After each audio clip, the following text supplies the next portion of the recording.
Hi there, my name is Maxim. I'm a software developer with 10 years now, I think, of experience. I've done .NET, Ruby, and recently been doing a lot of JavaScript, and specifically React. Built a couple of startups with this, and working now as a mentor for Thinkful, which is online full stack JavaScript developers. But less about me and more about this project is I was always interested in like alternatives to major libraries. So React, I'm gonna look at Vuejs from React developer perspective. I've been using React for a couple of projects, and I heard about Vuejs as like this other thing which might be better, but I've never actually got to use it. So if you are confused with the choice of should I use Vue or should I use React, I'm gonna build a practical example of that. So simple to-do app and focus on what are the differences between building it in React and building exactly the same functionality in Vue.js. And we'll see the differences, and I'll do some comparison between those two frameworks so that you can, for your next project, make a choice between Vue or React. So if you're interested in this project, join me on Tuesday and Friday at 9 a.m. New York time. I'll be streaming this weekly for so the first session we're just going to set up some environment, and then the second session and further sessions we're going to be working on the to-do list. We'll see how long it takes. I think probably 3-4 sessions to complete the to-do list in both React and Vue, and we'll be doing them side by side. So every piece of functionality will be done in React and in Vue, and then we're gonna switch and do the same exact piece in Vue and React and back and forth like this. Okay, if you want to see more of that, join in next Tuesday at 9 a.m. EST. Thank you. I'll see you at the stream. Sound-wise, I don't like this red thing here. I'm not sure what does it mean. Does it mean I don't have enough speed, or can't tell. Okay, let's just presume that it's working, I guess. And unfortunately, I won't be able to do chat like that, so I will be just checking it sometimes. So in we're gonna build a to-do app in Vue.js, which is apparently pronounced Vue. So this somehow is pronounced Vue, which I didn't know when I when I recorded the introduction video. So here they kind of clarified this, they pronounce it like a Vue. So it's Vue.js. So we're gonna use the same underlying code for both React and the Vue.js version. So I'm gonna build the in this specific video we're gonna do setup. So we're gonna create two different apps, and as the business logic, we're gonna use the same exact file, which handles all these additions to to-dos and deletions of to-dos and all the stuff and checking of to-dos. But the actual user interface will write in respective frameworks. So let's see how easy it is to get started with each one. And we start with Vue.js because this is what the stream called, it's Vue.js.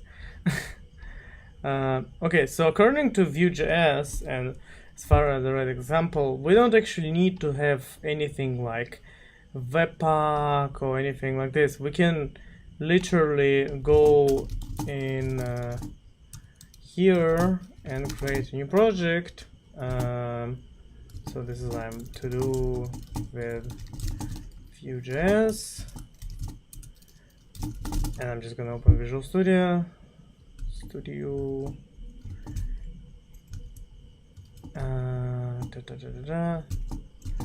Slavnik, welcome to the stream. If you have any questions, feel free to ask.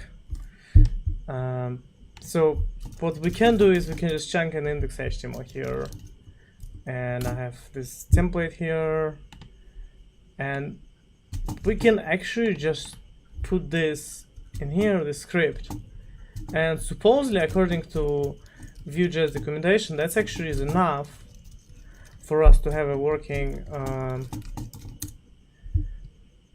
Vue.js application. And I mean, we kind of can't see it with this. Okay, but you can see we have Vue here already. So there's apparently Vue DevTools thing, which I haven't seen before. Now it's asking me to do that, so we can somehow install it. I don't know how they'll get a Chrome extension and so on. So you might notice I'm not using Chrome. This is actually Opera, but there is like a plugin for Opera which allows you to use Chrome plugins. The reason I use Opera is just faster than Chrome and better with memory. So let's just go and like try this tutorial. So according to the thing they have here, what we need is we need the container, so we need the HTML, and this is where our message is going to get rendered. And to create a new Vue app, we just chunk the script. So let's put it here after we include the viewer. So I'm just going to chunk it here directly, because why not? And let's see what happens. Guess what? That tells us hello Vue. And moreover, if we go and we say app dot, so this is an app, we can actually go and change the message and say, can we change that? Guess what? When I change the message, when I change the JavaScript object, this thing changes automatically. So when I started doing this hello world, that was the striking difference with React, because React doesn't have a capability like this. Like in React, when you change an object directly, it doesn't actually do anything. You need to call set state and all this stuff. So that's a big difference. There is, however, if we look at the installation, so this is our direct script. They also have the npm package. So let's go with the npm package. So the npm is recommended when building large-scale applications, nicely with module pack and browserify included. The CLI allows us to choose. So the difference between I think is this one and the CLI is that when we use CLI, we can choose different things. We can use Webpack or we can use browserify. So this is more customizable if we need customizability. I don't think we really need it, so let's go and just add a view here. Add view. So anywhere where they use npm, I'll be using yarn because I prefer using yarn. And if I run yarn run view, that doesn't actually do anything. So I don't know if view init. Okay, I think it's like the actual thing. So let's just use the CLI. Actually, I don't know why I tried to be fancy. So we're gonna add a global thing. View CLI.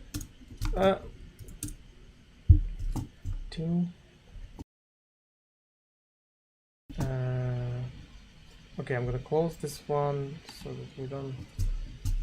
I am pressing the wrong button, I think. Here we go. Okay, so it's gonna think about live. It's quite a lot of things it's setting here for the Vue CLI. And at the same time, while it's doing this, I can do the same thing for React. So as I'm gonna create the folder called, I don't know, to do with React. JS, I guess, make dir. And actually I have a thing already installed, so I don't need to create a folder to to do with React.js. I have this thing called create React app, which is kind of very similar to Vue CLI, but it's way less customizable. So if I do that, this is just gonna go and create a new React app. While doing this, we can use Vue CLI. So I'm gonna remove this to do with Vue.js, which we just created as example of how easy to use the direct include. So Vue we need, I believe, and then we need to specify webpack to do.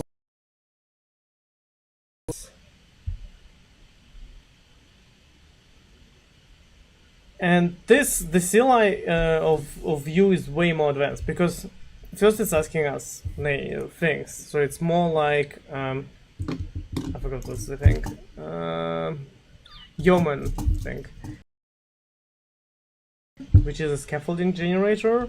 So it asks you a bunch of questions, like do you want this, do you want that, do you want this, do you want this, and you can customize the generator. React app is just, yeah, I'm gonna do everything for you, don't worry about it. Which kind of like, both of them have advantages and disadvantages. So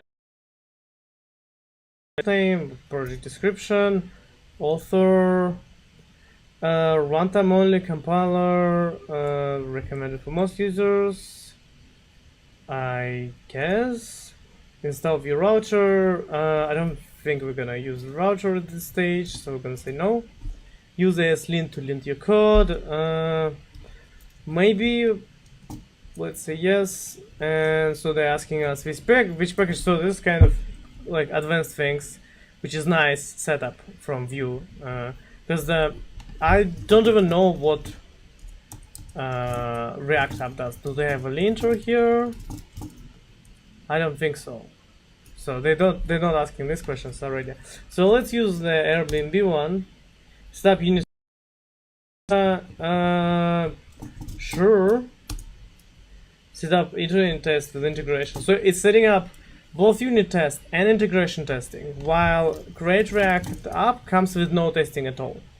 Like, they just give you a very, very simple one. And I'm only looking at the officially supported CLI. So there is things for React on Yeoman where you can go and find, like here we can way more advanced than create React app. But I'm comparing the ones that Facebook recommends in the official documentation, which is the create React app. And search for React. You can find a bunch of things here: React Static, React Webpack, and a bunch of different ones. So I'm comparing only the ones which just count. So I think the experience of just setting up is actually in Vue is easier. I mean, it's customizable, more advanced. So here, and then we can run dev. And I think I don't need to run yarn here. Yes, not module. That's the only kind of difference here. And actually, if we run, I think we run something like start. And yarn run start in React. So what it's gonna do, it's gonna start the web server for us. At,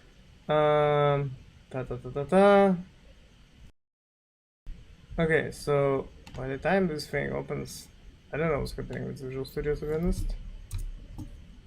They all kind of stuck at the same time.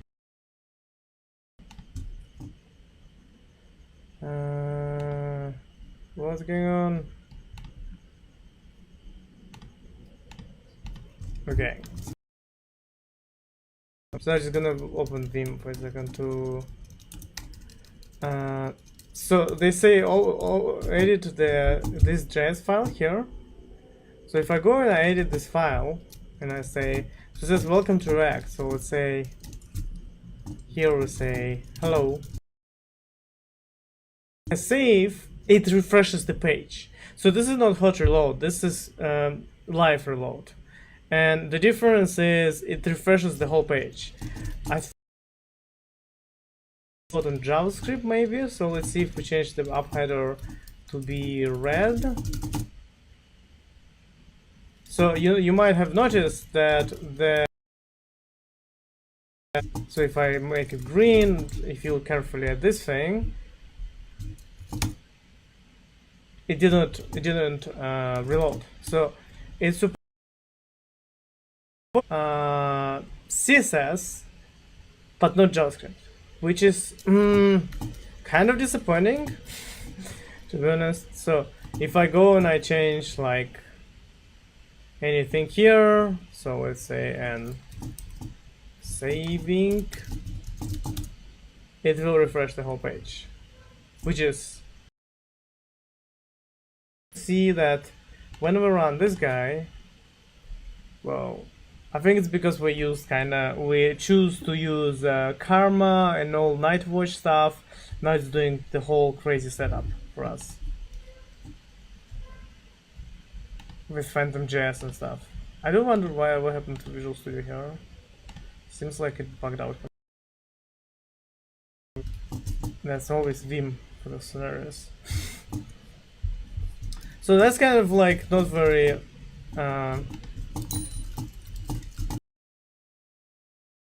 to be honest, but I mean they probably did it for a reason, and the reason was no configuration.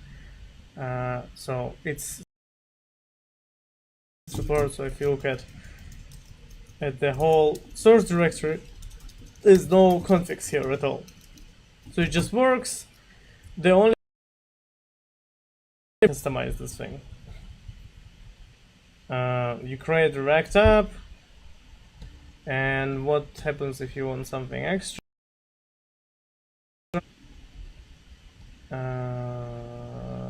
Folder structure, hot loading. Don't support hot reload. But they kind of do all of this. So apparently there is ESLint integrated there. It just does, like React just didn't even ask us. It's just like, huh? And I think there is Jest there for testing. So let's see if we run npm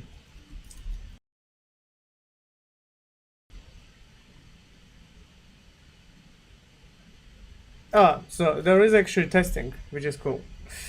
So if I do that finally, yep, it opened up. So this is actually our testing, which we can, I mean, it renders without crashing. That's great. So if we introduce something in the app, in this guy, so let's say we do this, then our test should fail, I would think. Okay, maybe not like this, but maybe if we do throw new error. Yeah, here you go.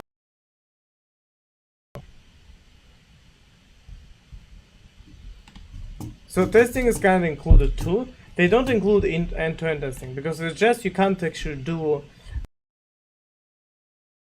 watch and things like this. That's not gonna work. And they actually list like 1 million alternatives here, which is possible to explore. But setup here is gonna be this. So we're gonna put the I'm gonna put this link on GitHub. So it's called state in my other stream. Manage. I gotta find it. So this is my GitHub, and I have the state management and JavaScript somewhere here.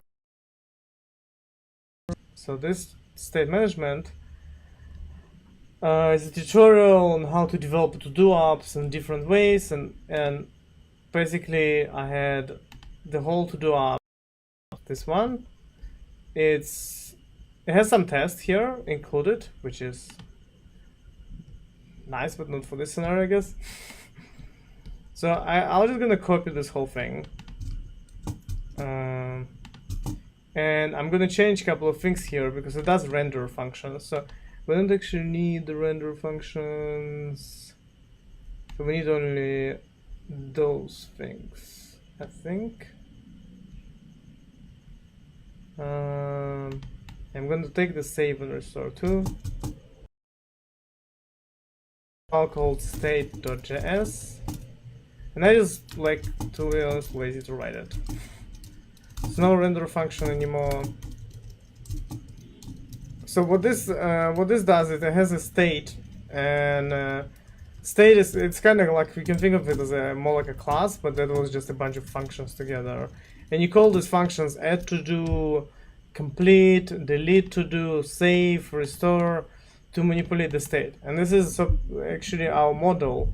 So when we work with things here, we're not gonna interact directly with this. We're gonna interact through these helpers. I know it's not much, it's only 44 lines of code, but it took a couple of hours for me to come up with all this, so I don't want to write it again. Okay, so let's see how is this thing going. Okay, finally Vue.js is done with its installation, so let's go to Vue, and I think we're done with this guy. Oh, it's apparently not a Git repository, which is fun. So let's make it a Git repository, and I'm just gonna commit everything. Git add dot. So this is our initial commit here, and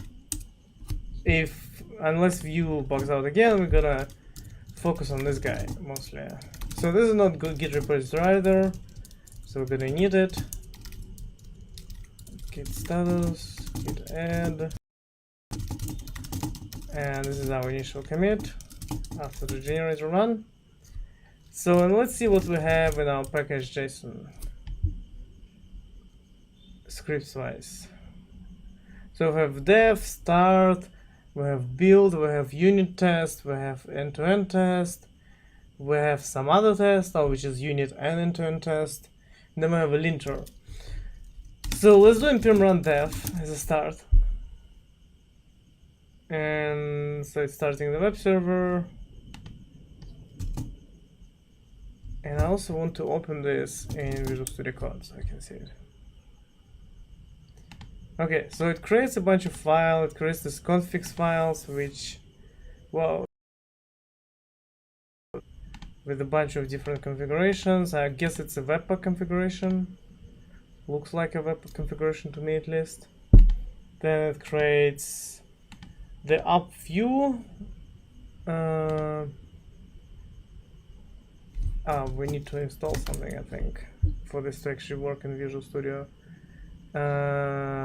Vue.js extension and a syntax highlight, I guess. Maybe we just install this one.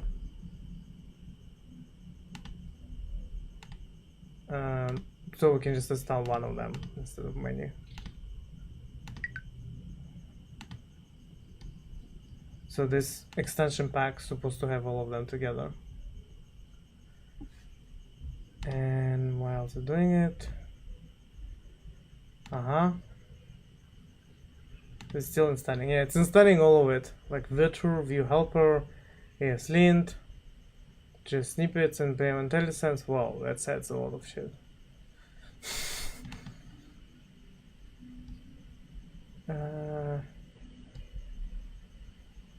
Okay, let's say it's a bit overwhelming.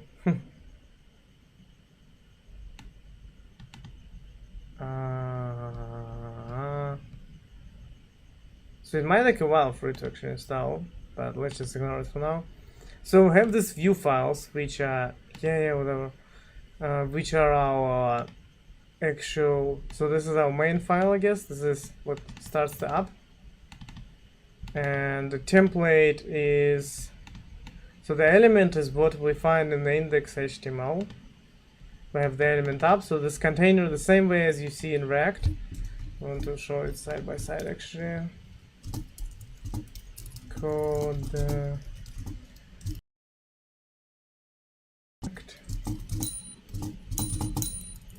did I not name it right?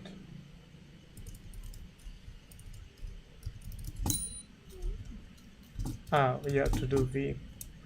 Oops, I did not name it right. So this is our React, and this is the same one. So in React, as you can see, we're doing this thing: React DOM render, app document element ID root. So this kind of very similar code. I'm not sure why they specify components and then templates at the same time. I guess that's how it's done. And if we then look at the view, so what I have here is we have a template in the same file as and this is just our HTML, okay, and the script and the styles, which is kind of very different to how React does it. So if you look at React, you would have your CSS files here, but the CSS would not be just written as a CSS like this, because this is plain CSS, which is kind of nice thing for front-end developers, because you can just like tell them to write it here and they write it as normal CSS. React requires this thing called CSS, what's it called? CSS modules, I believe. And the problem with CSS modules is they kind of do the same thing as Vue. So what Vue does, apparently, after reading the documentation, is all these styles. So when you do this up here, it's supposed to scope them. So let's just check that. It scopes them. Yeah, where is this? So this is our image logo. So this is our style for Vue. So right now they just inject it here, but what they say in styling, I think,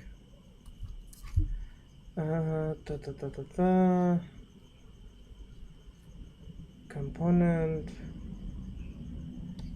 where was it? Well, okay, inline styles.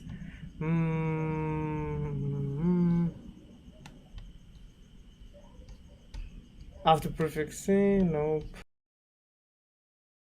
They say it when they compare it to React. That's kind of where I found it when I was reading about Vue. They compare it to React, and then they specifically say there about the styling that they can. Yeah, that's the one. So if we do scoped here,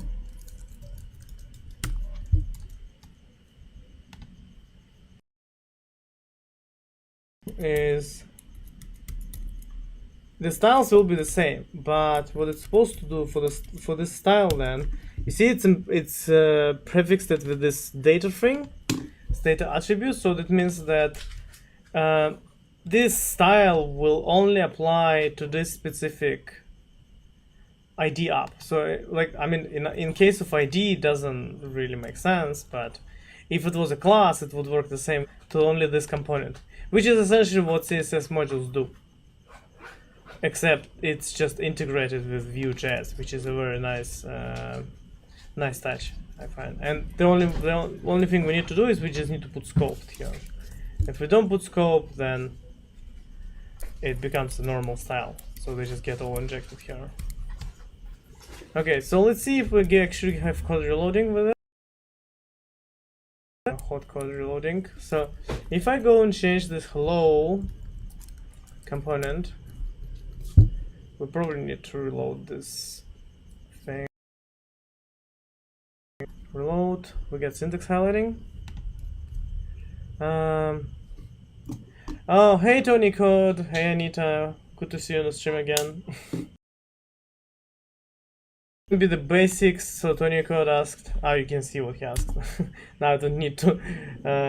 It's gonna be basics, and we're gonna be building. I'm gonna be building like both React and Vue.js versions of to-do list together, so that you can compare them. Most people are more familiar with React than with Vue, so. Okay, so this thing is now give us this crazy template for hello. So let's see if we can change maybe this message. So let's say to our Vue.js app on live edu. As soon as I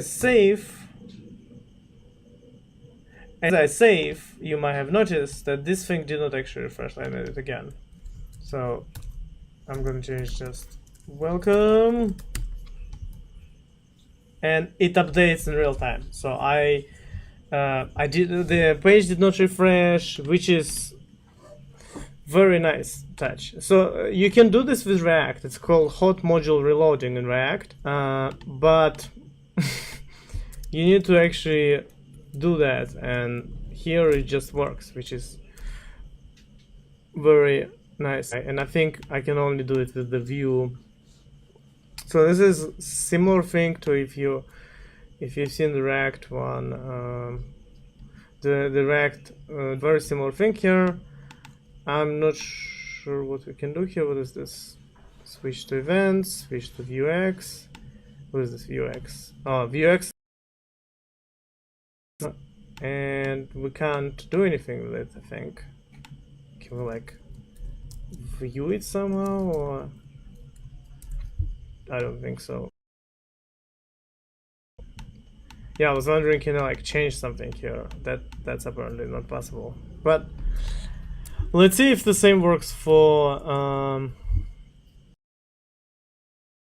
make the links yellow, because why not? So now they all became yellow. So this is an interesting example. This hello thing, where's this ecosystem links? They're here, right? So that's, well, let's say we add another thing here. So now I'm gonna actually try to do something. So I'm gonna add a href live we do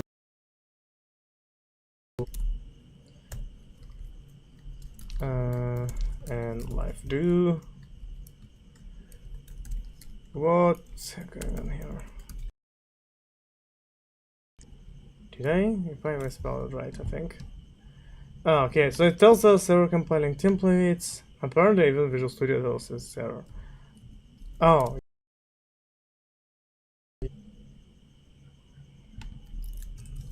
Okay, so it also tells us that, hey, you need to have only one element, the root, which is nice. Well, okay, the automatic formatting was very strange right now. Okay, so it's very nice touch that it's just loads automatically. So see, interesting enough, this is different color. So I wonder why, because we have those styles here, but as you can see, those styles actually, so they're showing an example of this. So if I remove the scoped, you see this link became the same color, but if I make the scoped, these styles for header only affect this component, which is this hello component, which goes after welcome, I think. And when we change anything here, it's just, it updates without any effort for us. So I think in my book so far, the get started pack with Vue definitely way more robust, and it includes hot module reloading and includes testing. So let's see. Oops, I just bumped the microphone. Sorry, it probably felt strange. So let's see if we can run tests. So yarn run unit. So it runs the karma test. It thinks about life, and oh, because we changed something, so that's okay. How do I run this is a watcher, because I want the experience like Jest, where it's very slow, very fast. The test, big advantage of Jest when running tests, that it just like runs really fast. So apparently there is no watch version of that. So I see the def, I see the start, which I don't actually understand what the difference between those two. So let me try to run Karma manually, I guess, without single run. Yarn run Karma.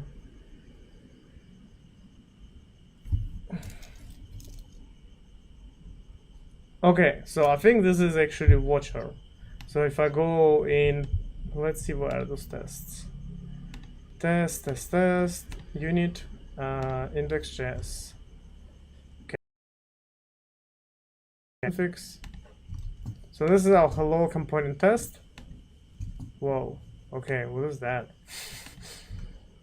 I think Visual Studio got confused about this. Okay, so view extend hello, new constructor, then we mount it. Looks quite cryptic to me. Here is this welcome thing. If I save this file, it reruns, so that's nice.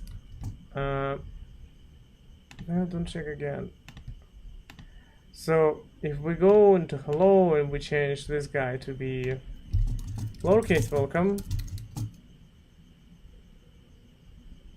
that does not a bit lame. Did I not notice how I did it? Welcome. Oh, I didn't notice. Yeah,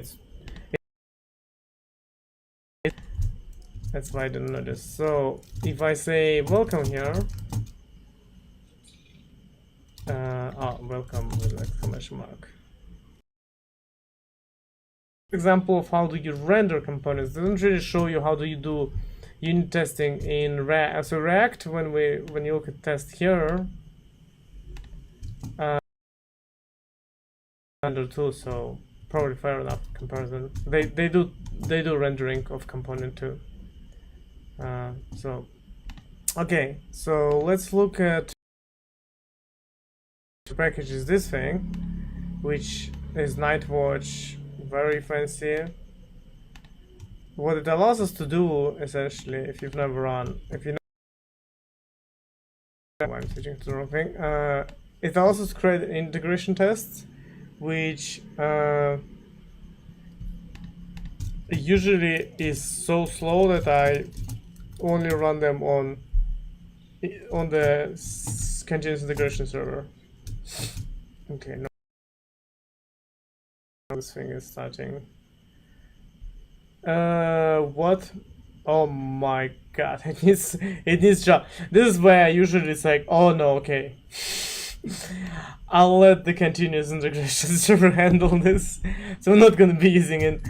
I don't want to go into Java. React doesn't come with E2E, the end-to-end test either. So to be fair to both of them, I'm going to be doing only unit tests. Okay, for the actual component and to compare the approaches and the way it's done. So let's put this file that we have in our React now, the state file. We're gonna put it in Vue.js. The question is where? I guess somewhere here. It looks like that would be a good place for it. Okay, it didn't like anything here. What? Oh yeah, okay. Const. There is ASLint, so now it's gonna annoy the heck out of me. And ASLint is set up here with the they're using different settings to my settings, so I use two. So it says 2 spaces. I'm using 4 spaces, but they're expecting 2 spaces, which is annoying. And unfortunately, to actually customize this, I need to find the Airbnb settings.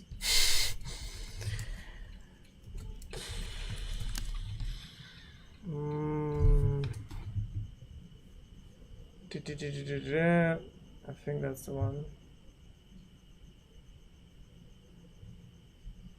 Yes, Lindsay, I hope. Nope.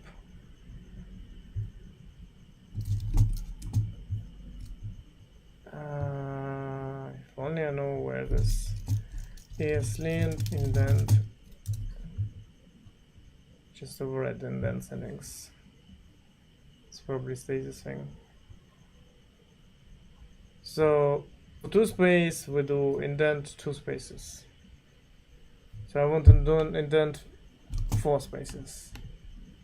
Add custom rules here. So I guess this is our custom rule. And hopefully we can just chunk 4 here. Fingers crossed it works. It doesn't because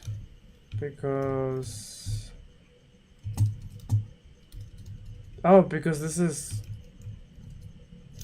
is an object. Add your custom rules. I don't really understand how I'm supposed to use this ESLint.js thing. I only use the ESLint RC, to be honest. I've never seen this JS thingy. So let's see if we can find the normal ESLint. There's only one in test. I'm like want to remove ESLint, to be honest, to just avoid it. Avoid the configuration. Okay, here we go. Indent. So that's interesting because indent size is specified here to 2. So supposedly Visual Studio editor, so VS Code editor config, it's supposed to be able to read this editor config, I believe. But maybe we need to... Why did I find images? Okay, I need to say extension for Visual Studio.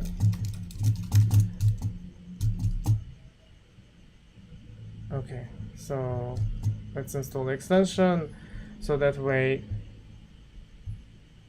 because I don't want all my files to be all red, you know? It's kind of gonna get annoying. Okay, so now it's fine, I think. It's only fine, even nothing changed. Okay. Ah, right. Because I was looking at the wrong project. Okay, so now it's reformatted. What it doesn't like. It wants the trailing comma everywhere. You want this. Be fine. Okay, it's gonna force us to do this stuff.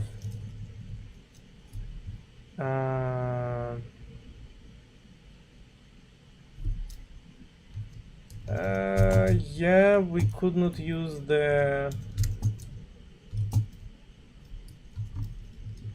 What? Infix. So we're just gonna make it default. Missing at least ESLint gonna annoy the heck out of me, I can feel that. Never used, whatever. So this is our const here. Whatever. That's our const 2 here. Yes, I wrote this with ES5. Shame on me. Okay, so what is wrong here? Oh, I think it requires us to change everything here to use a single things. And it's not actually const, it's a let. Okay, and this is the last piece. So, but one thing you can see is that the ESLint setup for Vue.js is actually better than the one for React, because React didn't say anything. This setup here, and there's no way to customize it. It's just like, here you go. It works or doesn't work. So it's a black box. With Vue we get better setup in case of we can customize it. I have no clue how, but we can, and yeah. So, so now I think this thing should be happy. We're just gonna add module exports later there. That's pretty much should be all the initial setup, I believe. Let me just double check that it's all working still. So here we're just gonna run dev, and in React, hopefully they're not using the same one. This is using 8080. I think React is using the same. cat package.json. I keep forgetting. I like that package.json in React is very clean. So you can compare this to the crazy package.json here, which doesn't even fit on the screen. It's like all these dependencies. There's a lot of dependencies here, like a lot.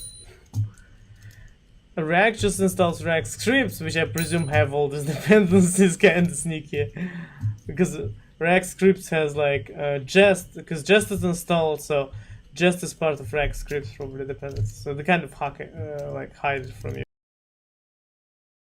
There's a lot of stuff.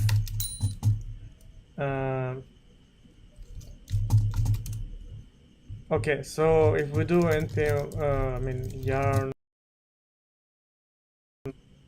They're gonna conflict with each other or not.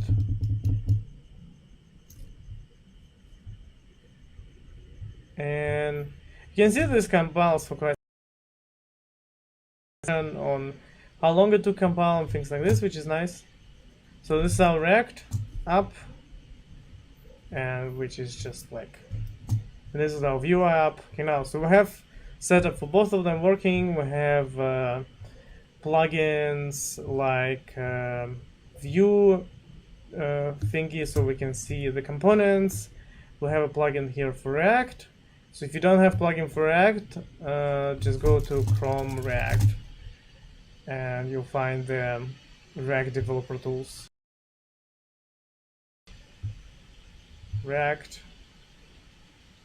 And what it allows you to do is the same kind of thing, but I actually think this thing, I thought it allowed us to edit at some point, but I don't think so. One cool thing I know about the React one, and that's probably just because I used React more, is that I like this, but yes, that was a distraction. We can do this. This allows us to.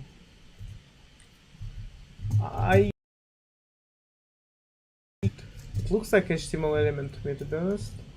Set state. Yeah, it looks like more like HTML element, but we can, based on whatever we selected in React, we can actually interact with this guy, which might be useful. The only thing which we have here, which is like, is this up thing.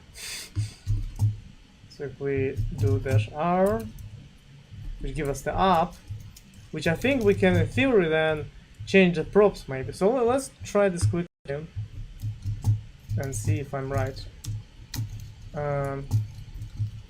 So let's put the props here, and let's say that this message. So I want to do props.message. This props.message.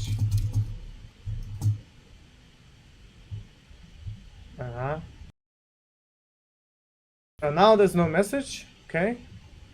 And if I select it in React, and then I do Command R, props,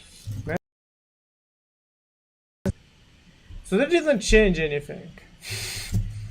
But now we have a props message, I believe. Oops. It doesn't actually update it, interesting enough. It's kind of like a read-only object.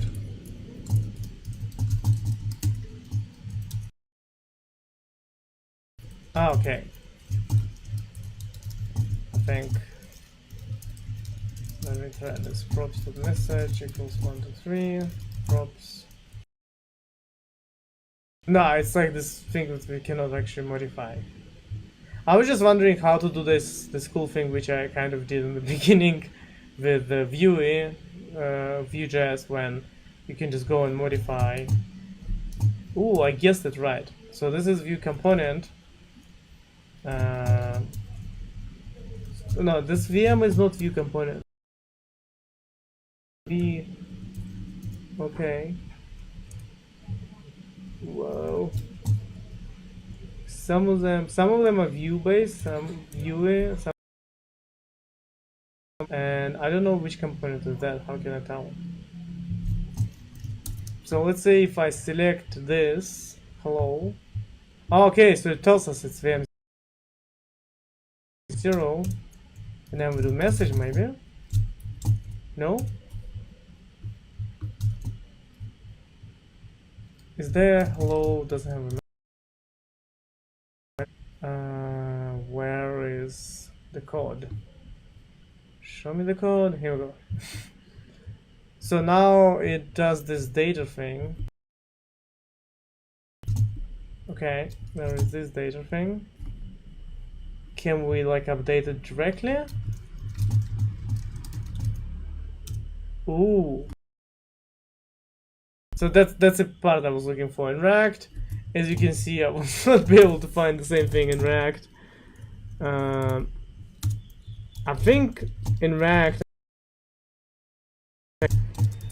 but I would almost need to like re-render it or render the React, the whole element with different props. So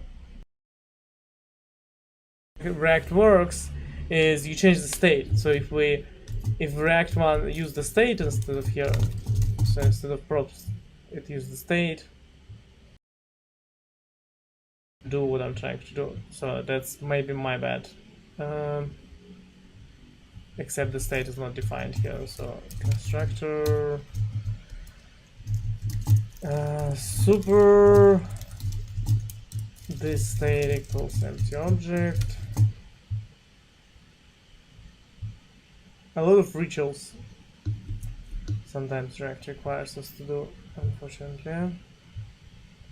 So let's see, we can do set state, and hopefully we can just set message to be welcome to dynamically changing state from console. Cool. So same functionality as Vue, a bit different because the way React works, and it's kind of designed this way. Props are read only. I forgot about it. I know. How can a person forget about it? But I thought maybe I can hijack it. I can't. So when we can call the set state, we can basically do exactly the same thing as Vue. But as you can see, the unfortunate thing here is that, and we're probably gonna keep working with this like this, is that we change the files here. It will refresh the whole thing, which is not really desired because it's just breaking the user experience. While if I do here and I change it to welcome, it just like does it instantly, which is nicer. So this is a very small short dive into like just setting up both projects for React and for Vue.js. We probably from the advanced things like router and Vuex. So Vuex is a Redux for Vue essentially. They have their own version of Redux, which is slightly different, and it's better integrated with Vue.js. I have not played with it enough to tell you is it better or worse than Redux. Redux can, but I want to keep it simple for now to just use the basic library. So for both React and Vue, we're just gonna use the basics one, and then we'll see how it goes. And then look at Redux and the routers for both of them. Okay, so thanks for watching. If you have any questions or comments, let me know via the messages or Twitter, the usual things on the page that you're looking at. Well, this doesn't load for me apparently. So on this page you can message me with this button, or you can find my Twitter. If you have any questions or any feedback for the next session, and both of these projects I will be uploading them in the project resources here. Till next time, see you. That this hotel network is definitely way better. I've got like 20 megabit upload, so it's pretty good. Let's say it's very fancy also.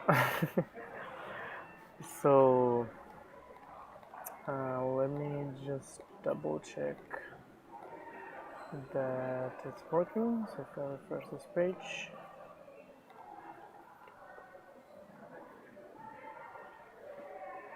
Should be able to see myself and listen, hear myself.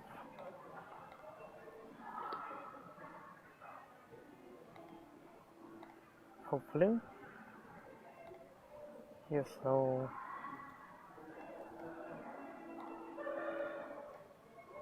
What happened? Why did it open the second one? I think it's working. Some ad loading supposedly, but whatever.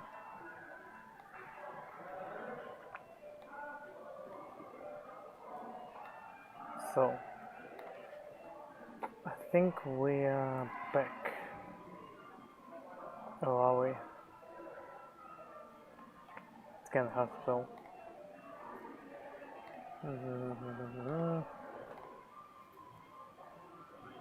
This looks green, so I presume that it's working. I don't know why it doesn't load here. It's a different question. Okay, anyway, I'm gonna start and hopefully it just works. So, no people joined yet, so I can just blah blah blah. I think I don't like it that this thing doesn't actually work. Settings. It does seem like everything is working, so. Okay, let's just start. So, again, I'll do it again, so, because previous technical issues you might have not seen what happened.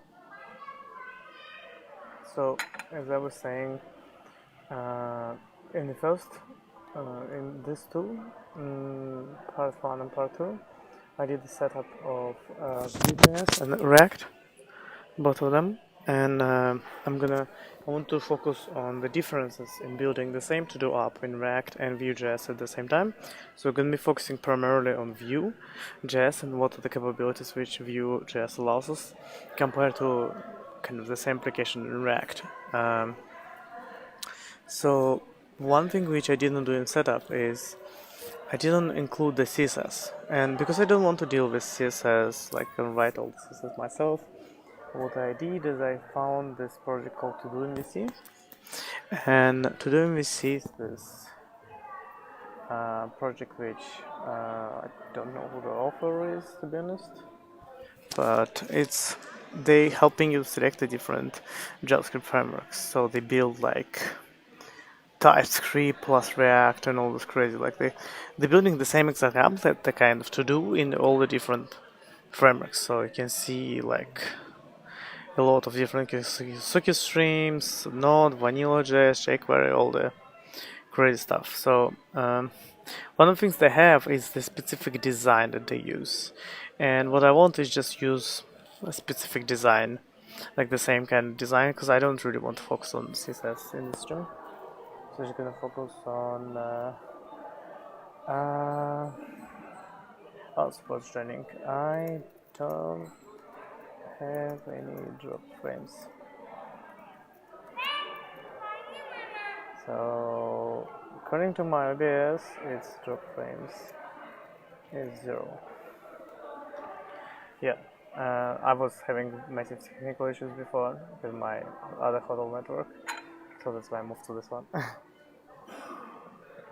So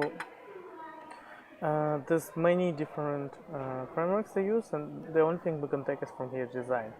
And they distribute the whole application, the whole like to do MVC common and AppSys as node modules. So what I did is just I added them into my root folder for both to do with Vue and to do with React, and then I just manually copied them like this into React and Vue.js. And Vue.js didn't actually work because I needed to move it into static folder because it doesn't serve anything from here by default. So after I moved it to static folder and changed this path to use static, then it worked.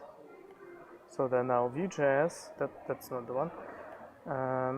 Then this one has to do with Vue.js, but there was hello world before here, and that's kind of that's a part that is like confusing because so we have this thing here, the components hello, and we export default name and stuff. So I presume that, so the element here, as you can see, that's the confusing part of it. The element that it uses is actually this template. So this element here is where it's going to insert the code for the whole application, and because I have commented it out, it doesn't work anymore. So let's put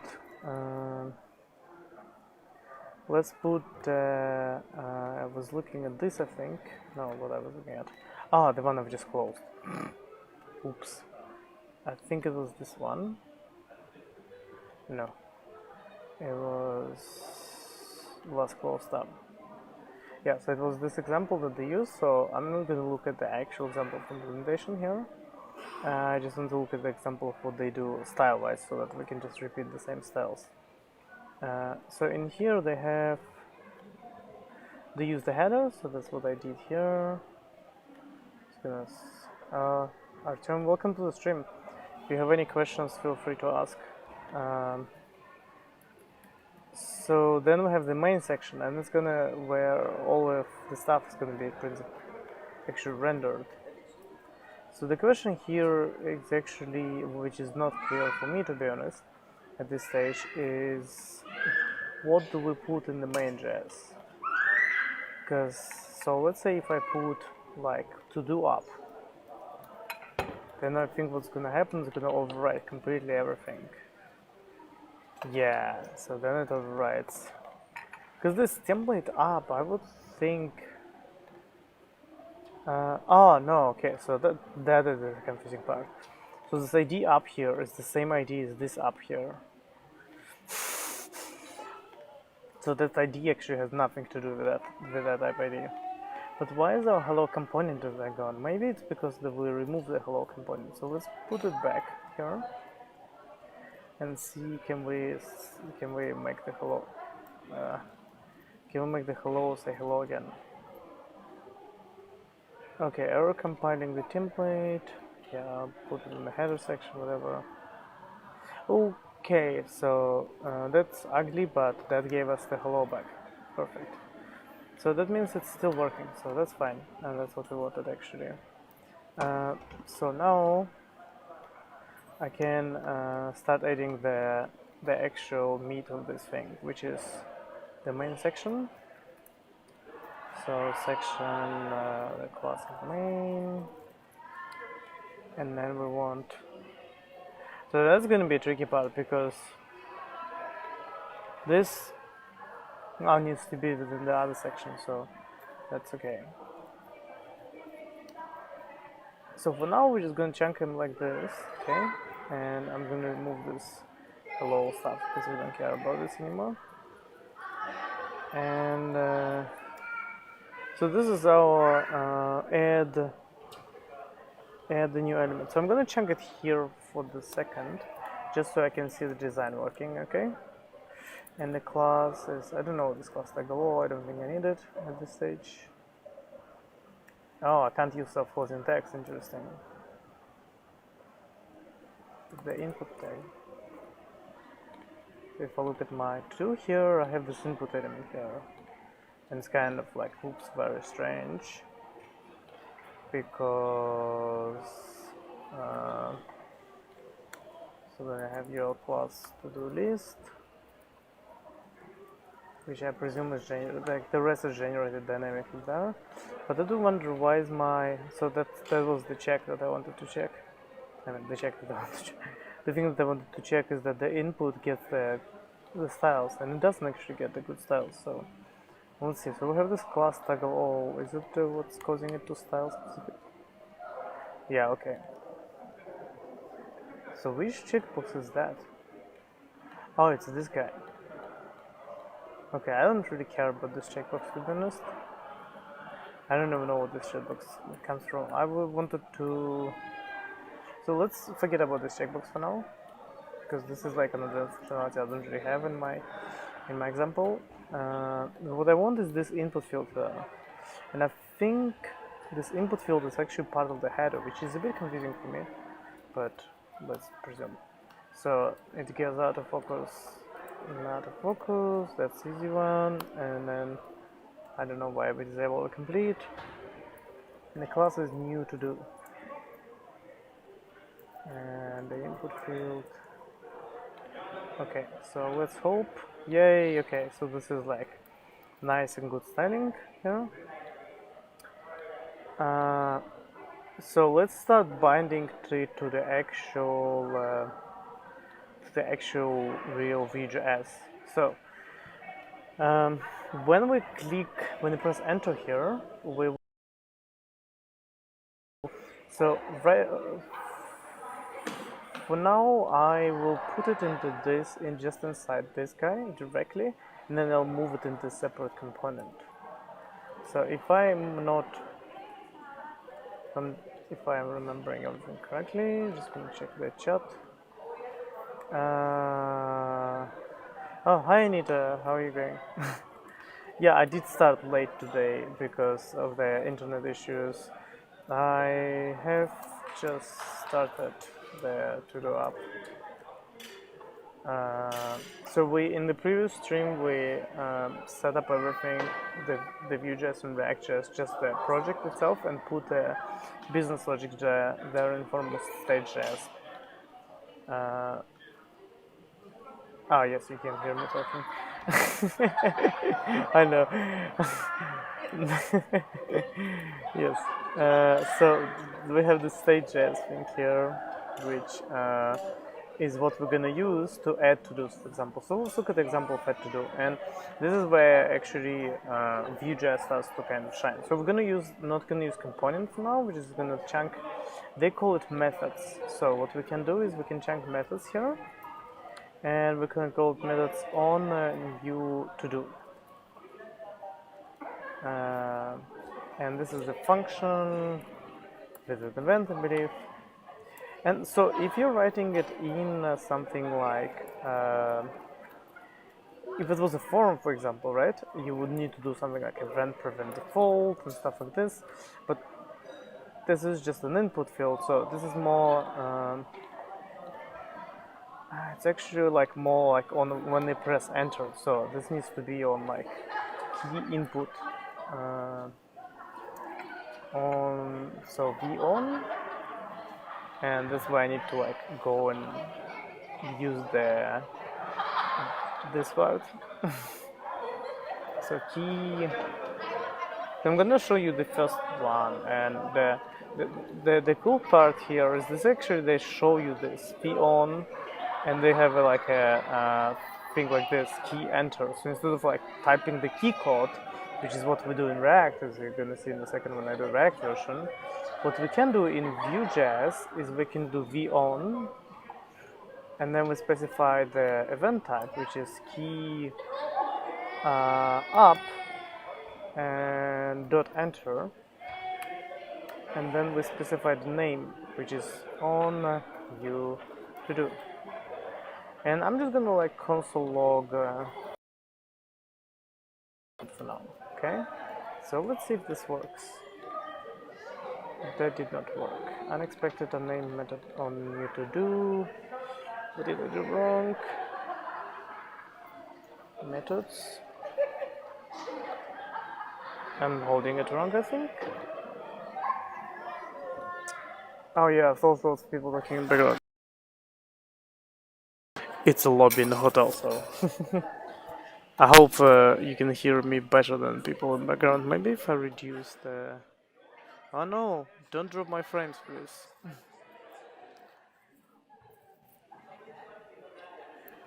Okay, so 5.7. Oh hey, 20 code. Welcome back to the stream. Okay, so methods is like this. So I think I'm doing everything correctly, but keep in mind it's my first time using Vue.js.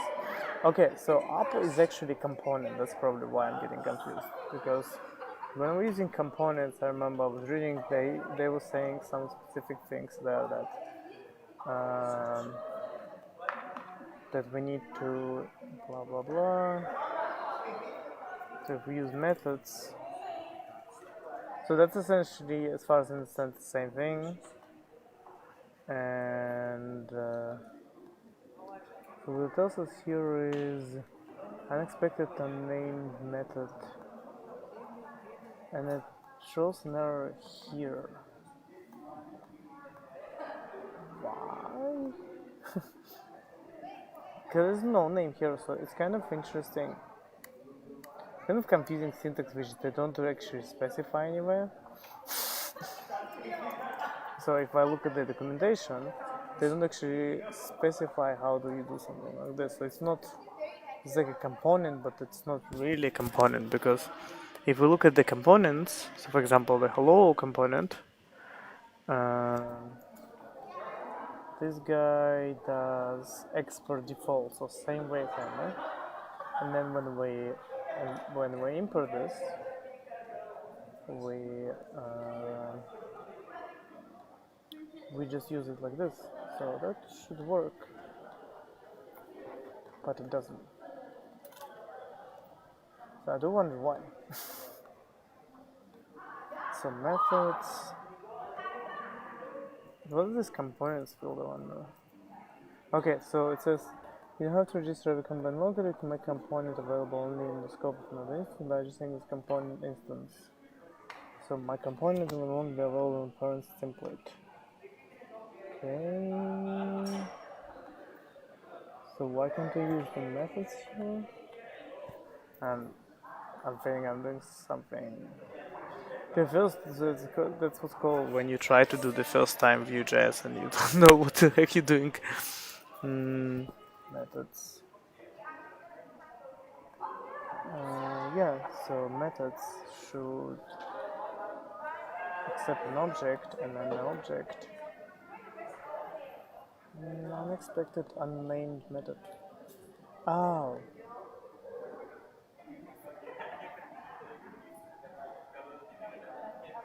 No, so blah?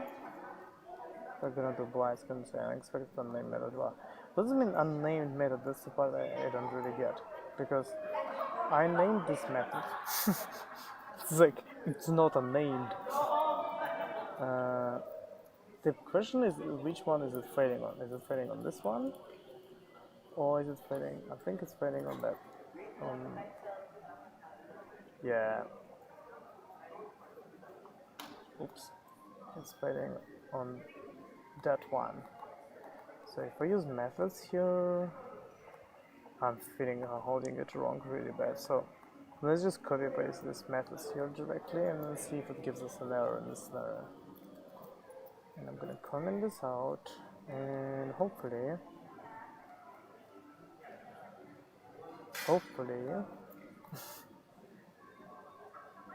it still gives unexpected. Expected method shorthand, missing semicolon, missing trailing comma, and okay, so it gave us a bunch of strange errors. Missing trailing comma, okay. Happy now?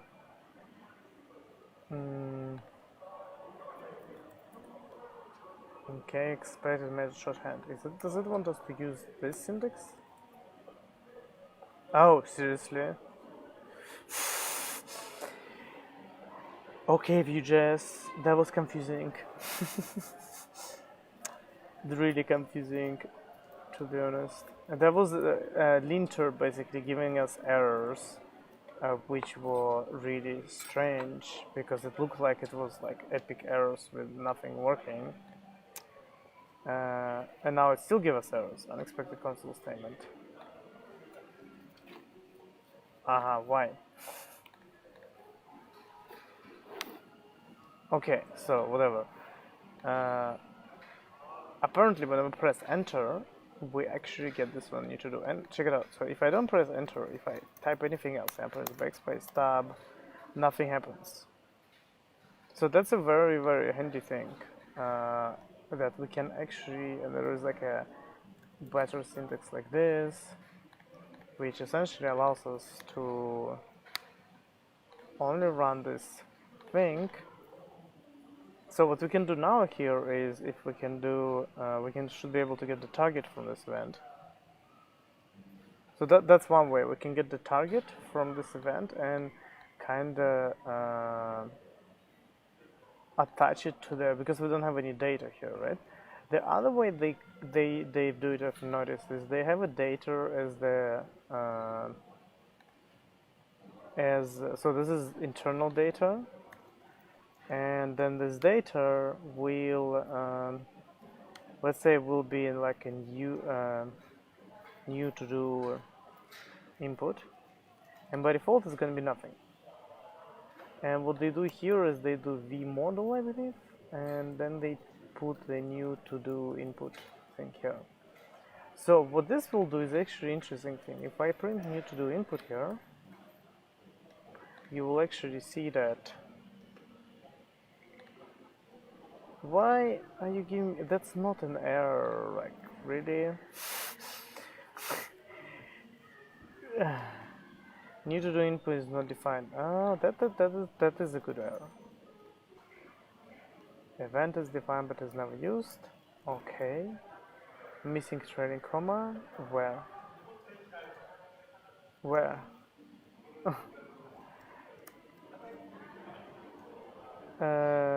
Is the okay? So I will not have anything. Missing trailing comma in here. That part is really confusing, because they give you lint errors as the actual errors, which don't allow you to see the code. So that's, I don't find this really good.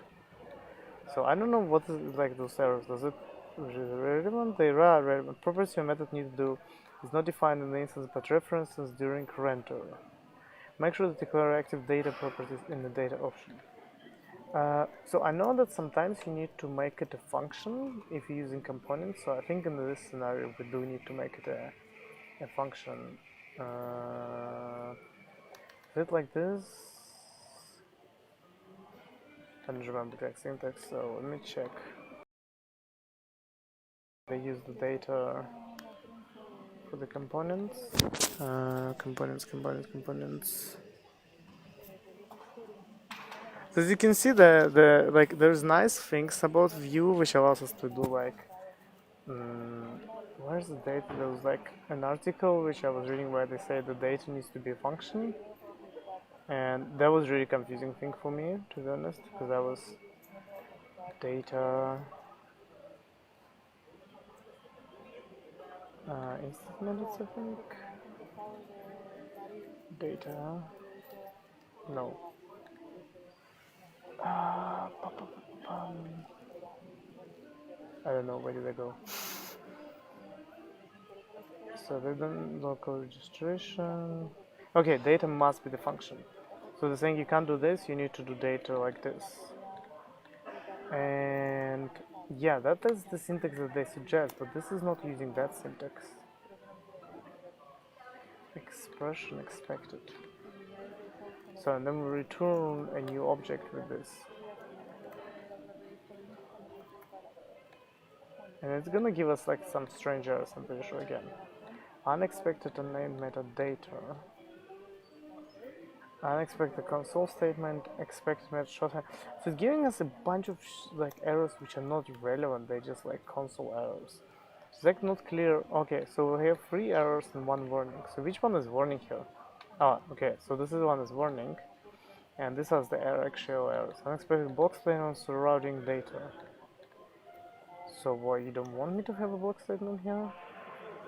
Maybe just wants me to have like this kind of syntax? And labels are a form of go-to, using them makes code confusing, hard to maintain and understand. What? Unexpected labeled statement. And that's not labeled statement. Oh man. Is that the syntax that is expecting? Let's see, maybe this one has data. Okay, so this is how you do it. So I'm glad I have this example. and it needs to have return here.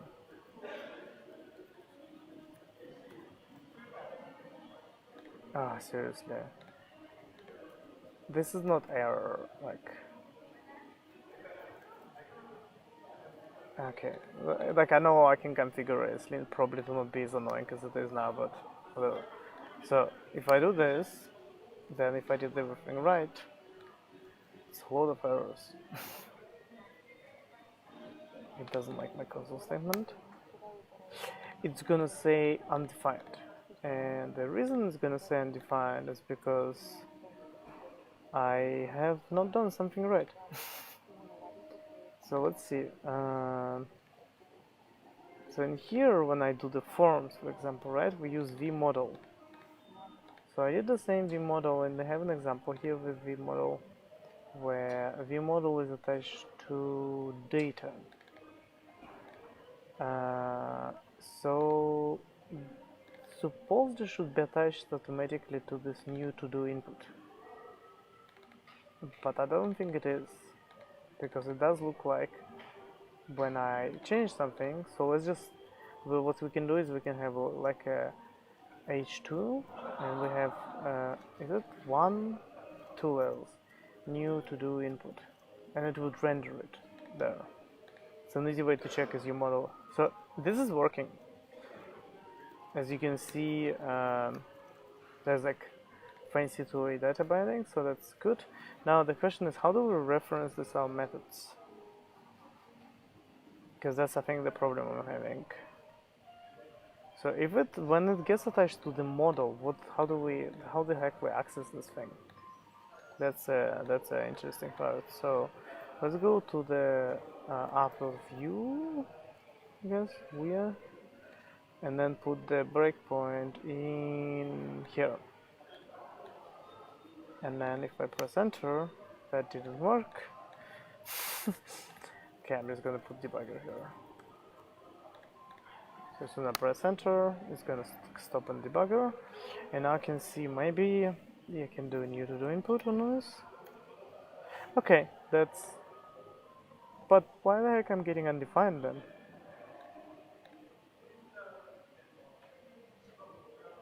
What?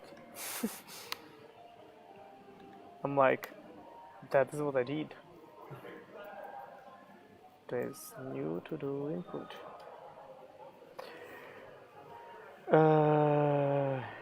What? I'm like not entirely sure what's going on because it doesn't print it here, but let's just do alert, whatever.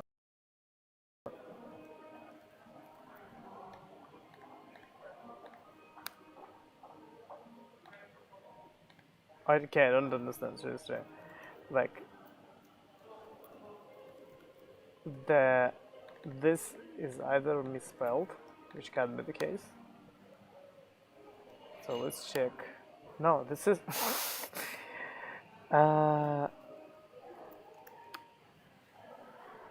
okay, and so when I press, it's undefined.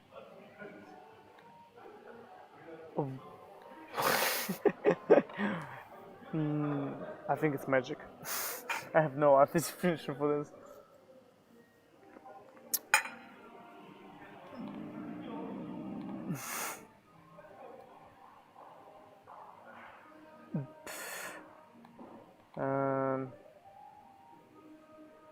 Yeah, that's interesting. So what happens is, let's see if maybe I didn't understand something.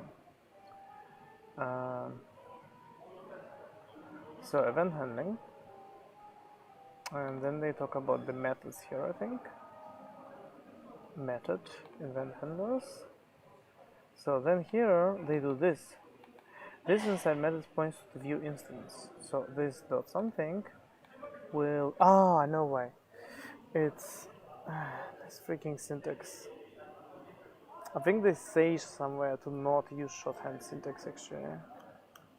So if you're not just in here, it's gonna be interesting because we're gonna conflict with the ESLint, I think. So if we look at the hello example here, I don't have an example of using a method, so that's kind of tricky.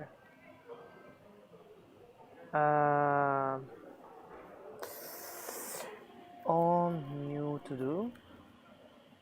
Okay, so that's what it wanted from us.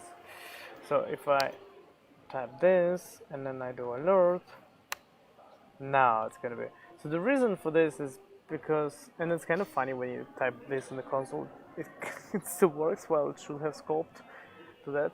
So if we use a shorthand, which is this syntax, if you're familiar with the S6, the scope of this is actually based on the braces on this thing, not on where it's called from. So if they're doing something like bind this to assign it to the instance of the view view instance, it's not going to work because we're using the shorthand. So that's why in here we need to use the normal function.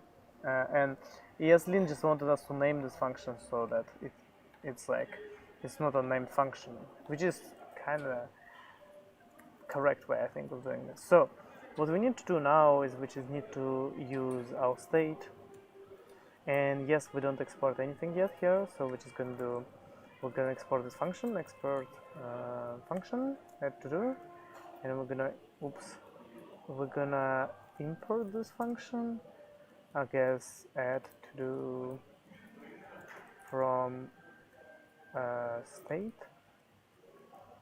Is it like that? Expected an assignment or function. It's inside the script. But okay, add to do is defined, but it's never used. Yeah, it is used. Missing semicolon. So you can't tell which error is actually error, right?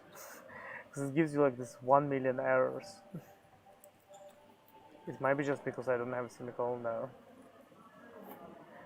So this thing asks us to the state to change. So if we look at the state here is kind of interesting. It needs to be probably like a class, but for now I'm just gonna say that the state here is this state, and it's gonna use the state. So we're gonna export the state from here, and we're gonna use this constant right here. So everything is correct. It's gonna tell us that nothing works. Parsing error, unexpected token, comma. Yeah, I am not expecting comma there either. So when you do add to do, what we do is we give it the state to change, and then we give it the new name, which is essentially the new to do input, and then we can give it a number. I don't know why. Expected property shorthand. Oh, it wanted to use the magic state thing. And then it wants us to use line 32. What does it want? Expected. Oh, 1 second.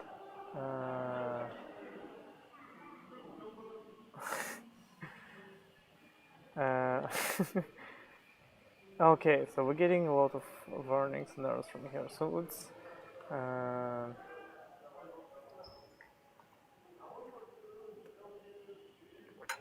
see if we can fix some of them. Missing training comma at line 32. That's getting like very annoying. I'm getting annoyed with ESLint, to be honest. Like ESLint is nice, but not when it gets in your way that much. So yeah, I know I should have written the better code probably. But what we can do is we can probably comment this out until we use it. Hopefully ESLint will not be. Yes. Okay. So awesome. So let's see if we can now check this, and we can't really tell what changed here, but what we can do is if we go to the view guy, and then we look at the state here, as you can see, we now have a state there. Awesome. So what we can do is we can chunk the to-dos there. So I'm putting it all as node components, but I want to replicate exactly the same version in React, and then we're gonna like refactor it into components. So what we're gonna do is we're gonna use the least rendering functionality, and it's somewhere here. So what they do here is they do li for v4, and we're gonna use for state. So there's to do in state. I know, kind of strange name, but we'll leave it like this for now. What it doesn't like vbind key directives. What is this vbind key? Vbind key. When using it for a key is now required. So that is very similar to React. React requires you to have a key too, and so the key is gonna be we don't have any ID, but let's use maybe to do dot, I don't know, itself.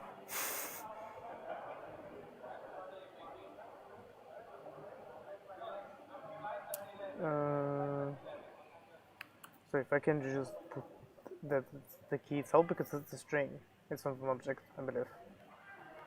It might be an object actually. Oh yeah, it isn't. Yeah, so let's use the text is kind of not a good, but let's just go with it. So what we're gonna do is we're gonna render that to the text here as hli, and then it's not gonna didn't work. So let's look at basic usage again. To do the text here. Alright, because we didn't have any state yet. So new to do, I press enter, nothing works. Huh? What's going on? I think I need to refresh or something. New to do, enter, another to do. So to do's are there. Because it's state to do's. That's why. Cool. So we're having our thing now. So one more to do. So the to do's I keep getting added, and I can keep pressing enter. Probably want to clear the thing after, so we can do this. Need to do input equals to the empty thing.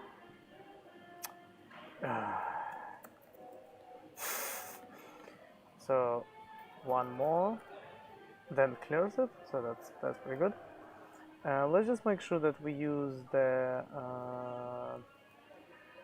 right syntax here. So what we use instead of to do is we do class. Oh wow, okay. So we'll use class to do for this guy. To do, and then we need a div inside. Why do we use div inside? Oh, with the checkbox. Okay. Okay, so it's div of view. So I'm just doing this for styling purely so that we can use the style which is provided by to do MVC. So the label is this guy. And we're just gonna go without the checkbox for now. Okay, so you can see it's actually getting pretty close. So add one more. So that was pretty easy, except this continuous errors with the slint. Is it possible to make this work on mobile devices? You mean like Tony Code asked? Is it like? Are you talking about the React Native for this or something like this? There is a Vue Native. It's not as good as React.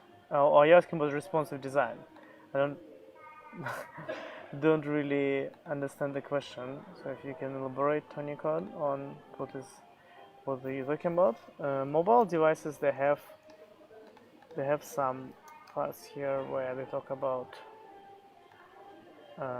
mobile. No, it's when they compare to React. Compare.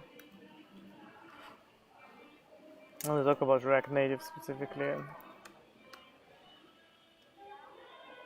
Yeah, so there is Vuejs, this one, which is supported by Alibaba. Oh, apparently my GitHub doesn't load properly. So there's this thing, which is what is used with Vuejs, with Vue. So it's kind of very similar to React Natives, but it's not as supported as React Native, as far as I know. And even they themselves mentioned that Vuejs is still in active development and is not mature beta tested as React Native. Okay, so let's see if we can replicate exactly the same functionality. So I'm gonna comment this out and say git status, git add then. So this is gonna commit and say this is our add new to do and see the results. So let's replicate exactly the same functionality, but now with React, and see. It will be slightly faster because there is no annoying JSLint or ESLint, and yes, I can set up ESLint for. So it's kind of cheating, I know. Like it's not exactly the same, but. And I'm gonna copy and see how far I can get with just copying this guy. So I think I can just copy this whole thing. And let's see if I can actually do this. So I'm just gonna copy this whole section. Oops.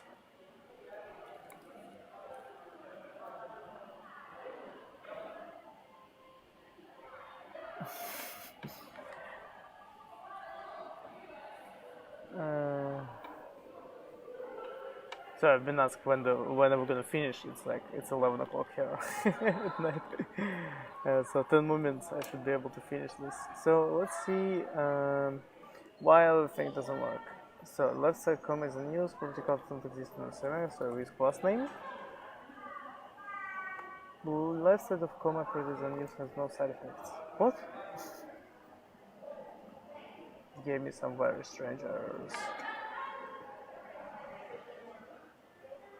I know it doesn't like something here for sure, but okay, let's maybe comment on it. That didn't work as easy as I thought. So we just write it down from scratch. So we're gonna get rid of this, and we're gonna write down this thing.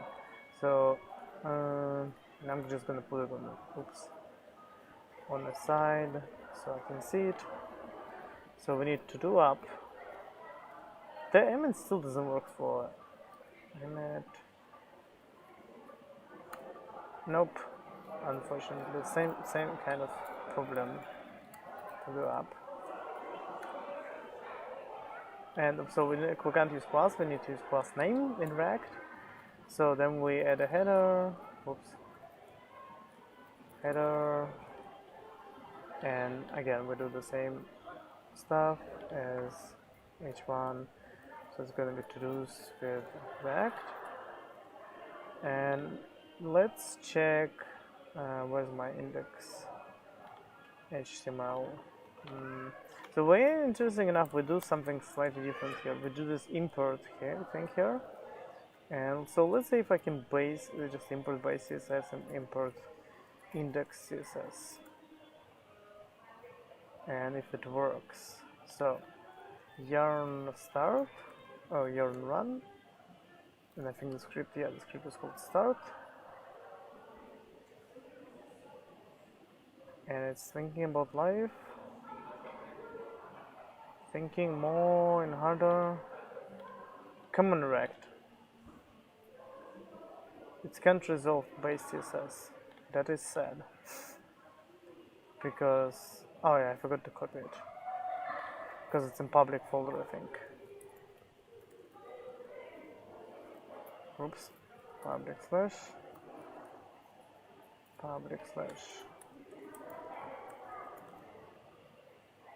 nope.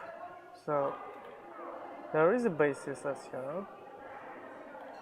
I think what I actually did, if I remember correctly, I just checked those things here. Oh yeah, I don't need to input them because they kind of base the whole application. So okay, so we're having the same problem. So let's see how easy it is to override the style. So we're kind of doing the same thing, right? So we're going to do app CSS here, and we're gonna go and we're gonna make this thing, same stuff what we did in the here, is we're gonna have to do up h1 font size to 80 pixels. So same as you can see, this is just CSS, nothing strange here except that this thing I think is a little smaller than, is it like, I want responsive design, 550 pixels. I think that needs to be a bit smaller.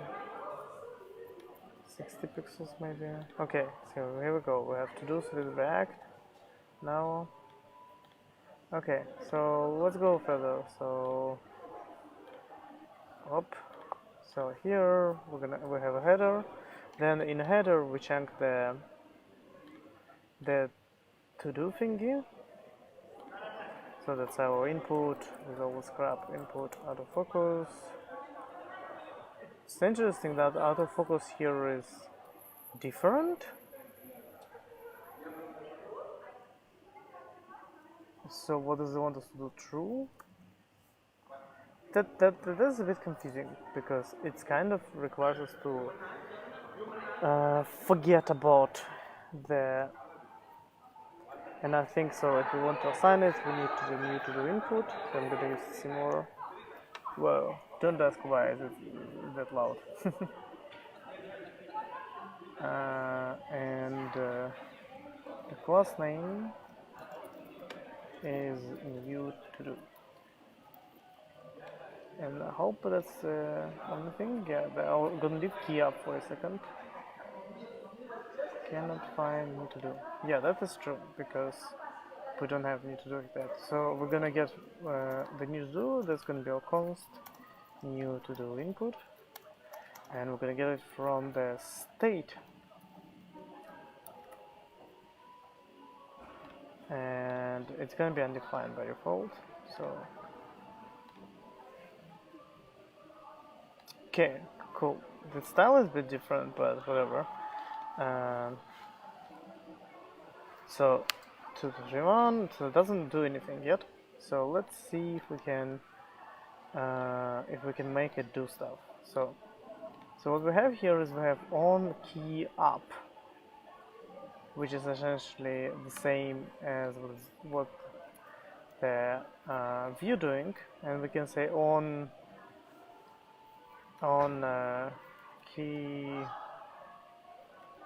on to do input or something like this. That's where the tricky part starts with React.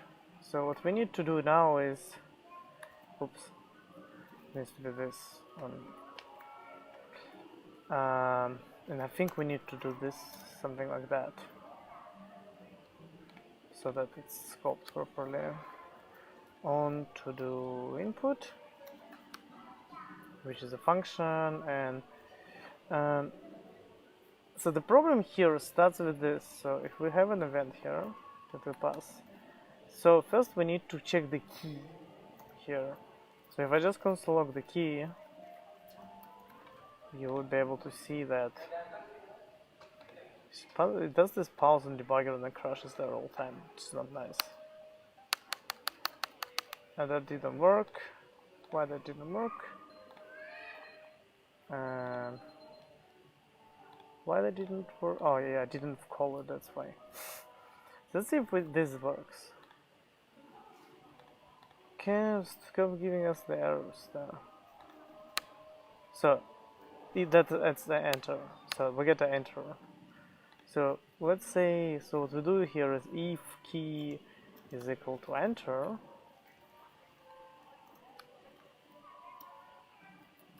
and then we need to get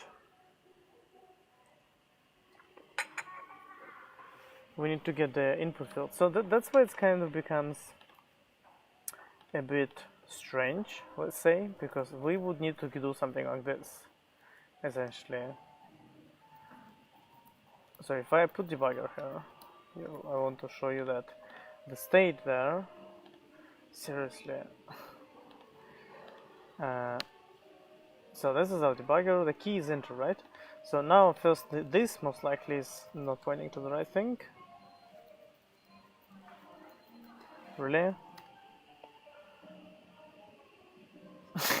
So this apparently is null. There's some problems with this here, which usually is solved by doing something like that. Which is like, what, really? So this first solve this problem. Okay, now this is the app class. So it's kind of similar, but not really same. Now, when we change the input in React, for it to actually work the way we want, is we need to have on change,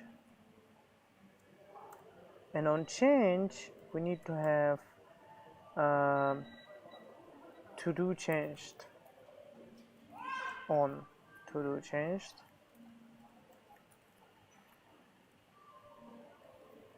and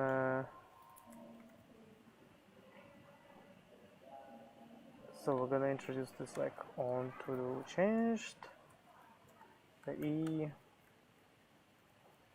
console.log e. So let's see what happens here. Then I'm gonna press enter. So as you can see, it gives us this like some proxy crazy stuff. So just look for a second for React here. So when they do handling events, right? So same kind of article as already here. They do about sending clicks, and then talk about buttons. They don't really talk about forms here, which is okay. Here's the forms. So we have the input here, and they say about the control components, not control components, and we kind of need to do this. And so when you do this handle change, what we need to do is event.target.value, which might work when we do the debugger thing. So let's have a look if that works. So press enter. Can we do e.target.value?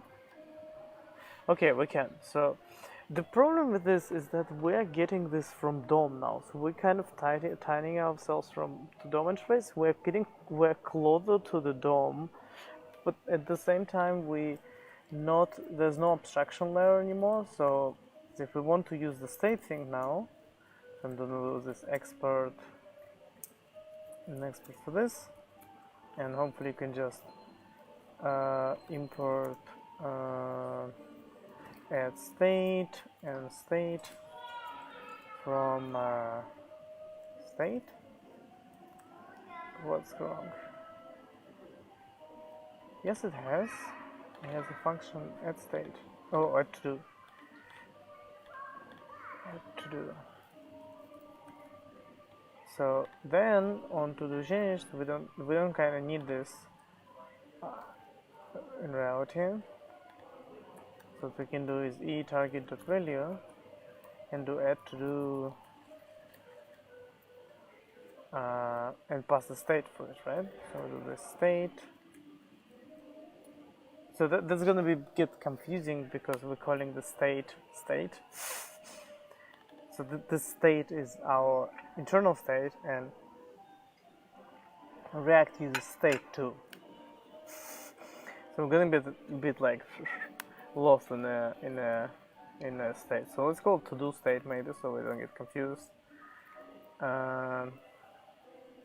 So this is the state to change, which is this state to do state. To do state. And then so when it's enter, we're gonna add to do, and then we're gonna pass the new to do name. Okay. And let's see if that works. So I'm going to type 1, 2, 3, press enter. I don't know if it will actually do anything or not. So what we need to do now is interesting, because add to do returns for us the to do which we changed, right? So this is new state, and we need to manually call this set state to adjust the state. So this the to do state is now a new state.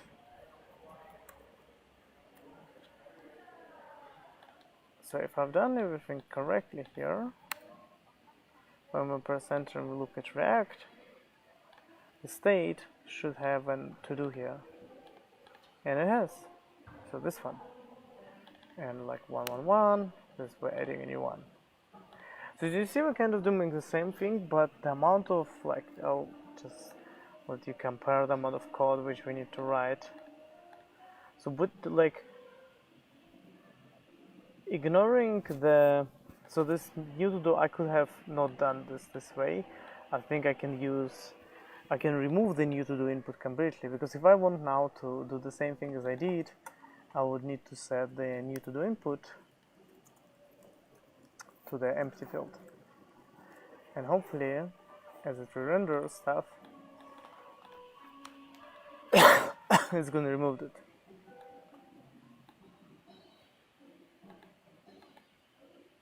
What the heck? Uncontrolled, uncontrolled, controlled one. Okay, apparently we're doing something wrong with React. Oh yeah, so it's telling us if it's controlled, then we should be really doing controlled all the way. So we should be doing handle change. But if it's not controlled, yeah, so we need to have on change then. Okay, React, you want us to do it a specific way, which is fair enough. So on handle change, the E, and so we're gonna set this set state to be to do new to do input, and it's equals to e target.value. So then here we're not gonna use e target value, we're just gonna use this dot state new to do input to add that to do. So we're gonna use the state instead of the thing, and I think then React will be happy with us. What's going on? Ah, too many of them here.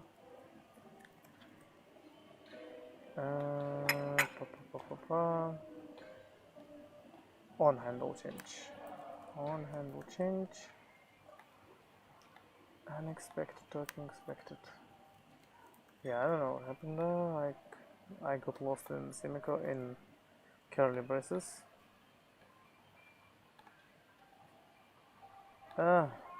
So we're getting this thing again, which I'm kind of curious, because when they show this example here, they are using ES6 classes, and they are not doing the bind. They're just doing this handle change, and the handle change is just a function. I don't know why for them it works like this. Oh, they're doing this crap. This is like, so you see how many of the strange things you need to do, which is kinda, I think it's getting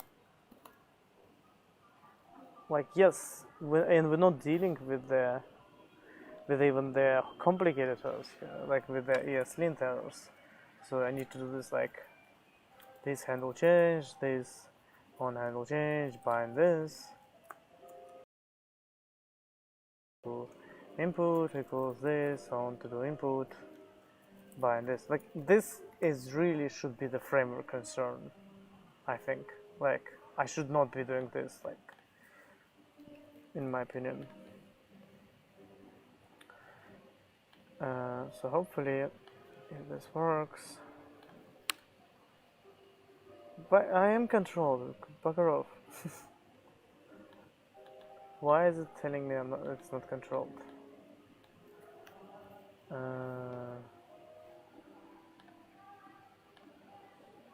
It is controlled. Oh, maybe we need to use this state so it detects it properly. I don't know what it wants from me. We have value and we have onChange, and onChange we change the state to have new to do input to be an empty thing. Why is it giving us this this thing is annoying that it gives us this error. Okay, now it's happy with us, whatever. So let's just add the rendering of the to-dos here then. So we have a UL, which is I'm just gonna copy this second thing. Should work mostly. So that's gonna be where the big difference is, because we can't use this for thing here. I mean, we can't use this key. What we need to do is actually we need to something like this dot state dot todos dot map. This state dot todo state dot todos dot map, and then have, so this is our to do.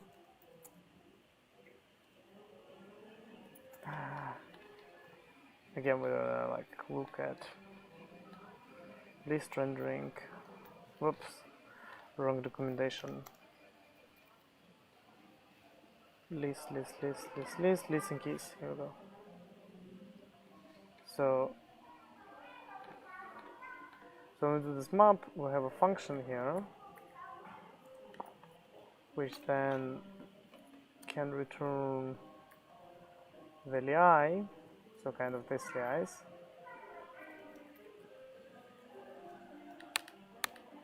and we need to have a key unit, which is going to be the to do txt, I guess. It's kind of similar. So this needs to be the class name,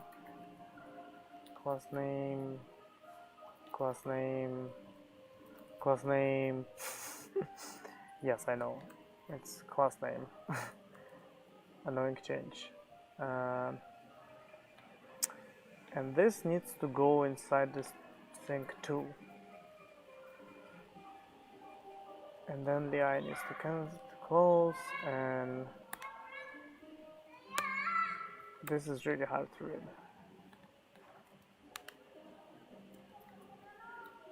So if you can read this, you like it, because I'm struggling with reading this, to be honest. But yes, we didn't split it in the components, but we kind of didn't split it in Vue too. So okay, so now it works. Awesome. So it does need to do, and it clears. It's the same functionality, right? But as you can see, there are certain differences. So the biggest difference, the fact that in when we do it in React, first we kind of have a bit more code for our rendering function, because we need to do this whole onChange crap. And the reason for this onChange stuff here is because otherwise the input element is not controlled, which is a bad practice. So we need to kind of like understand why they're trying to do this. So we're kind of doing a very similar thing, but as you notice in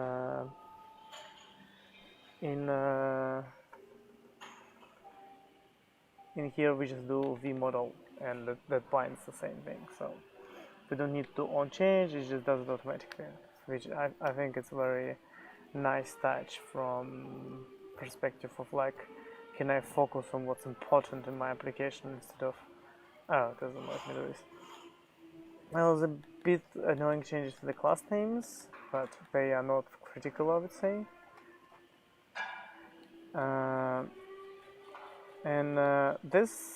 the label, this is pretty much the same. The key is very similar concept here. This is a bit hard to read, so this is where React will kind of inviting you more to use the components than Vue, I think. In this scenario, if we had a component like a to-do component, which will render an individual to-do, it would be way easier, because then we would just have a method here called something like a render to-do, which was just for to-do, it would return a to-do item. And we can still do that. We can like move this in here and say return this, for example, and then instead of calling map here, we can just call render to do. And if I've done everything correctly, I mean this would render to do. If I've done everything correctly, it would still work. Yeah. So that's an interesting aspect of, I think. Do you want to have other drinks then? No, thank you. So this is an interesting aspect of React, where this change was really easy in React. In Vue, it's not going to be that easy, because I can't just like, I need to move this into a proper component, because it's HTML, it's not JavaScript. There's advantages and disadvantages for both cases. It is a bit more complicated here, because I'm using like to-do state.todos, because I can't access the state directly, because my state here is kind of state. So if I do it the same way, it would be called to-do state here. Yeah, but as you can see, the main difference comes in the label handle input, so there's no model. And in the label handle key too, because this key up enter is very simple. You just do key up dot enter. In here we need to do this like key is equal to enter, which is kind of this like DOM-ish concept, which makes it a bit not as clean, because in this state you can't just focus on no DOM unification. But like, I don't actually care if these two lines of code are not tested. But I see how the Vue.js approach is a bit cleaner. Okay, so for this video, because it's actually getting late and I'm getting weird stares here at the lobby. It's like, come on, finish it already. I'm gonna finish this session, and so we did both of them in Vue and React, and you saw the differences in approaches, and that Vue have more helpers. It makes certain things easier, but certain things harder, like this is not as easy to extract a component. So in the next one, I'm going to show how to make both of these things component, and add ability to edit, to do, and check them. And we'll see how far we get from there. Okay, so let me just check if there's any questions. Nope. Okay, awesome. So thanks for watching, and if you have any questions or any comments on the stream, you can always get in touch with me on Twitter, which is right about around when it loads, which is somewhere here. That's my Twitter. And you can also send me a message if you click this button on the live video TV. If you have any feedback, or you want me to show some specific things about the Vue.js or React, a comparison between them, let me know. And the next stream is going to be this Friday morning, hopefully at the right time. Okay, thanks for watching. Next out. Hopefully it works this time. My internet unfortunately not out last Monday, or was it Tuesday for you guys, and it didn't work, so I hope it works today.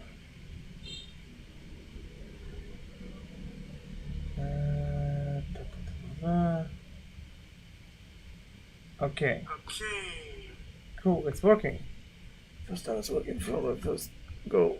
Okay, so put the chat here. I'm still downloading Xcode, don't ask why. Okay, so what we're gonna continue today with is the two to-do apps, which one was with Vue.js and the same kind of app done with React. And the first one, because this is stream about Vue.js, the first one we're gonna do in Vue.js and look at the differences. So last stream we did this simple one where we can add a new to-do, so nothing else could be done in this one except adding them. But instead of doing more functionality, what I want to focus on in this stream is on making it into components and adding testing. So we can see how the testing story is slightly different between React and Vue, and that I'm just checking who is on the stream. Not many people yet, so I'll just make some adjustments as I was preparing for the stream. Git stash.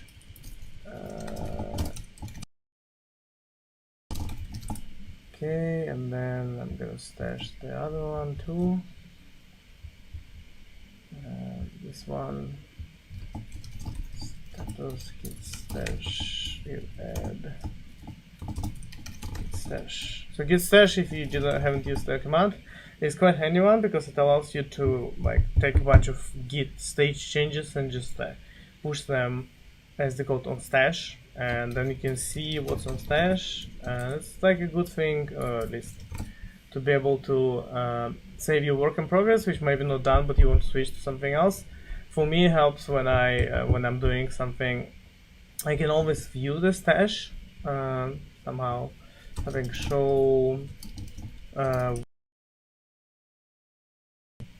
stash 0 stash.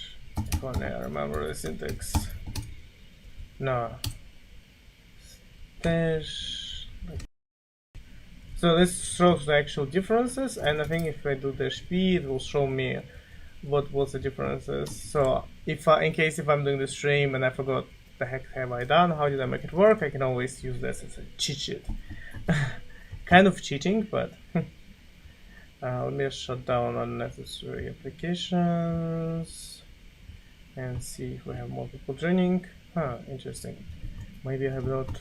I don't wonder what this button is. Okay, it's just sound. Maybe the stream hasn't been announced yet, or OBS. It's quite a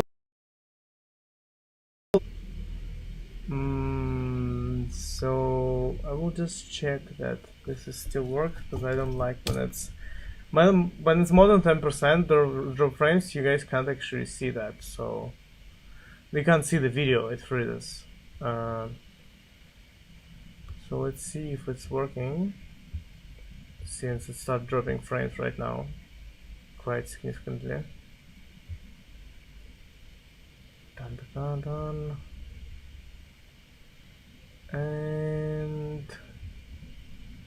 And I need to press this button. It's thinking. Sign. I would expect it to show up, because last time my video froze and I needed to like restream again from another place, but I'm like 45%. This drop rate is pretty bad too. But unfortunately I cannot have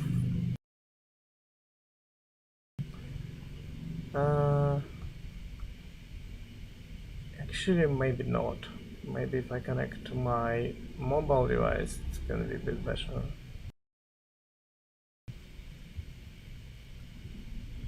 Work. Yeah, too many drop frames. Doesn't look like it's working. I do wonder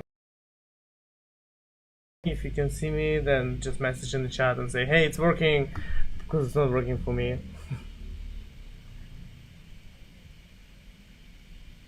So can I connect to my phone somehow? That's not my phone. That's my phone.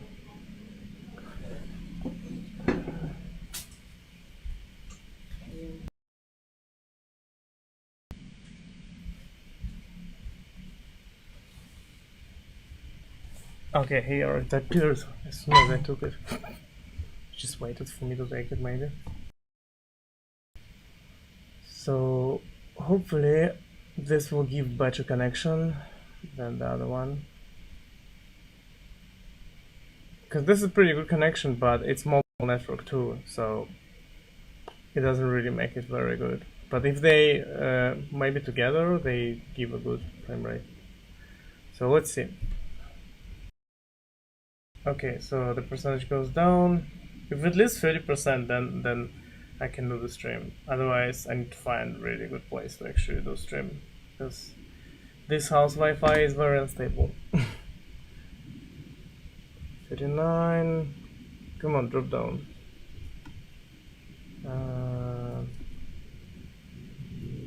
The stream setup is the most annoying part of the streaming. Although I need to just cut this. Oh, I think first pretty much 7 minutes. Yeah, so looks like it's dropping down. So I will presume that we're getting better connection. Getting better. Yeah, cool. Okay, awesome. So let's start this one then. Not many people joined yet. Welcome Barry to the stream. If you have any questions, just feel free to ask. He left already. So I presume this stream doesn't work. Or am I just looking to myself like usual? If only I can pause this guy.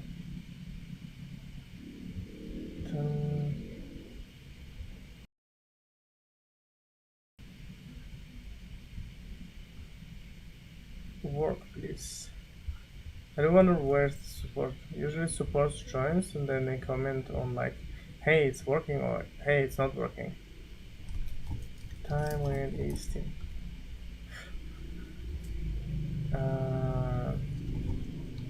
No, New York. What time is New York? Yeah, it's 9 o'clock. So should be the time when Life with Jim wakes up.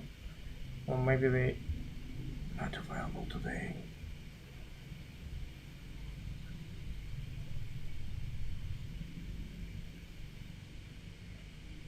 I do presume it's working because this thing is green. Because last time when it wasn't working it was red. So let's just start this one and we'll see how it goes. And when people join, people join. Okay, so I started with Jest, and Jest is this one. So in Jest, one of the I'll just put chat on top so I can see it. Okay, so one of the things in Jest is the component. So they supposedly say in the Jest documentation then it's designed to be componentized. So when they explain how do you make components, they have the whole guide here on that you need to register them and all the stuff. Then they say that you actually don't need to register, which was kind of confusing to me.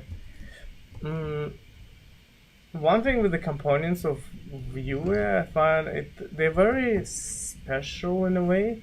So I will show you when I create one. So this is the component that they have as an example. As you can see, the component itself has this template thing and this script thing and the style thing, which is nice, but kind of at the same time very special, because especially if you compare it to React pure components, which is just a JavaScript function and you can test it with anything, this thing is very special. You can't test it with anything but the tools that you need to use, this Vue it's called. So that's kind of makes it tricky. As far as I understand, you always need to use the. So if we look at the test, existing test for hello, this hello thing, this guy is. If we just look at it, this hello thing is kind of very special. It's not just a function, it's some kind of view object, and without the view you basically cannot test it. React has a little bit of that, but at the same time in theory, JSX can be transformed to anything. So when you write in React, when you have this JSX here, right, you can write a thing which will take this JSX and transform it to Vue.js. With Vue, because this thing's so special, you can't really do anything but use it with Vue or have a special parser for that. So let's just see if we can extract the to-do part. So the to-do part here was this URL. Oh, that's wrong project. The to-do part here was this. What was this li class, which was using the special v4 thing, which is the Vue way to do iterations. So I thought I can just like take this and put it in the component, and I wanted to do it in like test-driven way. So before that, I want to add a spec for it, right? So to do .spec.js, and to make it actually be kind of close to how I like to work in React, is that I'm gonna just run the test runner in the watch mode. So that way test runner will rerun all the time, and I don't need to, I can just know that hey, it works still. So it will run the hello and it will fail. One thing which I found a bit irritating is that it gives me a lot of content, so I need to have like a bit bigger terminal. So our hello view, it returns too much stuff in this welcome. So it's this part which needs to be fixed. Oh yeah, this. And now it's successful, okay? So we have to do spec.js, which I'm just gonna like split the screen and see, oops, and look at hello spec at the same time, so I can like copy paste it basically, but without copy pasting. So we need to import the view first, oops. And then the second one is we need to import the actual component. That's pretty simple. So components, I think it's called to-do, and then we just use the standard Jasmine syntax. So this is our to-do view. Oops. It. So this says it should render context. I will say it should render a label for to-do, and we're just gonna test that we can pass the label through the properties. So that's where it becomes complicated. I was looking at this like, what the heck is that? So apparently, for us to pass the props, we need to do some crazy stuff like this, and then the constructor here, if we look at this constructor is new constructor, which made me be like, what the heck? So right here what we can pass is the props data, which is actually, like, that took me a while to find. I needed to go to like unit testing, look at how you do it here, and then somewhere here they say that this is the way that you do that you pass the props data like this. Not very obvious, because I need to like extend it with the viewer, and then pass the props data for this very strange way. But let's say our props data will be the title, I guess. I'm trying to understand what it's doing here. Message, yeah, so it's an object title, and let's say it's called simple to do. Okay, and then we do this mount thing, which I presume mounts the object in the magic view. So this gives us this object which we can do almost like jQuery things on, and this is actually DOM. This is not even jQuery. The query selector is standard DOM. So that's pretty interesting that they allow you to use query selector here. And if we look at our to-do view, why is it .html? That's not the one. Oh yeah, so I don't have to do view actually. So let's just stop here and see it's failing. So cannot find components module to do. So let's add the component first. I kind of jumped in front of myself. New file. Not here. Here. New file. To-do.vue. So it reruns again. Now it gives us this stuff, which is annoying, let's say, and you saw me deal with this ESLint constant errors in the first screencast. Oh, hey Anita, welcome back. How are you going? Oh yeah, okay, so we're actually getting good job frames now, so I think like the dual support should not complain.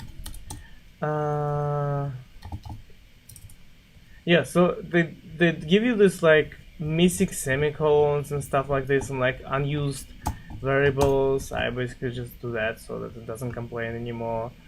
It will still give me semicolons here, which is really getting on my nerves at some point.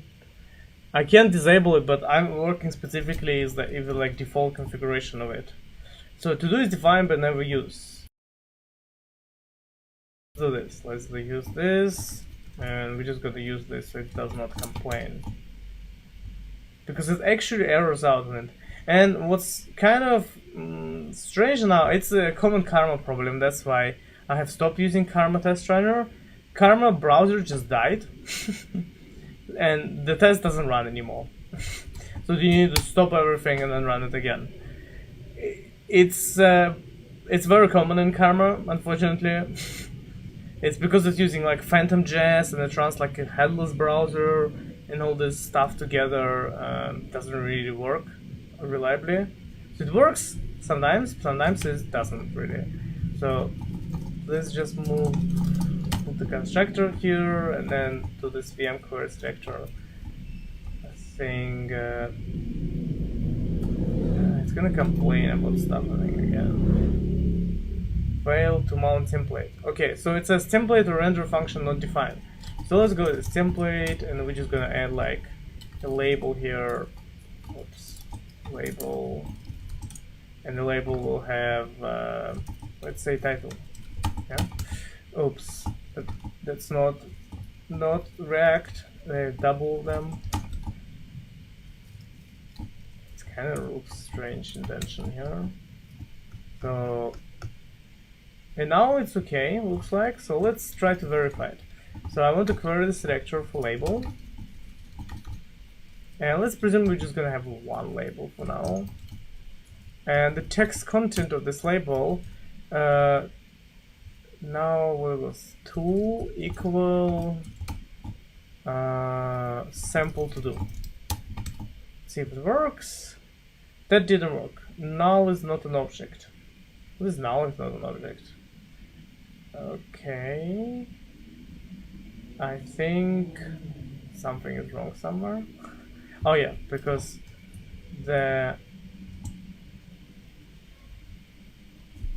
I guess there's no component, that's why. So if we do the scaffold thing here, maybe then it's going to be more happier. And we didn't define any props. So they have this props thing here, which is how you define the properties. So I'm going to add the title here. And it says null is not an object still, which is kind of strange to me, because I didn't have that error. Which part is causing me to error out? Let's see. Is it this part? Okay. To be defined, I guess. Undefined is not constructor. Text content. So let's see if this works. No, that gives us null as not an object already. So I think query selector here returns actually nothing. Let's just console log this and check what the heck is going on here. Console log this guy. Okay, so apparently there is nothing rendered. And I do wonder why, because we have a template. Oops. Vue. So we have a template with a label, and it has the title inside. And if we look at hello as an example of how you do that, there's a template here, and then a script. Maybe we need a name. It doesn't give us any clues of what's going on. So let's set a name to do. And let's see if that fixed anything. No, it's still 0. It can require a selector of like anything. It is kind of label, so I'm not sure what kind of other selector I should query in this scenario. So we have the constructor, we have it mounted. Oops, wrong thing.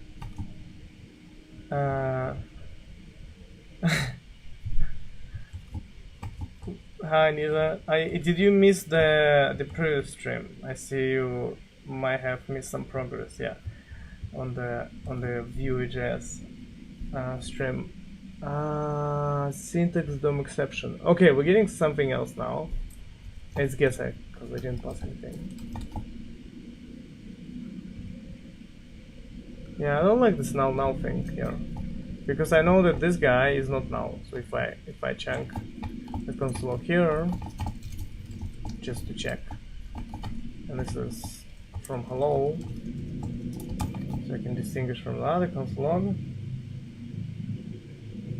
It gives us this one. So that's what I was expecting, but for some reason the to-do component doesn't actually do anything like this.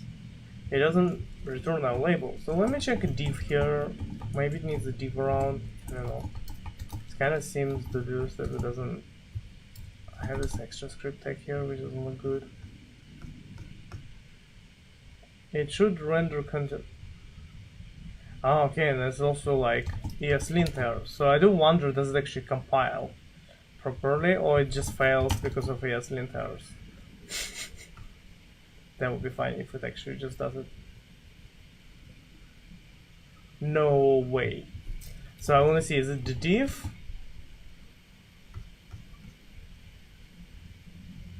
It is the div. So apparently all the templates needs to have a div.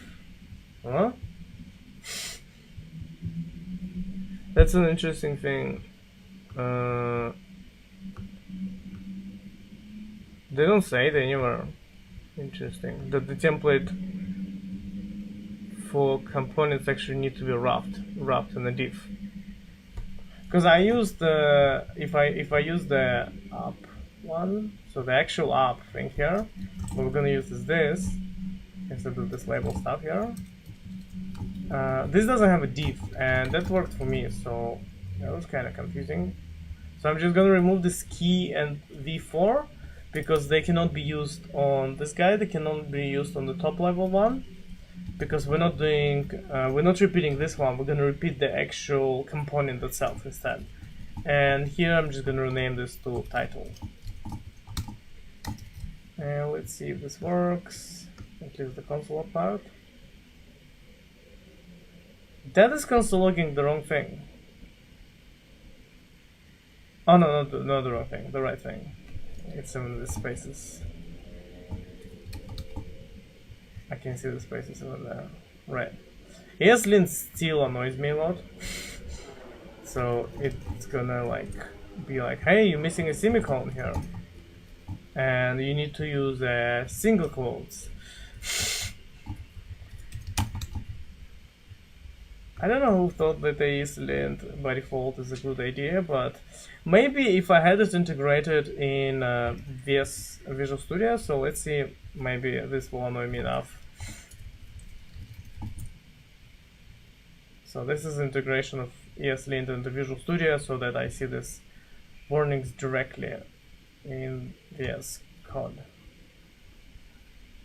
Is it restarting? Yes. Okay. So now this thing should annoy me more, but right here, so I can see it. Okay, here we go. And it has these fancy things like fix all unfixable problems, so it will fix this for me. So I don't need this thing in hello. and I want to run the test again. Watch. So we're not going to do console log, that's not a very good thing.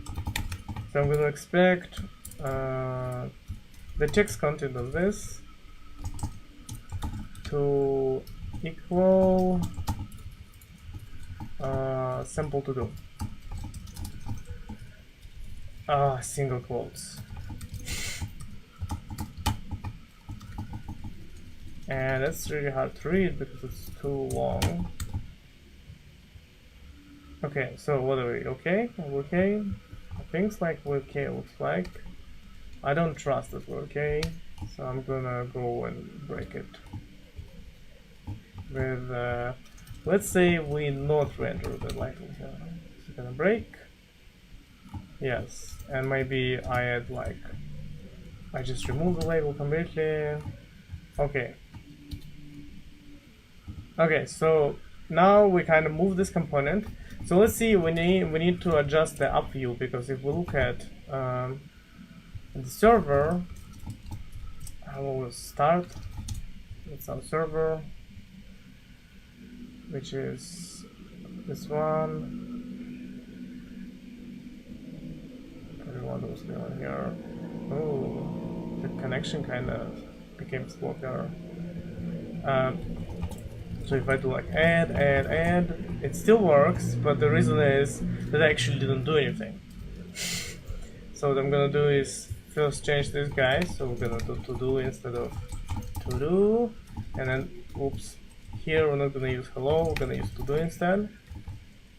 And that was a bit tricky to understand. So what they do is when you define the components here, they will automatically lowercase them. So if you want to use the to do here, you can use like this.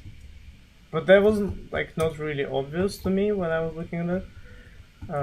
And then this v4 moves onto component, but in a different syntax. And that's where kind of I got stuck when I was doing it myself. Probably like half an hour trying to figure it out. So there is the syntax called vbind, and the bind apparently requires us to bind the key. And then if we want to have our title, for example, which is the property we expect to be bound to do text, I think too. This was not exactly the same, so if you look at the key, how do I show you the difference? If I save this guy, I can show you the difference somehow here, I think. Yeah, so it used to be, oops, not this guy.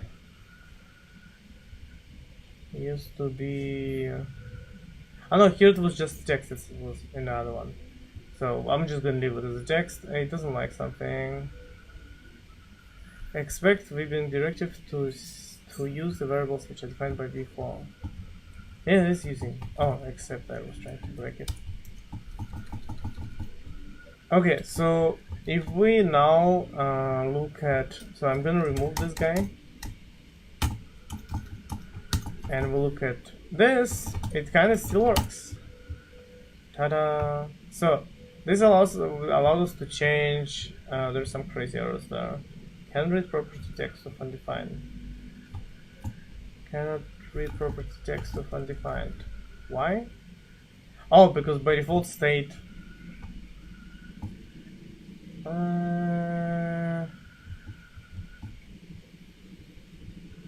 Why can't you read text property of undefined and it still works somehow? I have a feeling that this happens only on the first time it renders. Property or method to do is not defined on the instance but referenced during render. Make sure to declare reactive data property in the data option. What?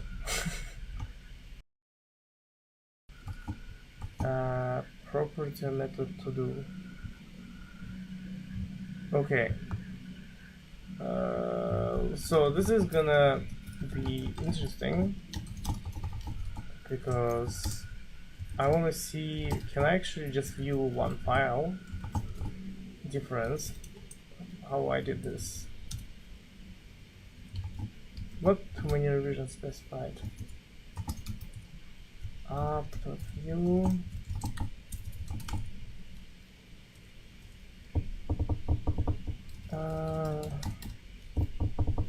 Yeah, I did it exactly the same. And it worked for me. Maybe I didn't notice those errors. Those errors are not good. Error in the render function cannot read property text undefined. I do wonder why, because it seems like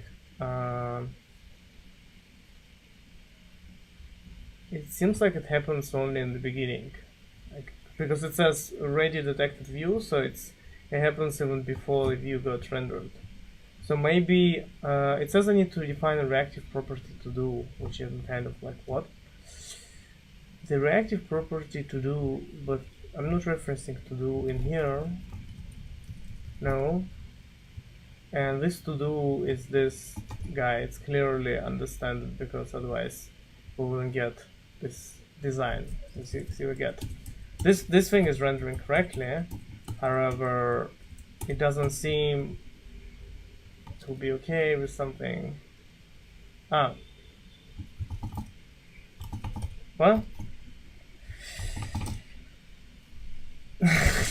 it works. Okay, whatever.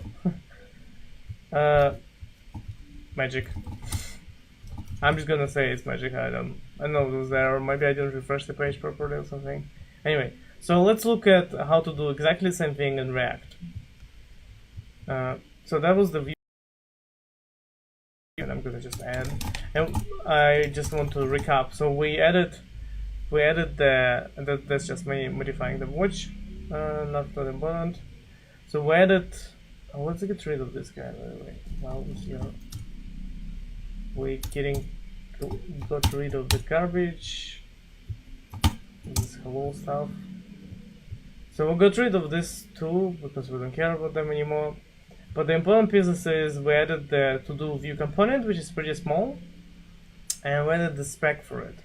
And what we can actually do now, which is interesting, is that we can take the styles from the to-do CSS, which is somewhere. I think it's this guy's. No, I don't know what is this learn thing. Index CSS.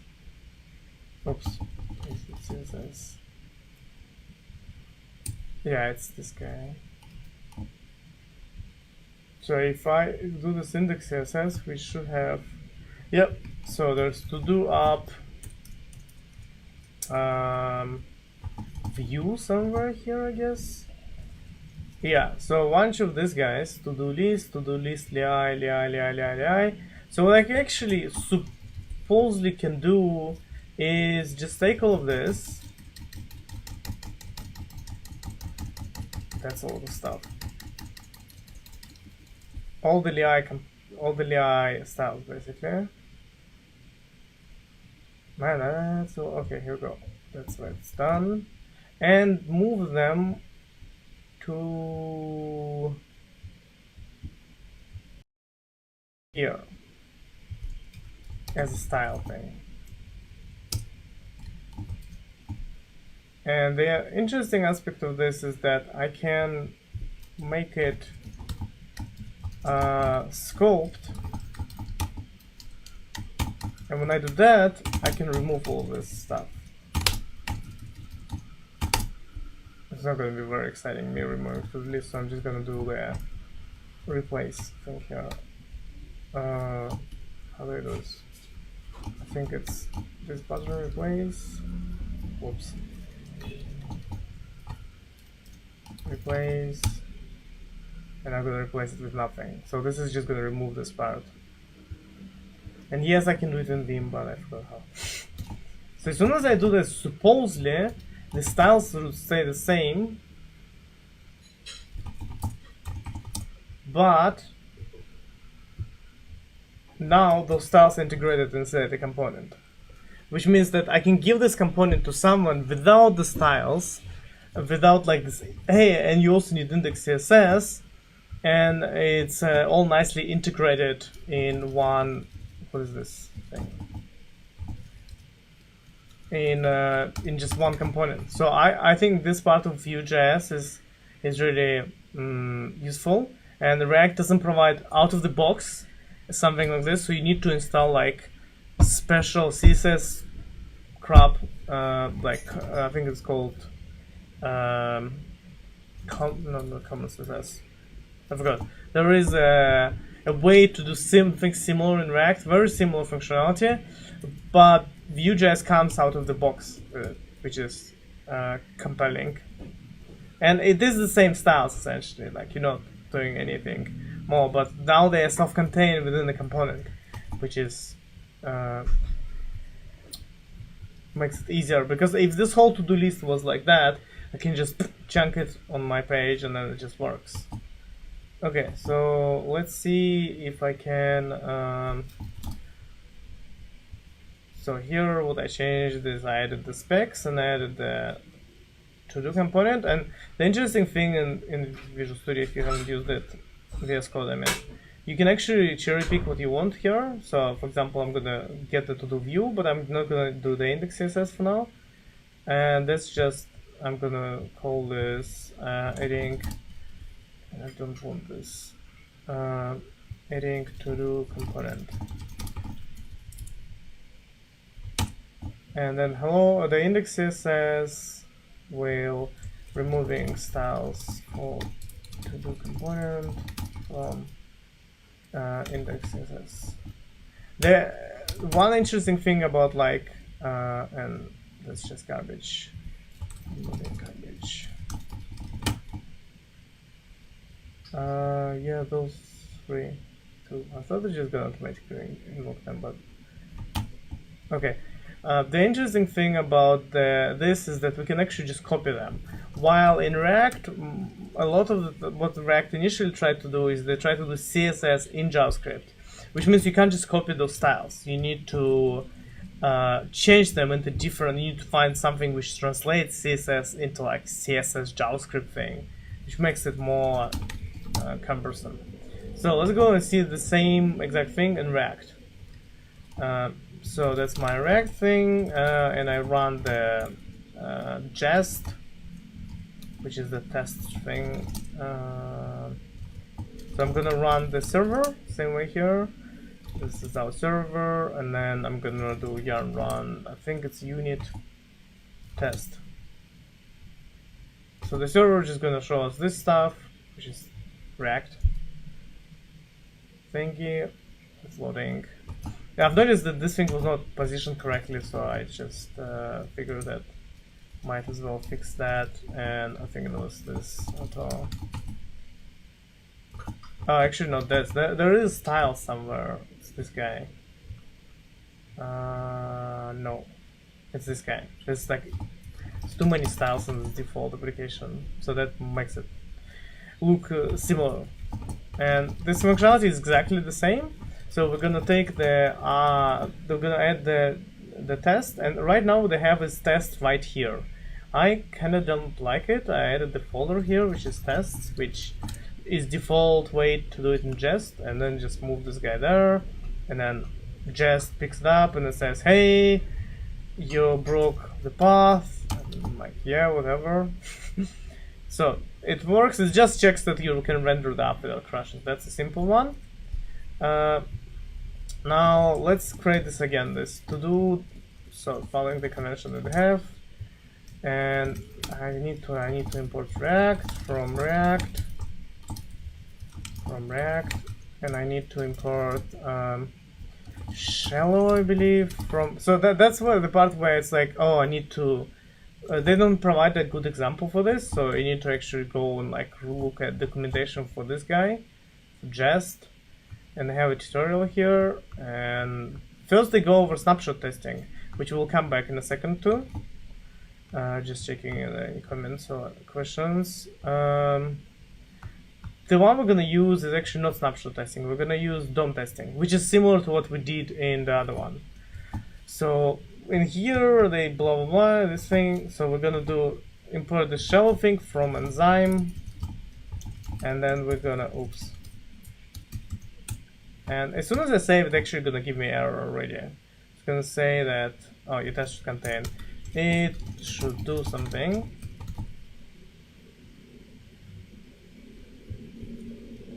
Okay, it needs a function, otherwise it just skips it. Oh, apparently it passed somehow. Okay. I know why, because I have, and the reason is because my node modules already includes the enzyme. I can't cheat it because I did it before. So if we look at the, where was it? At this guy now, it should fail. Yeah, cannot find module enzyme. So what I need to do is yarn add -d enzyme.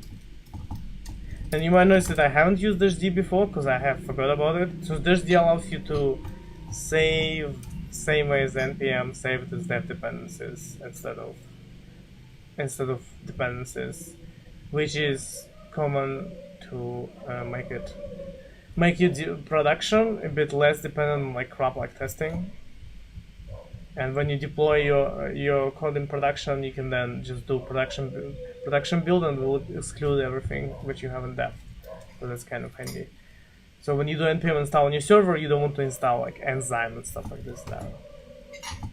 That's why the node was designed that way. So we're gonna import the to-do from, and the cool thing here, I think it makes it a bit more straightforward because it's closer to the how node works. It's just you just use import like require whatever from just file path. So there's no like magic. Oh, like we like in the Vue. Remember when we did that to do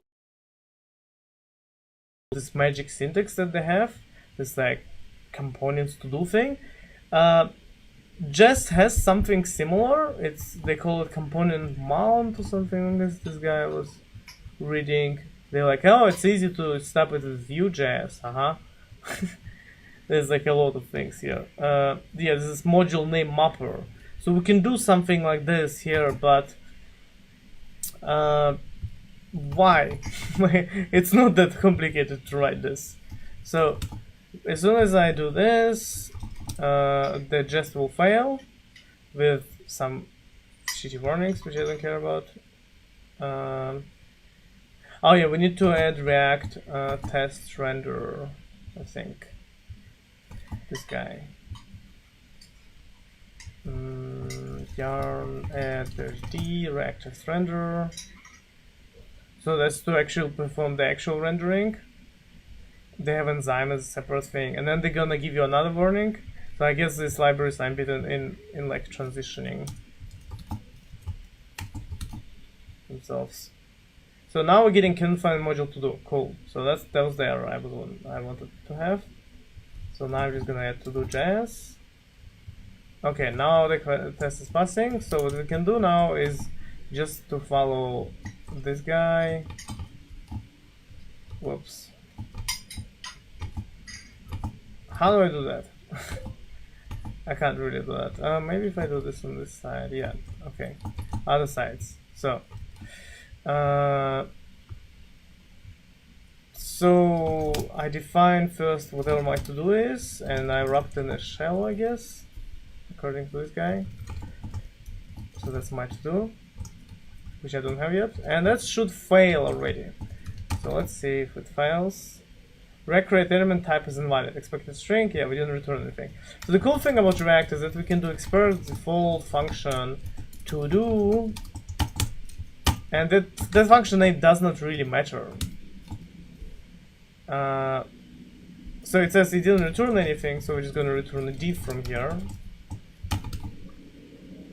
And guess what? It will tell us the React is undefined from React. And the reason is because when we transform this JSX, remember that it's transformed to React.create element. So if you transform it to React.create element, and you don't have React here, it's obviously gonna fail. Okay, so now it's passing. So that's kind of handy thing about React is that this is just a function. It's a function which calls React. Yes, it is dependent on React, and if you don't want to use JSX, you have an option to just do this React create element and do this stuff. But in theory, this function is quite pure. in theory. And at least this file is just a function, we can easily understand it, while the same thing in Vue is a bit this like Java's Vue file, which has the templates and the scripts and the styles together. Different approaches. People might prefer one, other people might prefer the other one. I think I prefer the React one for the components, but for styling I like the Vue one. So if only I can combine both of them somehow. Okay, so this is our to-do, and what we can do then with this to-do thing is that we can do things like find on it. So we're gonna find a label. So that's very different syntax here. And on this label, what we can do is we can like simulate different events, but what we want to get from it is text, I believe. And we expect this text to be sample to do the same exact way that we did in the other one, except the syntax is different. So we're gonna pass the title here to be sample to do. And let's see if it works. Meta text is only meant to be run on a single node, 0 phone node instead. So they didn't return anything, right? So in React pure components, you just pass the props here, and the props.text will supposedly just give us whatever we want, but we didn't do the label here. So let's just add the label. So we have something to render, and I forgot the. Now I'm getting confused with the syntax between React and non-React. So I think it's a single one. Okay, so that almost worked, except it didn't. So we had a label there, but they didn't like the label for some reason. So let's see why. So let's console log the props and see if the props are correct. That's the easiest thing. The props has a title. Oh, title. That's why. Okay, now we have both tests passing, which is good. So let's go and actually get this guy. And the handy thing here is we have render to do function, which is basically all of this. It just goes directly into our to do. Wait, that was recently opened. Right here. And the only thing we need to change is, because we're passing the props, so we need to change this to do text to title. So that's our const title from props. And in here we're just gonna say title2 for now. And expect, oh yeah, so it's very particular on that the space is not there. Okay, so that works. And if we change the app.js, we in theory just need to go and change this. So this now calls render to do. So instead of calling render to do, what we can do is this state to do state map. Then we need to have a function which returns to do with the title of so this is our to do, and to do the title. I think this is it pretty much, if I didn't get lost. So the test passes, but doesn't mean that it works. So let's look at this guy. To do is not defined. Alright, we didn't include it. Oops. Import to do from to do. No, to do. No, to do. It's capital to do. Module not defined. Hundreds of module. What? Oh, yes, because the syntax. Now what? Okay, so now it seems to be okay. Oh, what's going on here? So apparently our to-do title here didn't get passed. So let's look at, is it the properties, or apparently we have an error, so that's not good. Should have unique key. I guess we can ignore it for now. So we have this to-do thing, which seems to be okay, but our label doesn't have anything. And if you look at the props for this guy, for the to-do, there's nothing in the props. So that's kind of interesting, because our to-do here, unfortunately it says any, which doesn't give us any clue. So to-dos is an array, and when we add the to-do, it has text. And I think I called it title, not text. Yes, I confused myself with all this title text differences. Yes, you're gonna crash very badly, React, with this thing. Okay, so now we have it, and it seems to be working. So let's see if we can get rid of this strange error. So it says that we need the key, and this is a common thing with the thing, so I'm just gonna make it the key to do the text. I think that should work. I think. Man, seriously, the debugger thing. Okay, so I'm gonna do 1, 2, 3, 1, 2, 3. It seems to be working. No errors anymore. I was testing an interesting thing. So if I do this, and then I do this, and then I do this, you might notice that no more thing appearing.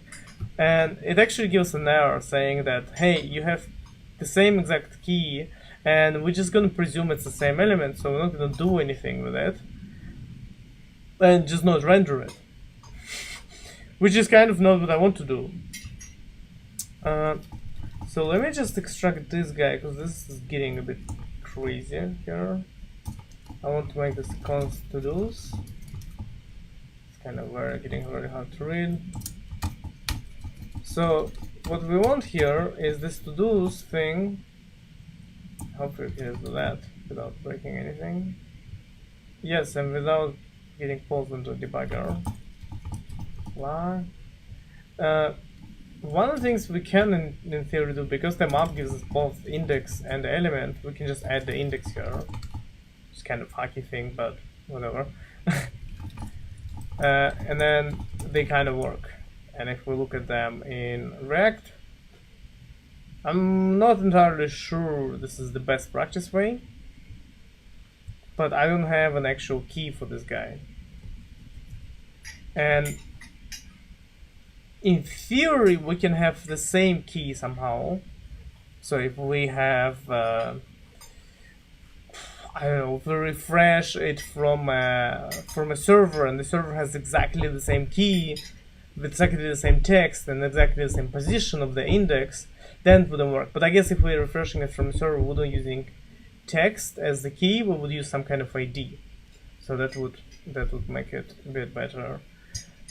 Yeah, so that basically was the whole change for React. We moved this here, and the thing we cannot do with React at this stage, at least I'm not aware of how to do this. Where's this base CSS thing? So this is our base CSS. So same way, right? We have index CSS, which has this crazy to-do list stuff.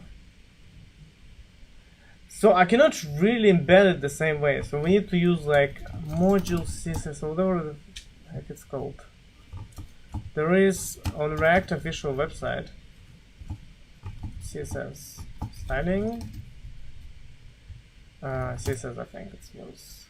They have a mentioning of or maybe they don't anymore. Maybe they don't do it anymore. They used to mention style here. Yeah, no, CSS. Okay, so React CSS. Yeah, CSS modules, that's what's called. And it's this fancy thing. What is this? So if you look at the styles here, these styles doesn't look like JavaScript, because JavaScript doesn't look like CSS, because in CSS you will have semicolon. So this is this convert CSS JavaScript, which means you can't just take those styles. You need to find something else. And yeah, there's a bunch of problems with this. So what they're trying to do is put the style there, and then he basically explains it for way too long. Just give us a way to do it. I think I read actually this guy post, and he just had an idea how to do it, but I don't remember if anyone actually implemented it. So let's quickly search for it. Hey Tony Code, welcome back, and everyone else I haven't seen before.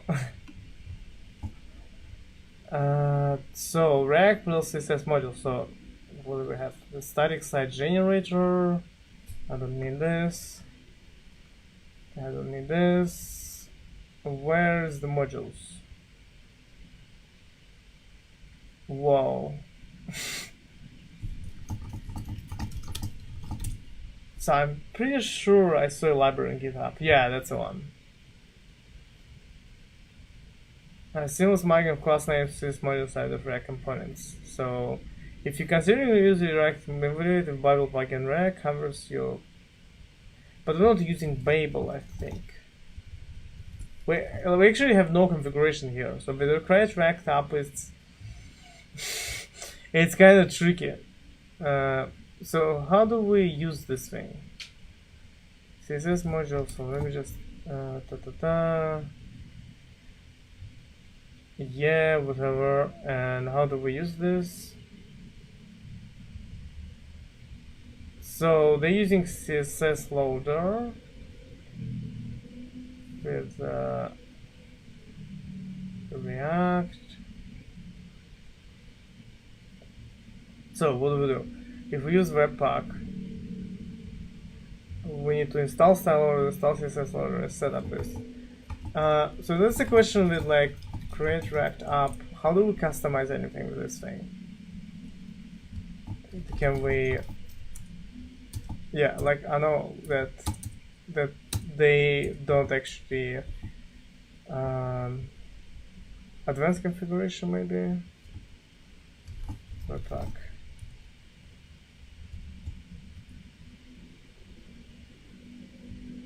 Okay. Oh. Maybe they do mention modules here. CSS modules? No. Webpack. Process random. Webpack. Okay. So updating folder structure, syntax highlighting, changing the code, and exporting a component. Adding images. So adding a style sheet. They just say, hey, you just added a button CSS.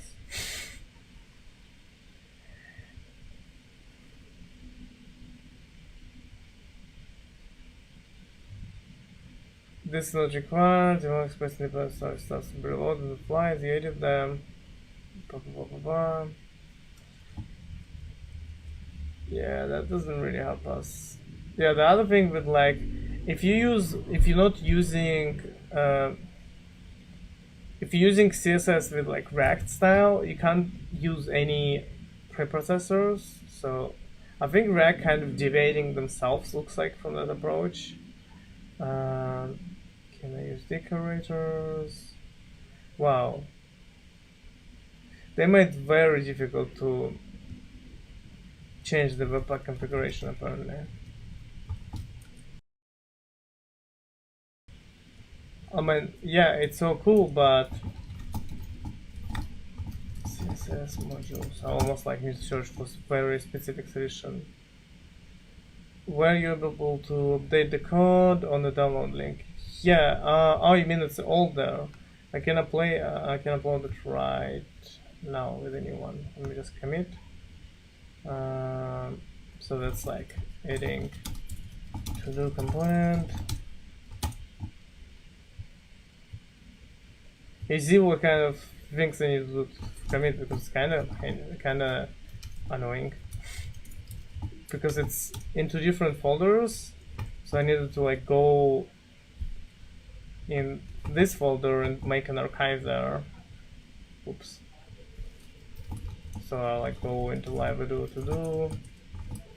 to do the view, git archive, and then switch to the other one, git archive, but then different archive, because this is not the same. Why is there something? Oh yeah, it's just this guy. And then I'm too lazy to do it terminal, but I don't really remember how. And I just like get these guys and zip them. So it is a bit inconvenient, let's say, to upload it, but I'll do it now. So I don't think there is an easy way to do that, and someone wrote a blog how to use CSS module with create React apps apparently.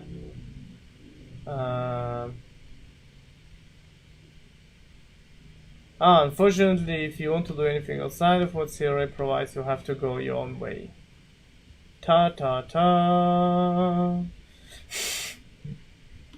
Okay, so if you do yarn eject, it just drops all the configuration. It just drops all the configuration and then we can modify anything. I see.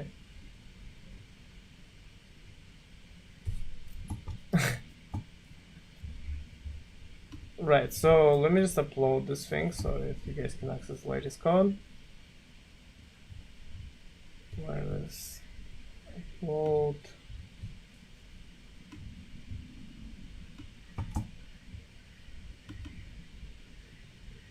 And I think if I save, it was a bit confusing when I saved last time. It's just like, did it upload or not?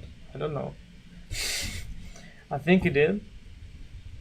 So apparently we need to eject, which is like way too much work, I think, at this stage, and I don't want to do it live because I feel like it's not gonna go as easy as I imagine.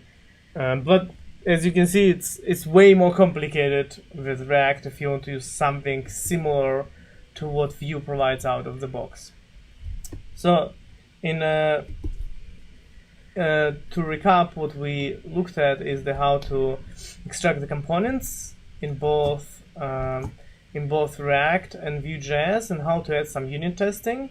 The one thing I didn't show, which I can quickly show here with React, is an interesting aspect of which is possible to add to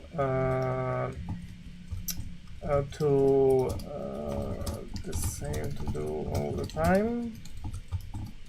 It's possible to add to Vue.js, but quite hard. So it's not easy. I have looked at how to do this, and so the first thing that Jest suggests here, if you notice when I was reading Jest documentation, I don't know where was it. That's this one, I think.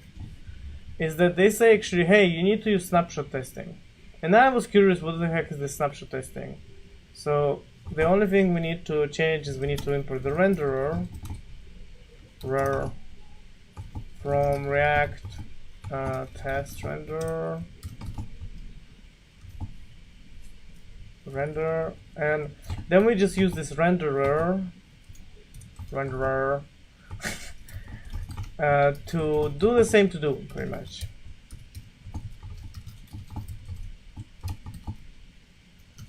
The big difference is what we can do now is we can do expect do. So what we actually can do is to do the component to JSON, and when we do to JSON, it takes the whole tree. So if you have multiple components inside, it will just render the whole thing and convert it into JSON structure. And then you say that you can expect that you want to expect the tree to match snapshot. And as soon as I do this, what happens now is Jest will automatically create the snapshots folder, which will have this stuff in it. So export should, so the name of the test, and the actual label that is rendered. So we actually have div classes and li classes.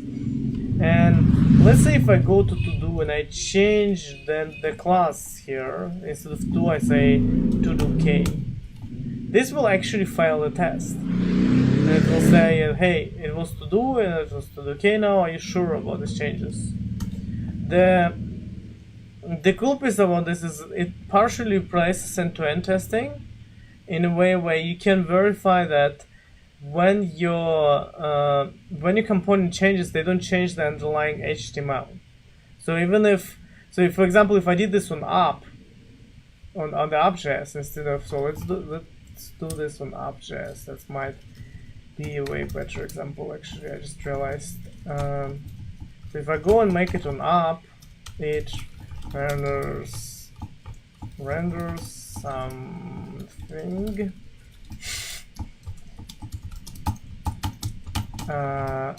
And I'm just gonna do this. Too easy to type it.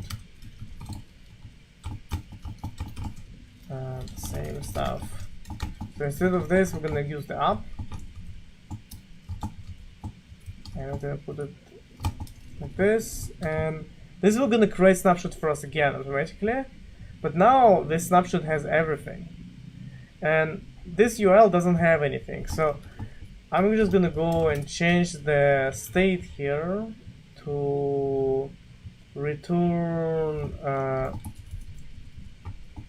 add to do, which we basically just pass the state and we say, hey, test to do, and we don't care about the index part. So remember, our add to do is a function which accepts the state, and then it will return the new one, so it doesn't modify the state. So we have this li class there, right? So and it says, hey, snapshot is not, it's like different. When snapshot fails, you just need to run the jest with -y. So I'm not sure, can we run it right here from -y, or do we need to just like because it has all this React script stuff. Why totally failing? Yeah, here we go. Nice. So snapshot updated. Now what we can do is we can actually go and we can check out the old app.js, and I'm just gonna keep this guy. So I'm gonna check out app.js from a previous version. I think that's like this. Oh, that didn't work. Because it's not app.js, it's source app.js. And from previous versions, which supposedly to revert us back.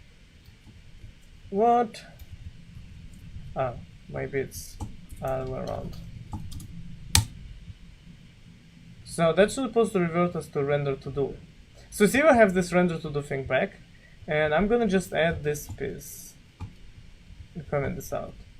So when I have saved this file, and we only did one file, remember?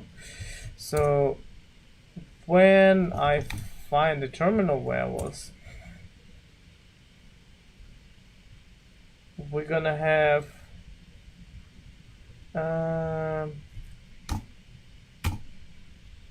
okay, so it says that something has been changed, because before it was hey to do, and now it is, I don't see the difference. So div class name label, li class name to do.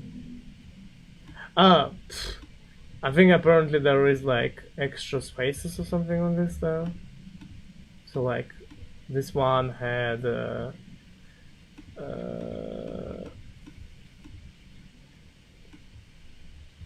no, I don't see it. So they're saying that what I wanted to show you is that we can actually verify. So the changes when we take the part of DOM and we extract it in the component, then the changes didn't affect anything. And unfortunately this demo didn't work as good as expected. So maybe I did change the DOM slightly when I modified it.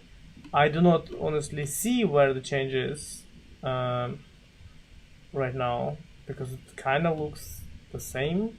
It says there is no class name to do. Let's see if I update what's gonna happen. So if I update, just want to see what it is now. That is the same. That is confusing, but okay. So I'm just gonna check out the thing from source.js again, and that should not. Oh, what happened on branch master? But yeah, so now we have to do smap. Oh, maybe my checkout didn't work. I just realized, because I might need this. Yeah, so see, this part changes because I forgot to remove the thing. But I don't understand why our snapshot is slightly different, because it looks kind of the same. So there is a slight variation on this, but in theory you should be able to just switch the component to the DOM element, and it shouldn't make any difference. And can I make sound a bit louder? Yes, I can. And in theory it will just allow you to verify that, hey, you rearrange stuff in the components and it still works. The Vue.js doesn't have such capability. It is possible to add it, but it's the same as trying to add CSS modules to React, and we're trying to keep everything to what it is, like what is out of the box for now, and to keep it to minimum customizations, because we can customize everything as much as we want. Okay, cool. So I will commit this so you can see the snapshots. Check out master, and yeah, and update the archive so you can download it.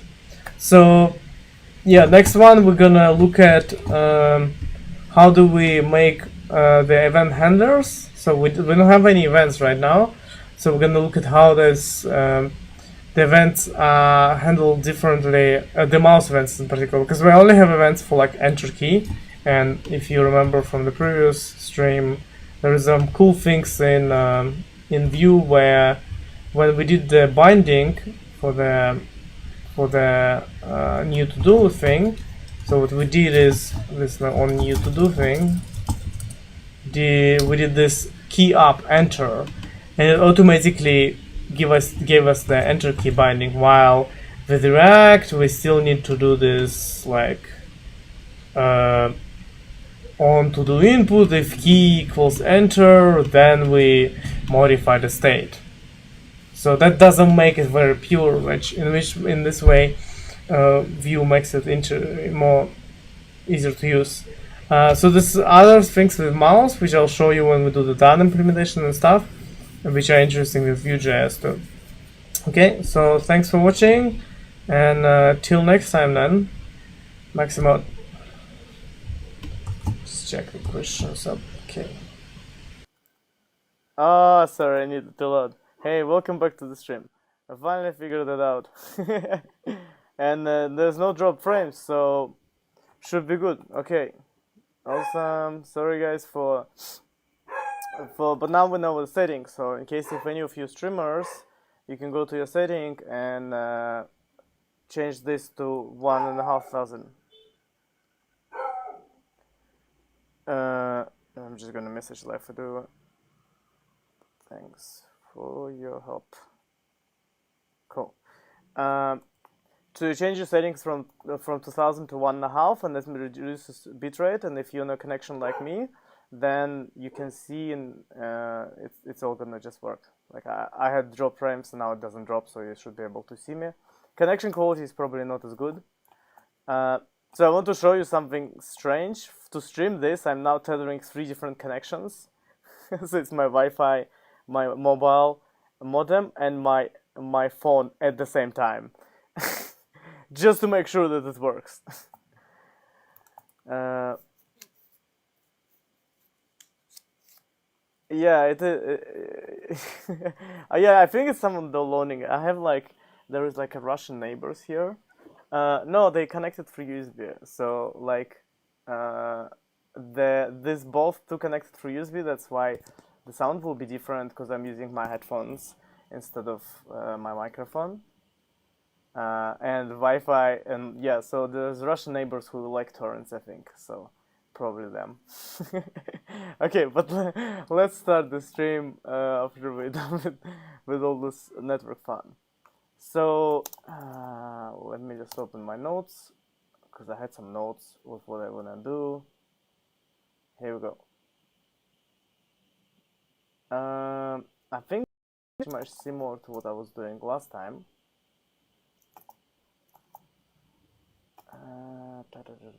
So okay, so I mean similar in terms of this is my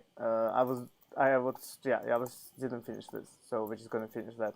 So what we did the completion part, and I've actually realized that I think for Vue.js I have made a mistake when I was doing it. I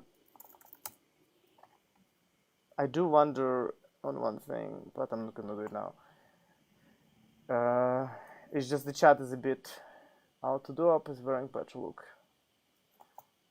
Yeah, the look of to do up is like it's not mine. It's from to do MVC. I think it's Pete Hunt who created this website, so I'm not responsible for the look at all.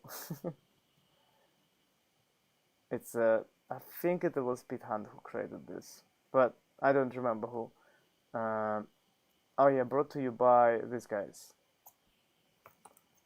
That's their styles, so I just didn't want to deal with styles. But the thing I wanted to talk about here is that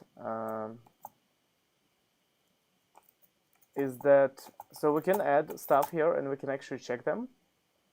And oops, why that doesn't work anymore? Oopsie. Okay, so let's see. What did I change here?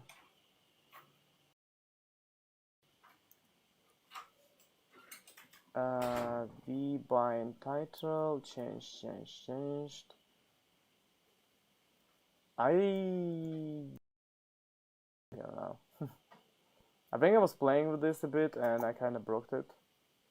So that's where I was showing this handle, like this thing event, and on change we're supposed to call toggle to do. And let's just check this toggle to do thing. Okay, so this thing emits the event. Now this thing, I think it needs to say change here. That's what the problem is, I'm pretty sure. Yeah.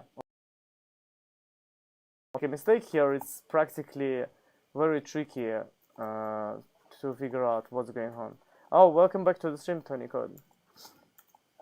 I hope the connection. Oh man, our connection is gonna be good through the whole stream. But if not, let me know in the chat. Okay, I will occasionally look at the. If I can like make it very small. Okay, and I put it like here, so I can see it. Because for you, this part is covered by my face, but I can see the chat, so that's good. So one thing here is we can, in theory, use vModel. So where was vModel thing? The Vue.js,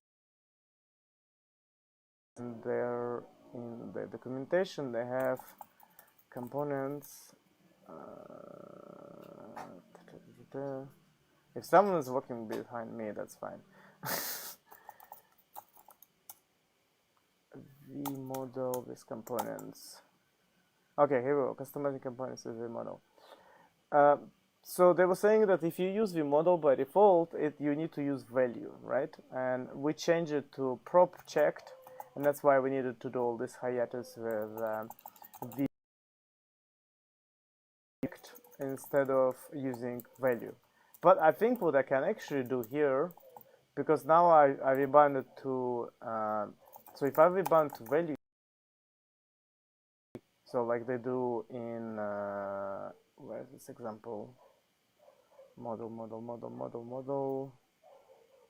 I think it was in form. Yes. So vModel here can be just the value.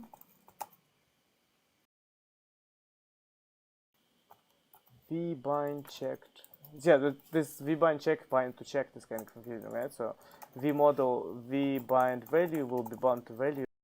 Getting so magical with Vue.js that I'm sometimes wondering is it worth it. And then we gonna emit, keep it the same. And if I look at the components again, vModel with components, built-in types involve more version to view components. To learn more about custom inputs, look at component guide. Okay, custom input. Yeah, so they do vbind value v-on input something. So instead of input, we're doing v-on change, and here v-on change. So vModel something here, this something will match essentially component. This simplifies to value something and the input value something value. Okay, here we go. So that's the example that we need. So we use vbind value, and then we use this update value thing, which update value is just needs to emit the it emits the input event, which is a bit confusing because so this vModel guy apparently works on input only. To make it work, I believe, is that we need to emit input here, and we proxy our change thing here, and we bind to the value, which is exactly what I did. So then supposedly, if I done everything, the vModel here, and vModel would be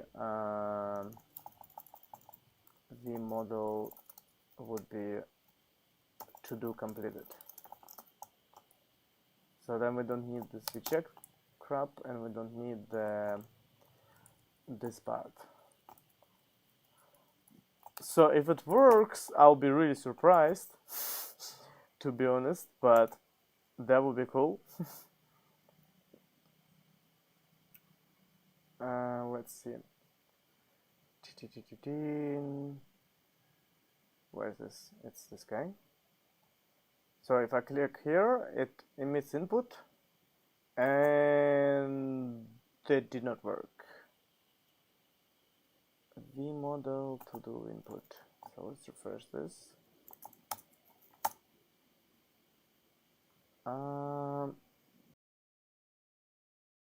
Happened there. So this to do has checked, and the checked is false, right? Okay. Checked somewhere. No, I'm binding to value here. Maybe I need to bind to checked, to list this. So when they bind here to something, to like price here, inside the component, inside the template, we're supposed to just use the bind value, which is essentially whatever is passed from the top. But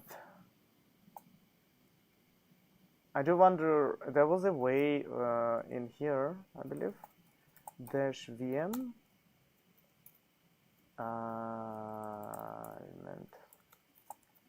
I did it once. Okay, so this is this LI data. So we can, I think, call the things. So this is our toggle to do component, but we can actually data. Is it this data? Okay, so this is the other data. That's not the one. I'm trying to change this to-do guy to change the state basically. That's makes it very complicated, this VM. I did somehow this once. Essentially, we can't change this guy directly here. Zach, I can't click on it and say, hey, can you like become different?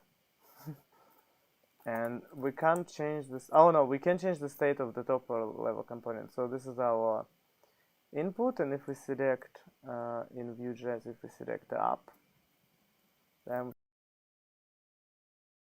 dot data or whatever data like this dot. So when we do here, we have the state thing to do's. Okay, here we go. So this is our first to do. I don't know, completed. So let's change it to true. Okay. So the component inside works. As you see, when I change the thing manually, it flipped. It's only when I click on this thing, it does not communicate the changes back to this guy. And the question is why? I don't know, honestly. It's supposed to, what it's supposed to do, it's supposed to just put it in to do completed. So when you assign the model and then you emit the input event with whatever, so we can see, oh, property of method value is not defined on instant but referenced during render. Make sure to declare reactive data properties in data option. Oh, crap, last time. So we don't need this property then. And the props checked. Oh, checked is not defined anymore. So this property checked was actually used to toggle the checkbox, was it? Checked. I don't think I used it for anything. So if I, oh, it's the, so oops. I had this problem last time when I was using Opera goes crazy apparently for some reason, and then there's this PKD guy, which I don't know what it is. And I wonder which part is going crazy. Is it the Vue.js causing it to be so nuts? Or is it this part?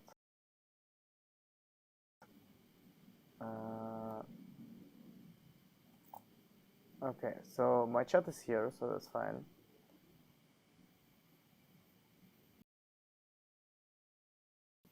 So the thing is, when we press this button here, we emit the event. So if I clear all the events, I press the button, it emits the input event, and it has the true inside. So apparently, our V model, for whatever reason, does not get it back correctly.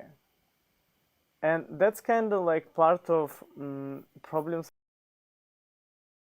You cannot like tell why it's not working. It's just like it's not working, and the magic doesn't work. The two-way data binding only works one way. I don't, because I do not know why. So if I search custom input, I did forget to set this guy. So I'm gonna set this guy.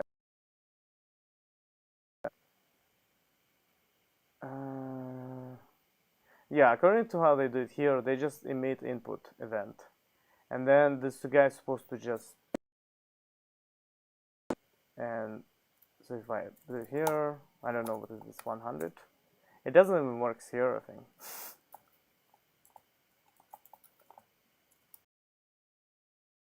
Or something. So they don't do props or anything here. They just have methods. Oh, they have props value. That's what it is. Maybe that's why props boolean, I guess. And I don't have checked anymore. Is it gonna make it happy? No, still not happy. So let's see. We have bind to value to this guy. We don't want this model guy here anymore. And when we toggle the to do, which happens on change, we emit the event input, which is exactly what they're doing here. They emit the input with a number. Oh, it works. So it was this guy, it was this model apparently.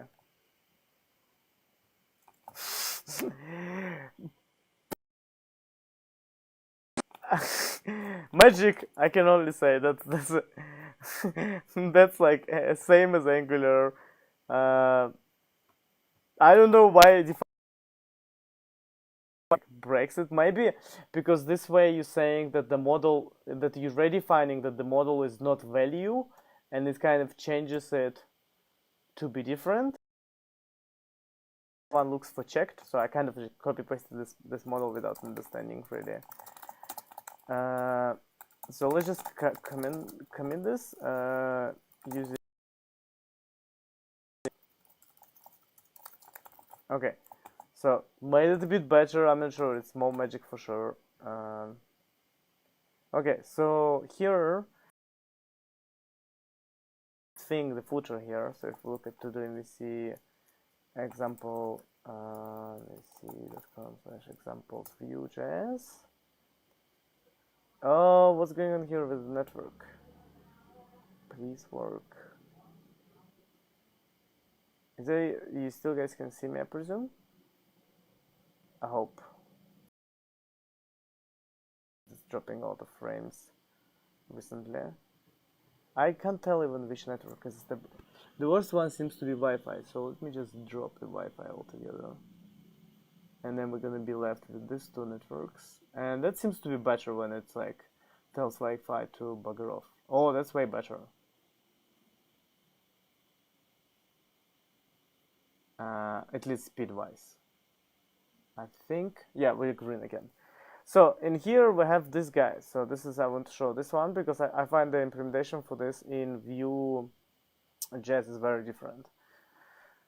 So what I'm gonna do is I'm gonna just add the footer now, so I can get the style, right? And we're gonna separate it into separate components. So we're gonna have a component here called, I think it's inside a separate section. Yeah, it's just the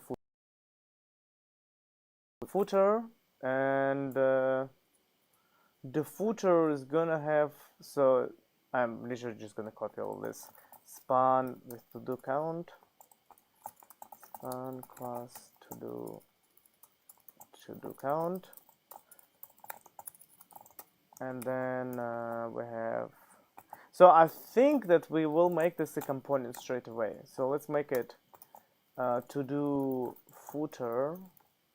I guess is it like that, like this, I think. And we'll make it a component.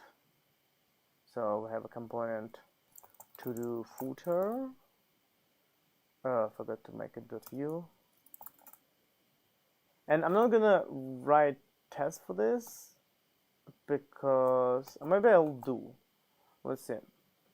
What do you guys think? Test or no test? And silence so far.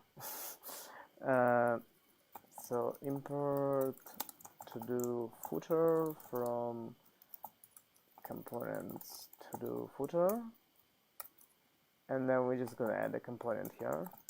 So this is like creating a new component altogether. Okay, so now this component is we're gonna pass through it the count, I presume. So and we're gonna do this vbind stuff, vbind count, and it's to-do state.todos.length. Is that how we do that? And let's just try to display the count. So we're gonna put the template. I didn't realize I can use Pug. That's pretty cool. If you haven't used Pug, it's like Jade. They just renamed themselves. it's slightly different syntax, so I'm just gonna use HTML for now. I do wonder, yeah, it seems to be not scrolling. Okay, oops. The scrolling in this chat window is horrendous. Okay, so the template here, so what we're gonna do is we're gonna copy this guy. So the span class to-do count. And we're gonna inject as v with vbind. Actually, we don't need to do vbind in this time, I think. I haven't brought. I keep switching between React and Vue all the time, and I'm kind of getting confused in which language am I using. So I think it's double, yeah. So double, and we're gonna put the count there, okay?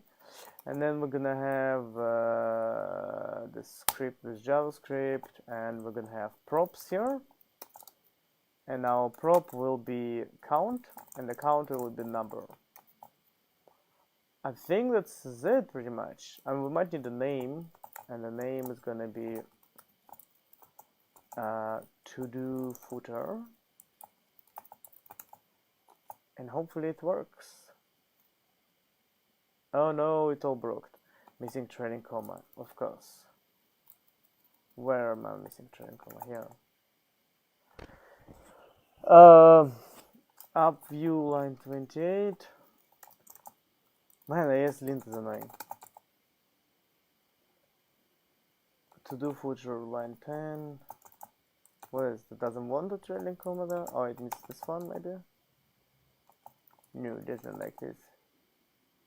Count number. Missing semicolon to do footer line 12. Where do you want the semicolon? There, here? Ah, annoying. Okay, so where's the footer? Okay, so this says one that did not really work. Why didn't it work? Oh, it's class footer, right. I forgot to add a class to it. Oops. Class footer. Okay, here we go. So if I add more to-dos, even more to-dos, this thing working. So this is the easy part.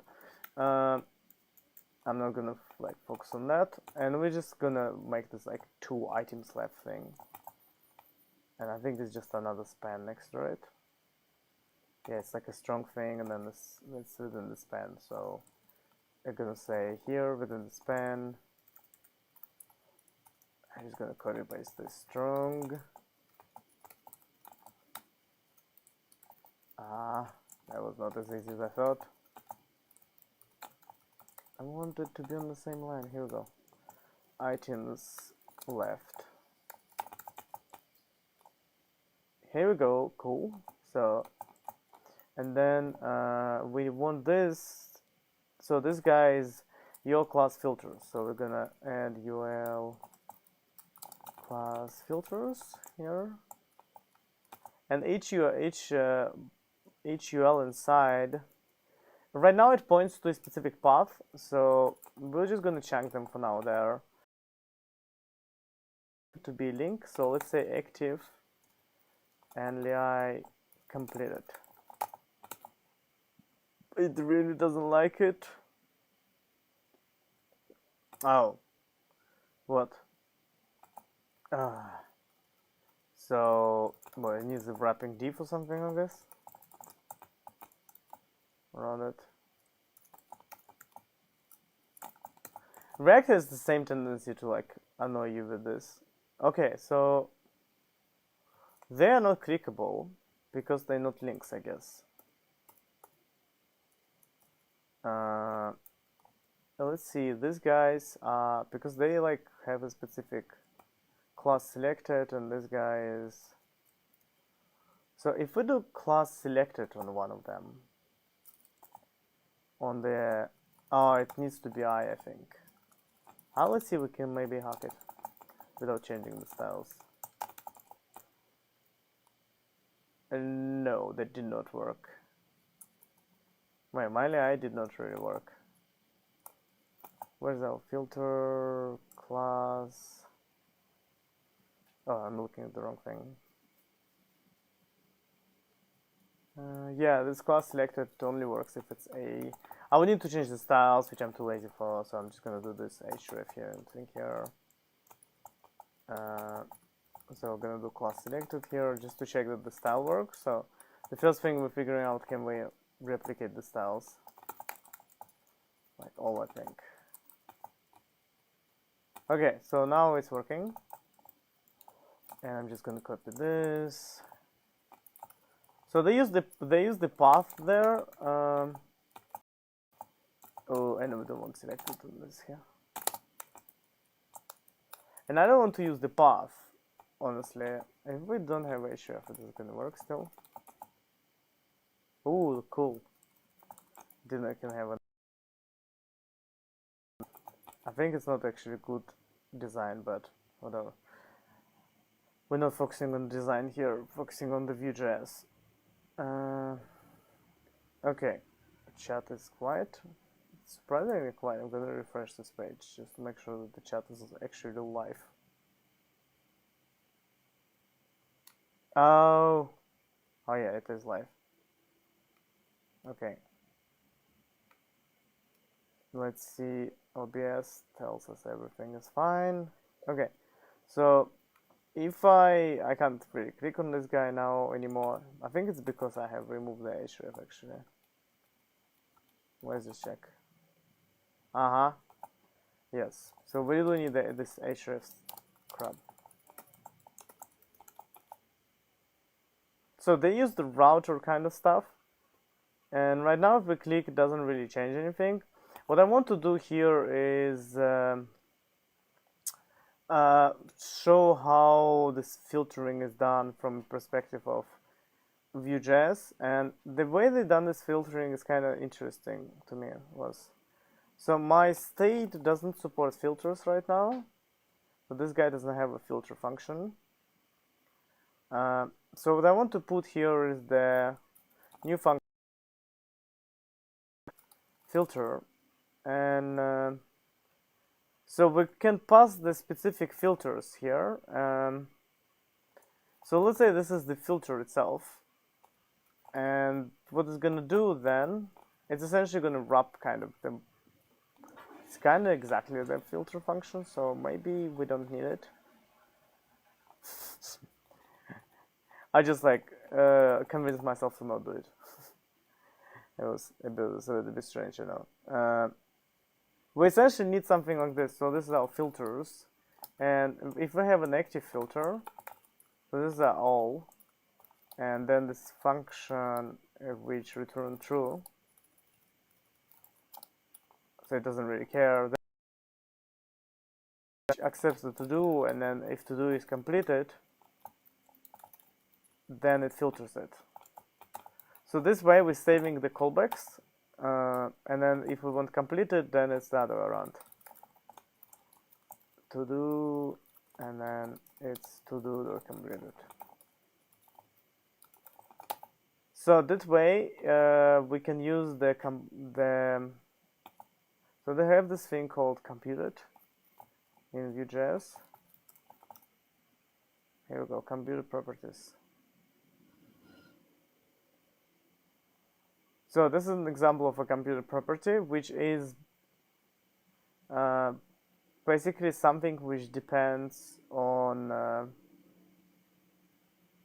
So they usually use those computed thing is like when you have one state and you have something else which you need to change based on whatever state you're gonna change. Like this crazy stuff.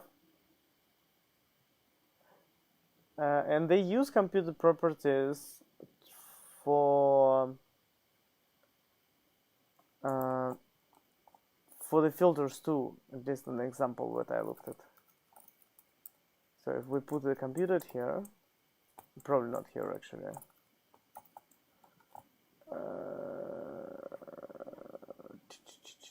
Where's our footer? Here we go. So here we're gonna have computed, and it's gonna have active, for example, and the active. So this thing is gonna depend on state essentially. So it's probably not gonna go here. It's gonna depend on whatever filter they selected. So filter is gonna. So essentially, when we click on one of these guys.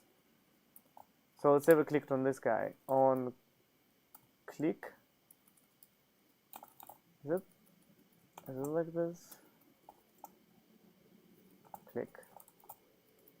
We're gonna call toggle all, and then on this guy we're gonna call on click we're gonna call toggle active. So we're gonna have methods which is toggle all. Maybe we can just emit the event from there. Actually realized we can just do like emit toggle all. It's kind of getting very angular, to be honest. Toggle active. This whole event structure is very angular, to be honest, and not in a good way. And here we're gonna say that on toggle all. Wait, what? On toggle active, we want to use the computer property, which is gonna use the filters. I honestly forgot how to do that. Like, I'm just like, it brain dead. I have looked at this before, and now I forgot how to do that. So let's quickly use cheat sheet. Yeah, GitHub apparently has a lot of debugging issues. They use computed and then return filters, but how do they use this? Oh, this is just filter to do. Okay, I mean that works. So instead of working directly with the state, we're gonna work with filter to do there. So we have a computed property here. Computed. So what our computer is gonna do, it's gonna filter the to do. Is that a function? Yeah. Based on so that's our filter. This guy was our filters. This const thing here, and we're gonna select from a filter one of them. So let's say active, for example. So that's gonna be I think that's why there is a reason why they're using function there. You can't just use arrow function with Vue.js. I will try, but let's make it work first, and then we can try. So we need a new thing here. Let's call it showing, maybe filter. Filter selected filter, and by default it's gonna be all. Okay, so we're gonna check the selected filter, and we're gonna call on this state do's dot filter, and that's gonna be the function that we're gonna pass there. So this is supposed to return this. Then we use keep using this filter to do's in here, for example, when we display them, and in here when we display the length. So let's see what broke. Everything. Unexpected token toggle active. Oh yes, we didn't say what to do when we toggle active. So when we toggle active, we need to say that. Can we just say like that where this selected filter is equal to active? I mean, that would be interesting if it just works. unexpected method filter to do's. What? Unnamed method. Oh yeah, it gets annoying with this. I'm gonna like expect them to line up to import of another import. Jeez.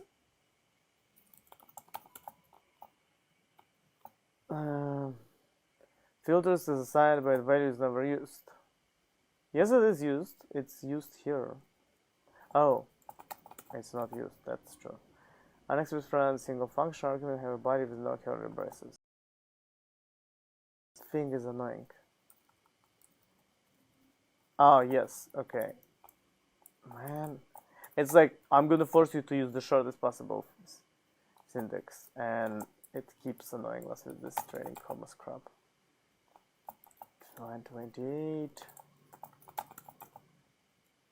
Okay, we're almost there. Selected filter, trailing comma, semicolon. Where? It wants the semicolon here apparently. And it wants the trailing comma here. And on line 53 it wants this guy, I think. Oh no, this guy. Unexpected space. What happened here? We didn't change anything here, so I'm not sure. What the? Oh, it's my settings. I have this guys here, and now it conflicts with. Okay, here we go. Happy? Okay, this thing is happy. So if we click active, it didn't do anything really. Gave us a bunch of errors. Okay, now it doesn't give us any errors. So if we press active, it doesn't really do anything. So it emits toggle active. And I would expect the component, this guy, to change and show us only the filter to do. And it actually shows it conveniently here, which is pretty cool. Then the filter to do's, this guy is not completed. Oh, right. So if we complete this guy, ooh. Oh. Okay, I'm lost kind of. So let's add two of them. So this is all. When we complete, it doesn't disappear. When we click all, it disappears. And that was really strange because it's like blah and so if we complete this and we press active. Okay, so that leaves us with only one item here. But if we complete it, it will disappear, which is fine because what's going on there? Oh, the user saying hi to each other. Hi, Fimanachi. Fimanucci. Oh, interesting name. Okay, so when we change this is the active filter, we need to also pass this filter to the footer. So let's pass this filter. That was kind of cool that we can make it work here. At the same time, if I make a like this thing here, for example, like this is not valid JavaScript, right? I mean, okay, this is might be valid JavaScript, but if I do this, it gives us error compiling the template. So,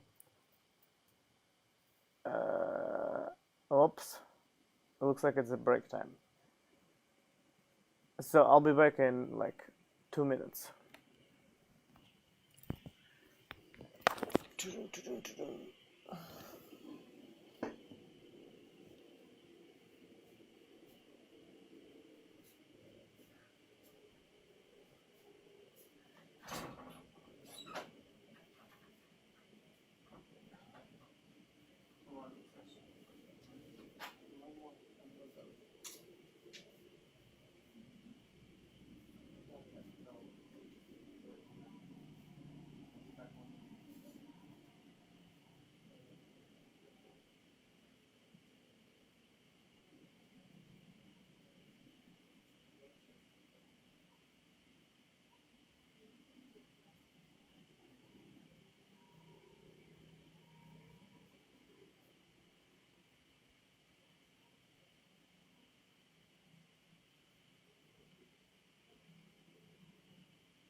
Okay, the break is done.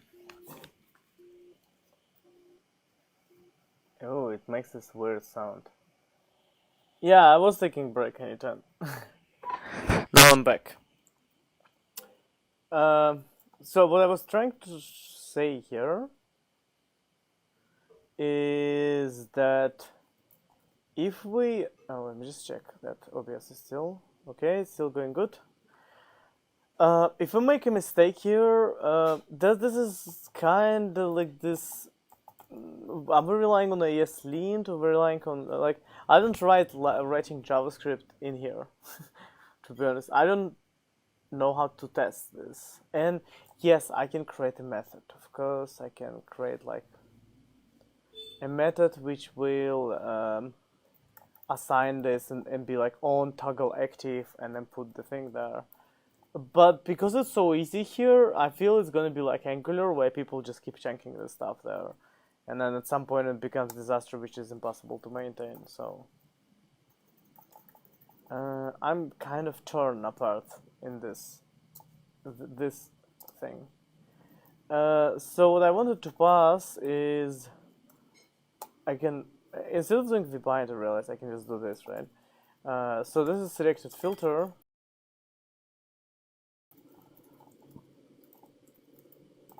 And oh yeah, the good example is actually if I put it like this. So I'm gonna make a typo here, and you're gonna see me try to fix this typo right now.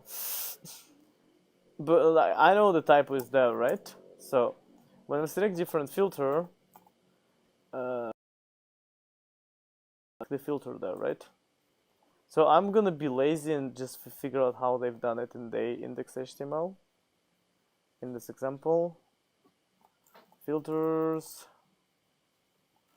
How do we figure out the selected one? Okay, so we just check whatever the selected filter is. Nothing fancy. I was expecting something like fancier than that. There is, let's see. Okay, so we can bind the class like this to dynamically toggle classes. So is active is true class object. Whoa, okay, that's cool. Bind class object array syntax. With components. Okay, nothing really helpful. Whoops. Nothing really helpful in a sense to make us not write this twice. So I'm gonna remove this selected class here because this is not the right place. And where was it? So now we're gonna make this, needs to make this class this thing and then to use this weird syntax. So it's gonna be selected if selected filter is equal to all.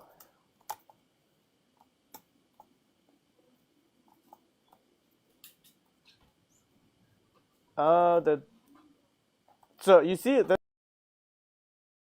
I put the props here, so try to like catch it. It needs to be string. So that still doesn't tell me anything. There's no console logs or anything telling me that there is a problem. But this guy is finally telling me something. Property method selected filter is not defined on this, but referred during render. So this is kind of helpful. And if we fix it now, yeah, so now it's supposed to, so now you see this one is selected. So we're gonna go here and say that this class is equal to selected. I kind of feel strange about this whole thing, just like this, but I'm gonna write this for now. Selected filter equals active. I'm almost feeling like I'm passing like strings around, and it's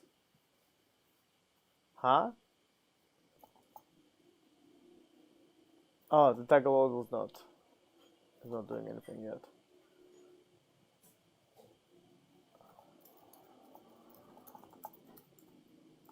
Selected. Oh, so you see how many times I use this string? It's kind of getting to the point where if I make a mistake in any one of those things, so let's say here I use the capital O, that's it. It doesn't work anymore. And we can't really tell why it doesn't work. It just gives us this crazy undefined is not function. Let's see if they did something better here. So they use the routes, which is actually not any better, because essentially if you misspell, so this is routes, right? If you misspell a route in your routes.js, if you misspell one of this, then it's kind of gonna break. The routes are better for one thing, that they will allow you to say like / I want to see active only. So that's why they use routes. But I kind of don't want to go into router, because if we do something similar in React, we need to install the router and all the stuff, you know. So what I find is that this they kind of take essentially is very flaky in terms of, I see how easy it is to break this. Whoops. We just need to make a typo here, or make a typo here, or make it. We're essentially synchronizing 3 different things together, which is through using the same string. So if we don't use the same string, that's it, we're screwed. One potential solution for this may be to use. So if this guy isn't like an object, then we can have like a name here, which is all. Then we can do like filters dot all dot name, or value, whatever we call this thing. It's an object, and this is our like condition. What do we call it? Filter. So for example, if we do something like that, that is a bit better. But you might notice this thing. You see me typing this? There's no autocomplete at all. I'm gonna put my JavaScript in strings. Because as soon as you put your JavaScript in strings, you need a very advanced editor which can understand Vue.js template JavaScript, you know? Which makes it very prone to errors, like. So I'm gonna roll back the changes that I've just made, so that it still works. And yeah, it's a bit like if you have used React. In React, there is this thing called Redux, and Redux has this weird tendency to do switch case on the gigantic string monster. So you like throw in what they call it? You throw like an action, and then you need to match exactly the same name in the action. I always found it like, So this thing makes me feel a bit the same way, because it's very easy to make a mistake here, or to not know, like, how do we even know that if we throw something actually handled, is there a way for us to specify that, hey, if you're using this component, you kind of need to handle this? Because the weird thing is, and maybe we can change this, the thing that I find a bit strange is that this guy doesn't have, it has a property selector filter, okay? But it almost feels like you need to have its own selected filter data. And the reason for that is we don't want to rely on the component to pass the selector filter to change its vector state. Because if this guy, you notice when I misspelled it in the app, this thing didn't work. The component should be isolated so that we can use it without. So let's see if we can do that. So we can use it like, if we're just using it, the component works, instead of like, hey, you need to handle a bunch of things before you can actually make this component work. So maybe here, instead of just emitting it directly, we're gonna say, there is a data function. Yeah, I just wanna see this guy. So the data needs to be the function. Okay, so let's create a data. I will call it filter, and by default it's gonna equal this selected filter. I am not entirely sure I can do that. I will be surprised if I can. And in here we're gonna use the methods, and we're gonna have a method toggle all, which is gonna be just this guy. I don't care about what it is. And at the end of toggle all event. So in here, instead of doing this, we're gonna call toggle all. And before we're gonna do anything, we're gonna do this dot filter equals active. Oh, not active, all. I'm just like, how many commas do I need to put? I need to put a comma here, and probably 1 million other things. Hit me, emit is not defined. This is not emit? Okay, missing trailing comma here, I think. The data option should be a function that returns a per instance value in component definition. Oh yeah. It needs to be this function. Whoops. Where's the... Oh, this is the example of how you know to do this. Okay. Function.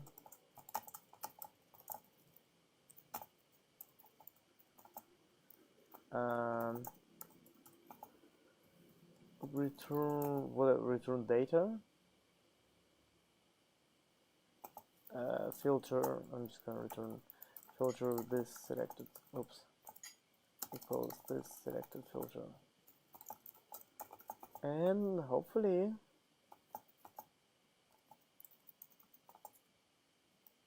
This. Yes, it's an object. Unexpected unnamed method data. What? Oh yes. Missing semicolon. Okay, so no errors, I think. Okay, so now what happened? This emit is not defined. How did we emit from to do? We did emit from this guy somehow. Yeah, this guy worked. Oh yeah. Can't use error functions, right? Yeah, no E.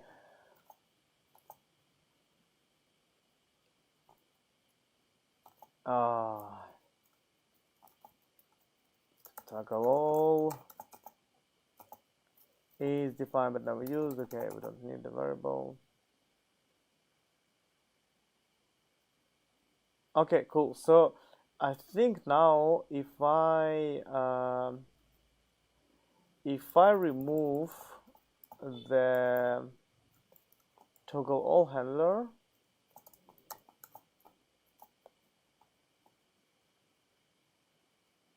it doesn't work anymore. Why it doesn't work? I would expect this to change to work without the thing, because maybe we're still using, yeah, we're still using selected filter. So let's use the filter thing. Yeah, filter. And if I add one filter, so it's not gonna filter anything. Right, we need to change both of them, unfortunately. Toggle active. Toggle active. Active can type. And then we need to do toggle.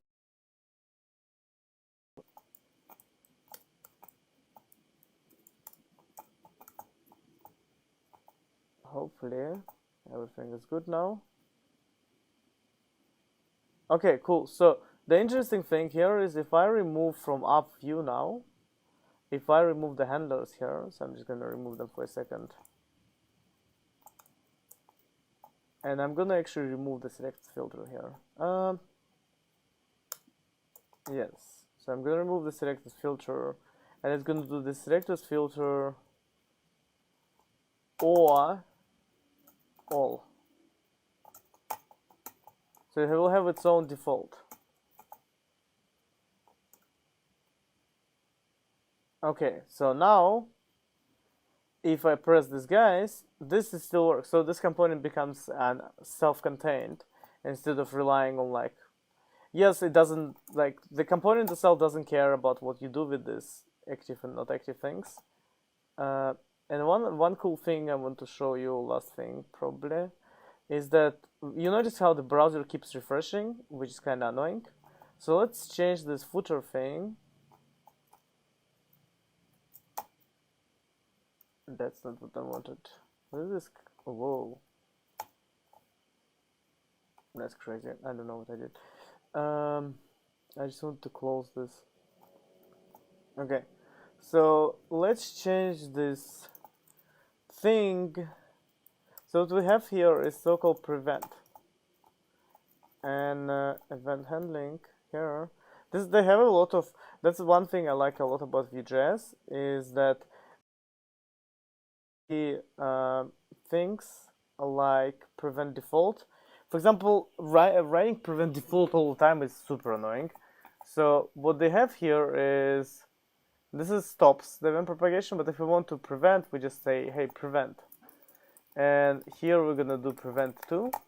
And what it's gonna do for us is when we click, you notice that nothing changes now. And this works like a proper JavaScript app. The interesting thing is that, like, if you were in React, right, or you would do just e.prevent default, and this is still possible. So if I don't have prevent default on toggle all, then I'm gonna refresh just to make sure it works. You see, it doesn't refresh the browser anymore. But I think this .prevent thing is a very nice touch, because what we can do now is we can essentially create these toggle functions, and like this, they are handlers for our events in DOM, but they don't have any DOM here, which I find fascinating. And remember how we did this like event.target.value in one of those? This allows us to just pass the value that we're interested in. So essentially we're removing all the DOM crap from our handlers, and then our handles becomes unit testable. The emit function is at least it's not DOM, it's just Vue, right? So Vue.js is when we're unit testing views, we're expecting to have Vue.js there. It's not like pure JavaScript, but it doesn't have DOM, which makes it pretty much very hard for them. So yeah, that's some interesting things about this, and the way that we implemented is kind of very different in React, because in React there is no like this computer properties. Couple of things I find very interesting is that here you can see actually like add stuff, and this is completely reactive, right? So if we complete one of these guys and then we press, oh yeah, I forgot, I've removed all the things here. Let's bring it back. And we don't actually care about selector filter anymore, so I'm not gonna pass it even. Let's just remove this proper. Maybe we'll leave the property there, just in case if, I don't know. I don't know why did I just refresh it. Okay. And I click this. You can see in the app, you can see instant update of the computer properties, which is kind of nice, because if you're using the way that you do this filter is often in the render function itself, and there's no way for you to kind of look at what the heck did it filter. Like you need to debug it, or have this passed as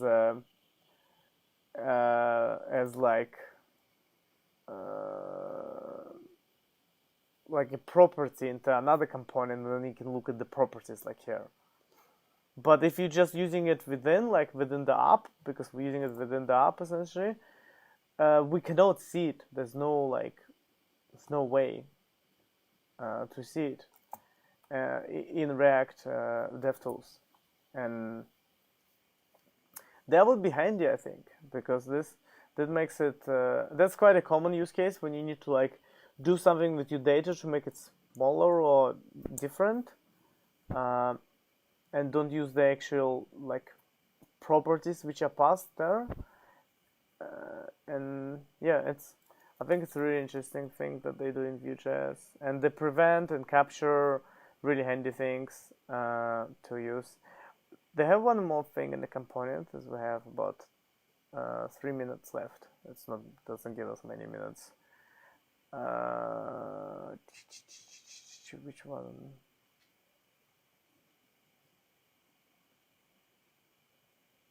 Yeah, that's what I did.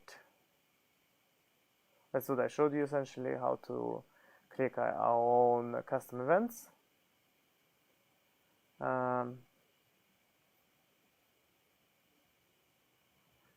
They do have here where this data flow. Okay, that's the one.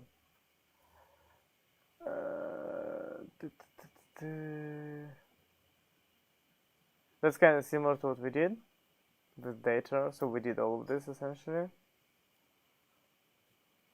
and yeah, I was just wondering, they're not suggesting any ways. I was looking for alternative. Oh no, this is really evil. This is Angular, where you what is the state management pattern? Oh, okay, so apparently they have some kind of like Fluxish thing with a store inside. Yeah, that's nice.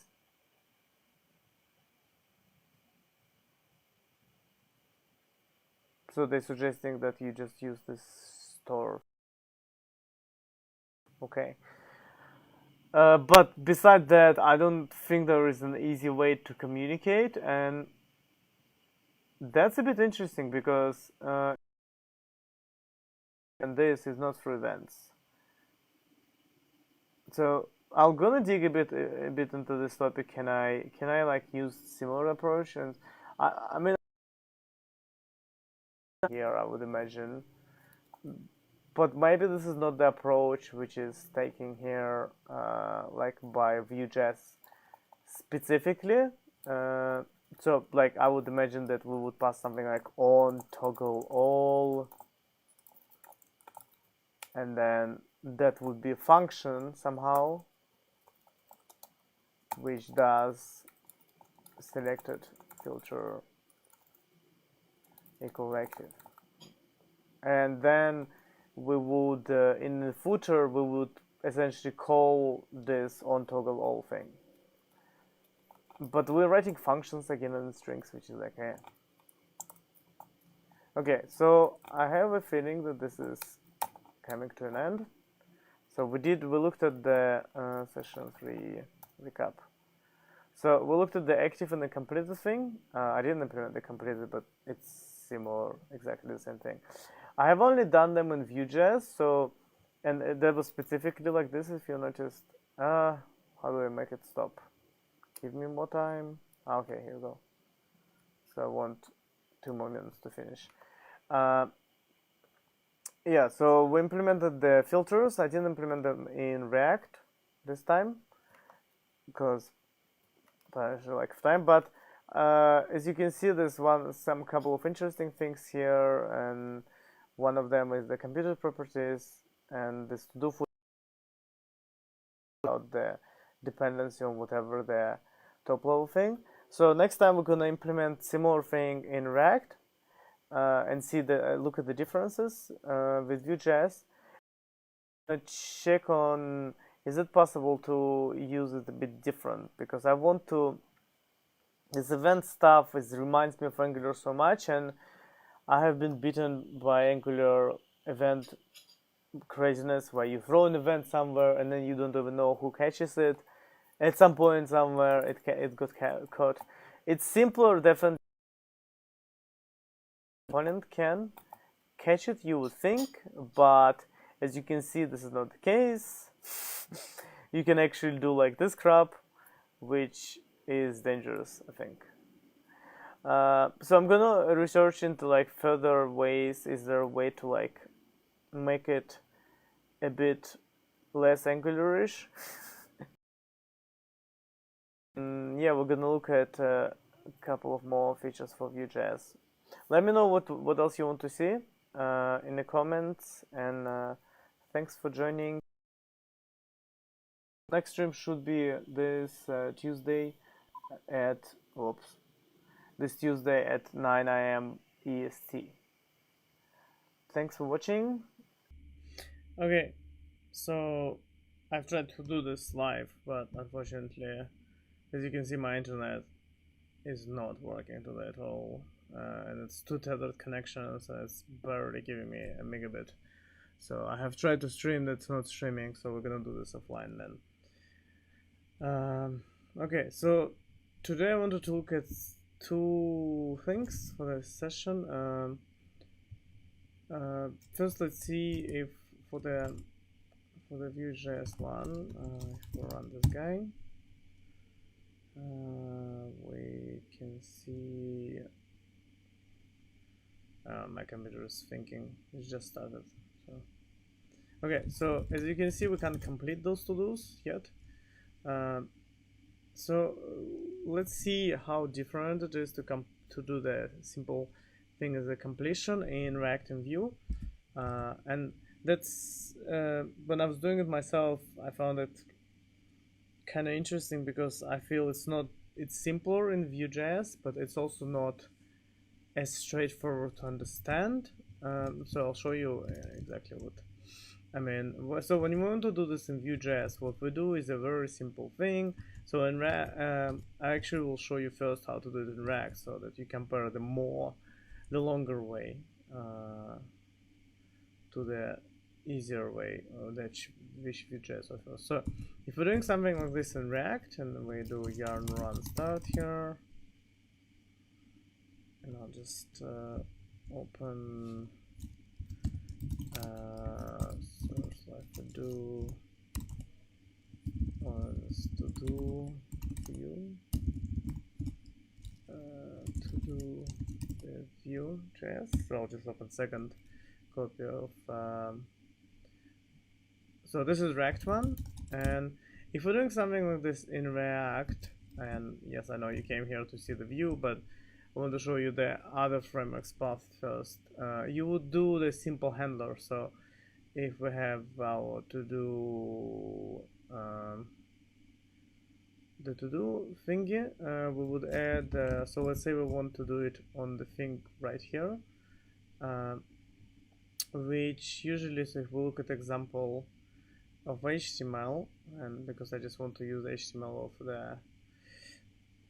of the to-do MVC is we're using as our kind of reference.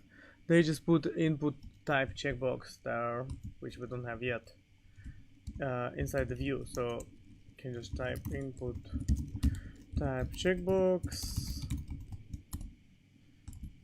and we need to add a class toggle to it. And because we're using React, we need to add class name, and I think that's it. Then it should look. Yeah, it keeps crashing on our React app reload for whatever reason. Okay, so the other gives us this to do, it doesn't do anything yet, but it actually toggles, which is kind of interesting because it's just the checkbox style. So when we toggle the checkbox, it changes the style. A fancy checkbox, I haven't done the CSS for it, so I just trust this CSS to be working. I just double check that yeah, it's correct. So you should be able to hear me okay, plus all the motorbikes. Okay, so if we want to actually complete this item, what we would do is we would save, so with this class name here, we would need to add something like completed here. So the style wise, as soon as we chunk completed here on this to do, it changes. So that's what we want, and we want to change the state, obviously, right? So in React, because this component doesn't have any state, we would pass a handler, and then the handler would be part of the props. So we would say something like on to do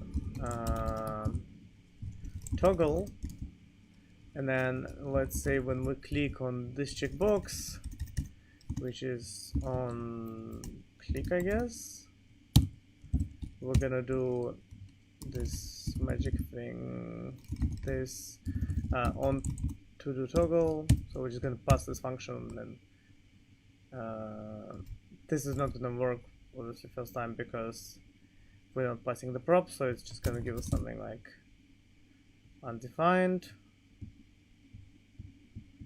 It doesn't give us anything because it's like it doesn't do anything yet. But we go to our background objects and introduce what it was, this thing. So on to do toggle, this toggle to do. So we need to do this strange stuff with bind this because of ES6 stuff. So I did it here, so I'm just gonna do it here too. On to do toggle equals this on to do toggle bind. So I'm gonna pre-bind it in the constructor, then I don't need to worry about binding it when we use it. The binding part is honestly annoying to say the least, but something we need to do, so deal with if we're using ES6 classes. Hopefully React will have better support for this in the future versions. So toggle to do, we'll use our class from our state. So this state thing will have something like complete thing here. I think that's the one. So we're just gonna grab this complete thing there, and our complete needs the what? Oh, that's not the right complete Visual Studio. It gives us the it gives us the complete IntelliSense for so we need the state and then we need the index. Okay, so the state is easy, it's this dot state. The index is a bit trickier because this index needs to come from the to-do itself, and right now to-do doesn't really know anything about its index, so we need to pass the index to it. or this function need to be curried. So it kind of gets complicated either one, but I think I would prefer to curry it. So if we just put index here, what we can do is we can say that this returns a function which calls complete, and it passes the index here. So you can notice this function does not really accept the index. So we're gonna pass this function here. So we're not gonna pass this function. Sorry. We're gonna pass the function that I'm gonna just create. So when we do the smart thing here, I'm gonna make it a bit more complicated than what it was before. I probably want to extract it into separate method then, as I'm making it more complicated. So it's our function body, and we return this.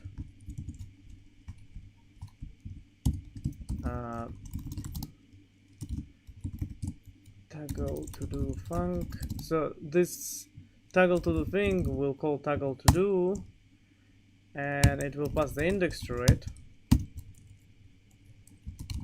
And then we use this function here, toggle to do func.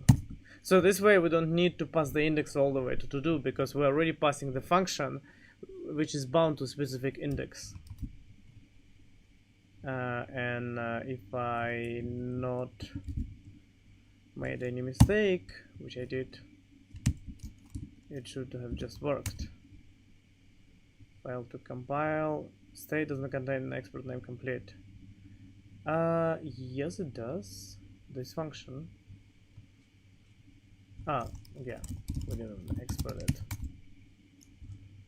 Okay, so we get some ESLint stuff, but other than that, our React is happy with life. So let's restart it. Canary property bind undefined. Well, that's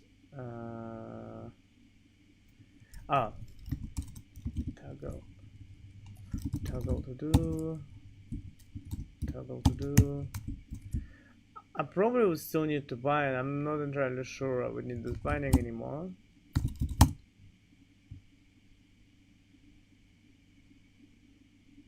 Okay, so we're getting complete, the complete called with index of 0, which is correct, and the state. Oh, that's interesting. It didn't stop, or it did stop, but it just doesn't look like it stopped. So it crashed here with the cannot read property 0 of undefined because there is no to-dos in the state to change, because we need to pass it the to-do state. I had this kind of a bit weird thing there with this to-do state, which I haven't fixed. It was confusing, I think, with the name. This state there was kind of causing a bit of confusion. So let's just leave it for now, as I want to focus on the completion thing. Okay, so now if we check our state, which is not as easy as we think, but with this thing, with this React fancy thing, we should be able to see. So if we click on like props of this guy, for example, oops, that's not React, that's React. So we're passing right now the props to do. Here we go. So we're passing only the title. So what we want to also pass is completed state. So let's pass the completed state here. So completed is and we need specific to do. So this is what gives me out to do completed state. So it's to do it either complete or not. And if it's completed, then it should change the state. But I don't think that worked. Alright, because the complete doesn't actually modify anything. So this is returns the new state to us. So then we need to do the set state and set to do state to this new thing. Okay, and if I refresh this thing again, and that did not work as expected. So let's look it up. So on this one, I don't know, let's see, here we go.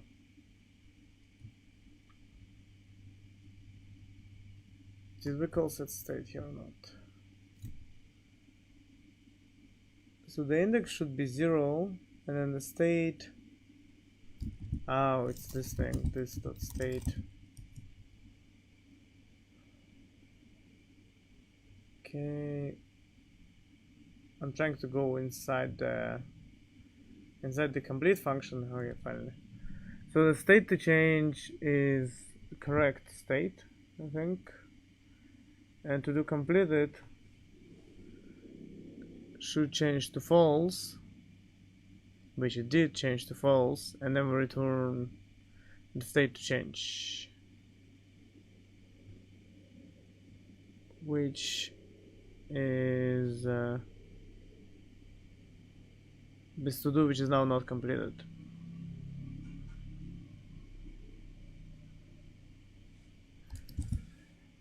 All right, but we're not using it yet. I forgot to use it. That's why we're kind of getting confused.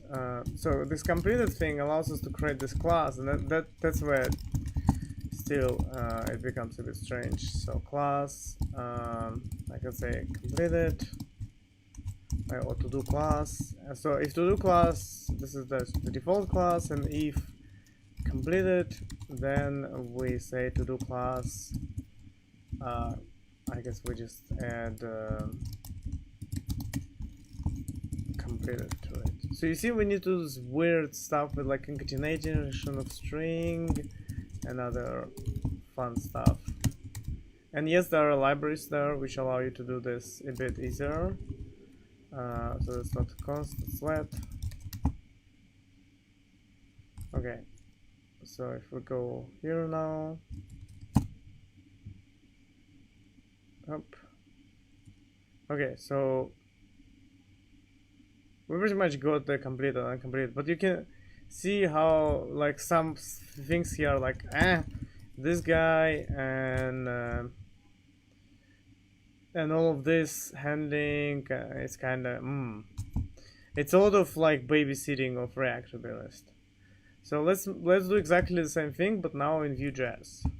So in Vue.js, what we would do is, as far as I understand it, is we can go and say, so where we have vbind, we can say vmodel on our checkbox. So we're gonna get our checkbox here, input type checkbox. Yes, it doesn't work here, and so class is toggle, and input closed. So what we can do here is we can do this vmodel thing, and for vmodel we can set this to be completed. So supposedly that works if you don't using components, like here. Like in this example, they're not using components and they're actually putting vmodel there. We are using components, so that makes it a bit more complicated, and that's like why our React code is a bit more complicated, because we are using components. And when we're using components, they have this thing where they say, so it's one data flow. So this guy cannot change anything, which is fine. So what we can do is we can implement our own events, basically. That's one way. The other way is, where was this one? So in addition, the parent no props and child component. So we can't mutate the props. We basically need to use kind of similar. And when I looked at this, I was looking at that one, and that one's really easy because they are using. So if we look at example of doing the same thing in Vue.js, I think it's called. Vue maybe. Yeah, so in Vue here they're doing a very simple hack, I'd call it. Because they're not using component. What you can do is then when you have a model, you can just chunk this load. You see the internet is slow, even just load the GitHub. I'm talking about trying to stream that. So they have this vModel thing here, which is this, and that works because we're using this completed as a model on this one, but that doesn't work the same way with the components. If we search for vModel,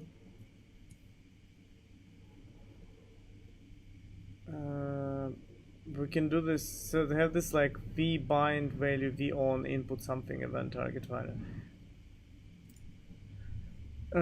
So this is our example. So this is like our custom component, and our value there is whatever value we pass, and on input is essentially we're doing v on toggle, I guess. Toggle or check, and then on check what we want. Oh, apparently they're allowed to do vModel here. So currency input vModel, and then what? Instead of submitting a value directly, this method used to format in place constraints. Ah, we need to do emit. That does not make it easier. Right, so when we do a component here, we need to bind the value to the completed. So we're doing the bind then of value, and we need to, in this example, we actually need to bind the class, I think. So this bind syntax is a bit sometimes hard to understand, for me at least. vBind, as far as I understand, is the attribute name. So we're binding the class name to the completed. And if we look at the example that I have here, that's what I'm trying to replicate, is we're gonna do like to do the completed somehow. They apparently use like a special freaking syntax here. So I'm not entirely 100% sure. Can we do it like this? Because I don't see where they explain this syntax. So if I like search for class, I think I haven't found anything when I search. I only found for the, yeah, we do vBind class. So then it's going to be dynamically toggled by whatever you pass here. So the completed is toggled by, so we have this title, right? So we're going to introduce the completed here, and then the other part will be just to do. Wrong place. I just realized that this vBind should be on this guy. Okay, so supposedly it's, I don't know what's wrong with that. Yeah, vBind require an attribute value, it's vBind class.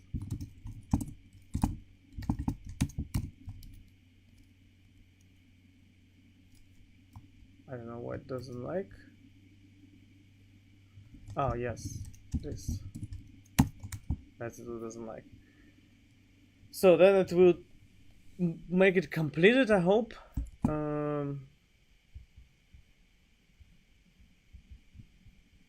Yep, and they say that we can do vbind. There is a shorthand syntax. Oh yeah, so if we're using components,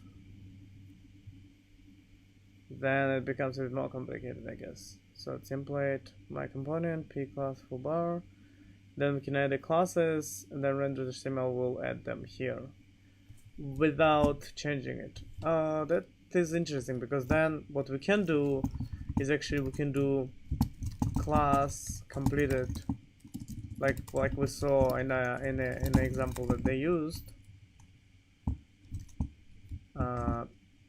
Is it this example?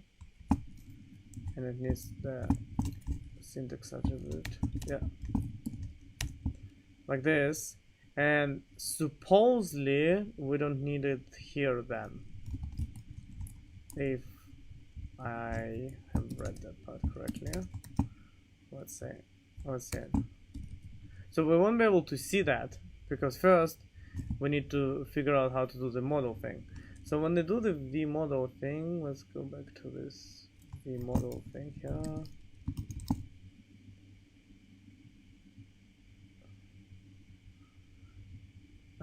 We need to bind it back to, where's the example of v model?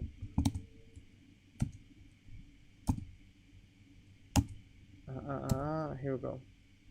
So we need to bind the value to, so that's we basically bound the class in our scenario, and in this scenario we would bind, I guess, we wouldn't really do anything with this checkbox because we don't care, I guess, what it looks like. But we need to do v on it so that we change it. So we on checked. We want to do this weird thing, and that's when it becomes a bit because when we use checkboxes, oh, here we go, to give you an example for the checkboxes, because checkboxes, they don't really work like this. So this is like a component. Component gives value as a proper, the input as an event, but some input types such as checkboxes and radio buttons might want to use value for different purpose.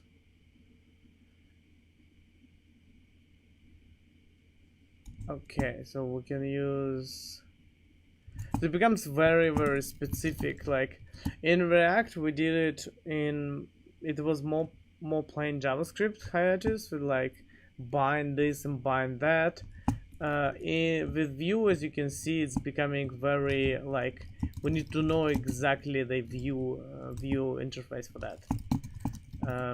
So the prop is checked, I guess, and event is change. And then what? Okay, so then we do checked. Whoa, it's getting very confusing. So we bind the checked property to completed of to do. So here we do to do the completed too. It's getting really hard to read this crazy syntax. I don't mind, do I need vbind or is it just like shorthand syntax? I think it is. Whoops. So it's just like, yeah, whatever, it's just a string, doesn't care. Okay, and on change, what we want to do is we want to change to indicate here what we do on change. So I don't know, if I save, it's gonna go back anyway, so kinda, maybe if we use vbind, it's not gonna do that. Nope, it does insist that they are like in one gigantic monster line. This makes it very hard to read. Okay, so just gonna remove this vbind stuff because it's already too long. So this magic syntax, I have no other comment about that.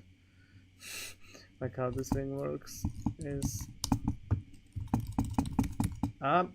my keyboard decided that it's time to shut down completely. Is it the keyboard or no? It's not the keyboard. It's Visual Studio. itself. Okay, let's bring the VS Code back. Okay, so here we were doing. Why can't I change anything? Wow.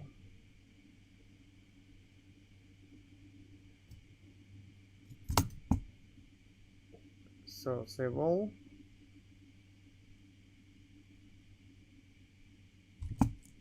Wait, open again. And then we'll go to app.view. Then hopefully, okay, now we can change. Crazy. Ah, as soon as I type the, like, as soon as I type that sign, it does, like, blocks the whole input field. The whole input on VS, so I don't know. Seems weird. So the val here is the value that is passed from a handler, and what we do with this value then is we just assign it to todo.completed.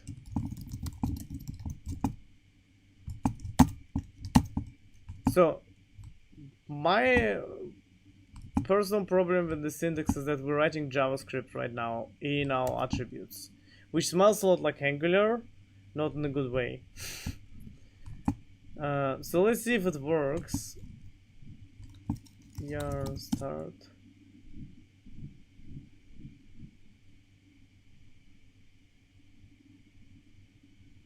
It's thinking about it. Okay. Error. What?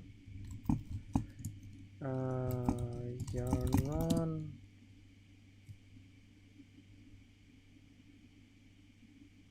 Build start, yeah. I was just wondering, did I like use the wrong syntax or something? Because it gives this weird error with no exceptions or anything. Oh. That does not sound good. So let's see, maybe I changed something too much.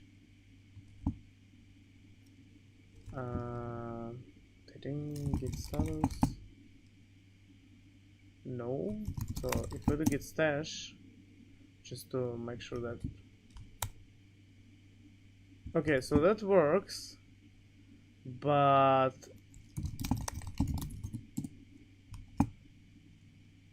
oh, okay, now it gave us an error. Okay. To do the view. I get, like, you can't make these things up on the fly, right? It's just failing like this by itself. And I need the missing one, I think. Okay. So maybe magic works? No. And it gives no, like, exceptions or anything. It kind of just doesn't work. I think I didn't follow it exactly, because here they say that the value here they're using for whatever they want, and they checked here is the property, I guess, that they need to go in here. So I guess I need the property checked, otherwise it's not gonna work. So this is our string title, and then checked is boolean.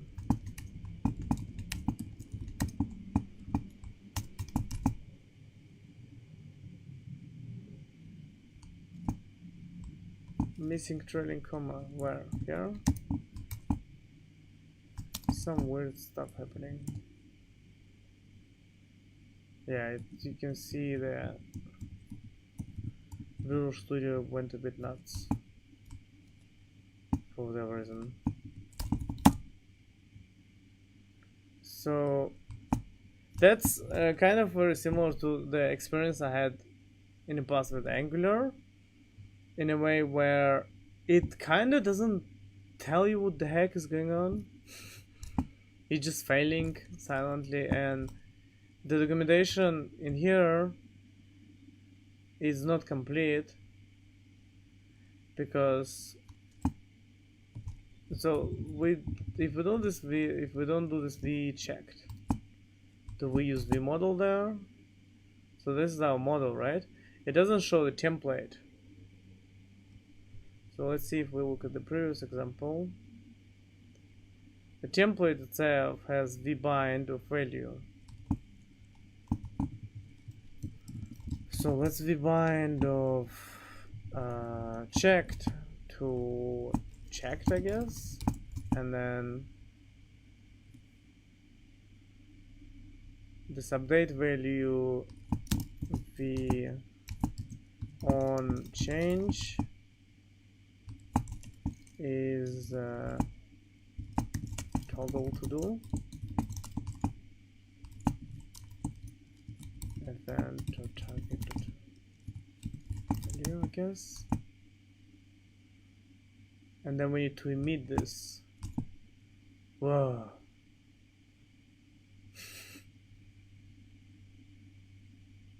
A very simple currency conversion. I don't know. It's not very simple. So we need to have methods here, and the method name should match this method name. So toggle to do, and then it's just a function which accepts value, and then we don't need to emit this. Emit change, and we're just gonna pass the value.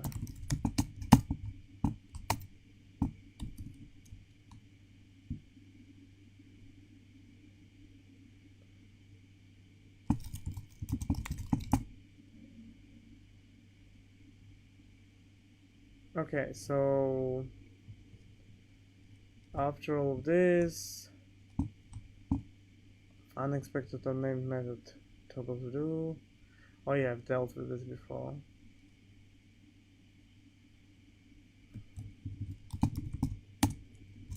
To do, and it's expecting that training comma here and here.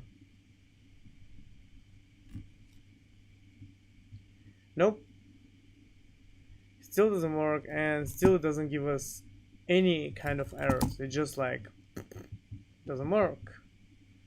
With like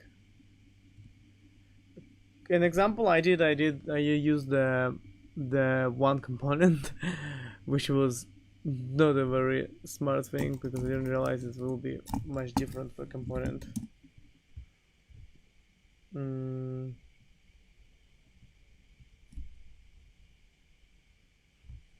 So let's see.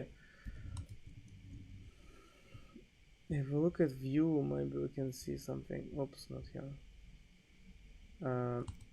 So this guy, why don't we have even the Vue.js helper here? It's kind of strange. I want the Vue.js helper. Okay, here we go. Bugged out. So the app have a state, and so let's set it to do. So that's how to do, which has checked past as false, right? But it doesn't. So oh, here's our events. So if we click on this, so we have a change event emitted by to do, and this event has a payload, and the payload says on.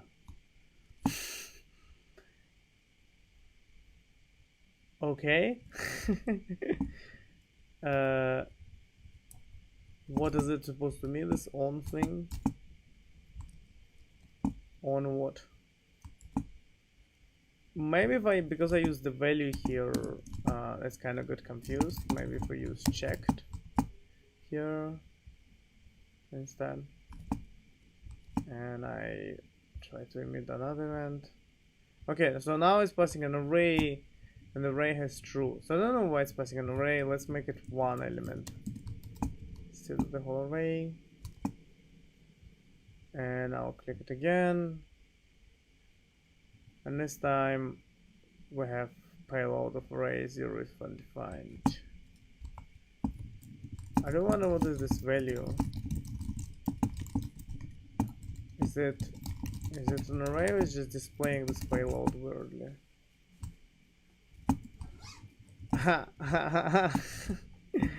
It's like, nope, you can't do that. You can't put a console log just to check. Oh yeah, you can, apparently. So the value is true, it's just that the way it's displayed is confusing. So if I made the value here, so that kind of works, but I think this guy does not handle it. So maybe we need to say here v on change, take the value and then give this a value to do. Oh, that's probably what the problem was. Yeah, here you go, my bad. But yes, my bad. At the same time, it's kind of magic. As you can see, it was. So this thing is helpful for sure. This events thing, and we kind of don't have anything like this in React, to be honest. So if I click this guy, and let's say it doesn't do anything, there's no like, hey, this thing run this event or that thing run that event. You can't basically tell. So let's say I make the same error in React. Where was React? So I'm just gonna not handle it up top. So I'm gonna do like on to do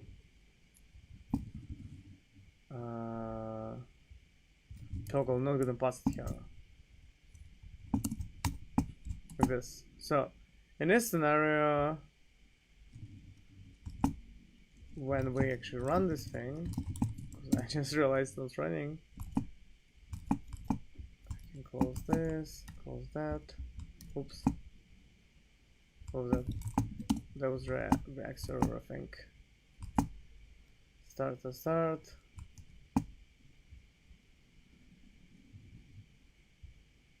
So in this scenario, when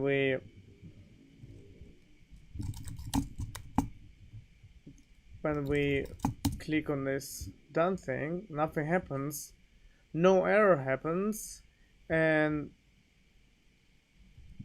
there is no easy way to actually find out, did this thing actually throw event or not? Like, did it do anything? Did it like hold anything? You would need to almost yeah, this like I don't really know any way to be honest. Like that diagnosis tool that they have for Vue.js is, as much as I was struggling with it, this is really helpful. There's nothing like this here in React standard one, and if you try to just determine did this thing actually like did anything, can't really tell. You can look at event listeners and see there's like on change a React event listener, but you can't really tell like why did this thing not work. There is ways to prevent it for sure in React. If we define props, there is a way to define props for pure components and say that this thing needs to be a function, and then it will fail if you don't pass the function in this onto the toggle. But I do wonder that it becomes this like strange issue where, so the input field, right, on click event is not here. You can't see on click here, even in React itself. You might notice that there's no on click here, and probably because it isn't defined. So when you look on here, it's like, where's on click event? If I just add the like here something like this, maybe let's see if it works as a like. You don't like my syntax for sure. If I want to do toggle isn't defined, then I'm going to set on to do toggle to an empty function, which does nothing. Oh, it's read-only, that's why.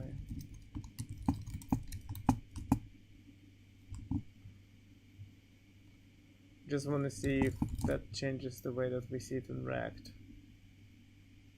Okay, so let's see it. Not really, that still doesn't give us because the click events, they go through, like you can see them as React event listeners, but they're not visible to you as not visible to you as some kind of events or something that you can see. Even if we go here to React, we can see these props here on to-do toggle, right?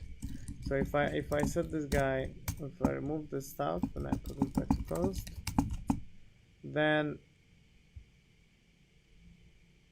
in theory we should be able to just go and see that it's undefined. But in practice, it just shows nothing. As you can see, there's no on to-do toggle. So on such simple functionality, you can see that it's quite a lot of, especially when you're using components. When you're not using components, it's significantly easier with both React and Vue.js because you don't need to do all this like one-directional data flow, and it's easier. But when we're starting to do the unidirectional data flow with both Vue.js, and React, we need to do all this stuff with like emitting events and things, and becomes slightly more complicated. The primary complication in React, I would say, is that if you don't pass this thing, then there's like it doesn't give you an exception or anything, just failing there. If in Vue, on the other hand, the syntax is so magical that if I have just used like the wrong, so if I go like back to Vue.js and I use slightly like wrong event here, which is same true for React. Start.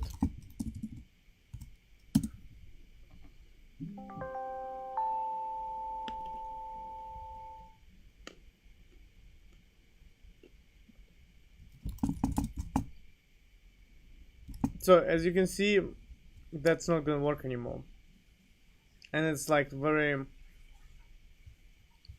confusing why it didn't work. It's like, what? Like, but I have event coming through, so then you need to check that the event is not handled, and it doesn't say anywhere here. So components makes it significantly more difficult to understand and to work with. And this whole hiatus here with v bind and then the change event, I find it's a bit more like straightforward in React, where the errors that you make are more JavaScript errors, while in Vue.js the errors here are more like very specific to the framework. This whole like v change and writing JavaScript code here essentially is a bit too much. Okay, so I do unfortunately need to jump on, and I haven't finished the other part of the stream, which is the filters. So I'm gonna delay the filters till the next session, and hopefully the next session can be done live. Okay, so I hope that on Friday I can do it live with a good internet, and I'll see you at the time then. Bye. Okay, welcome back to the stream. I hope today is all gonna just. The network seems to be going quite good today.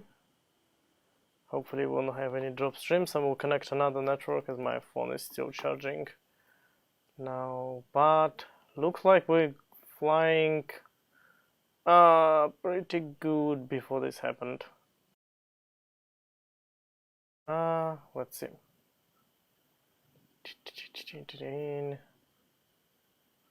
I don't honestly understand how the network can be. Let me just check in my. Yeah, I'm connected to Indonesian network. Not to some. Okay, so I think it's just a bit unstable. So I will connect another network in like a minute. Should give it a bit more stability. Yes. Okay. So let's start the stream then. I just need to double check that my active project is correct. Yes. And let's just double check that it's working. It's thinking about it. The internet seems to be fine.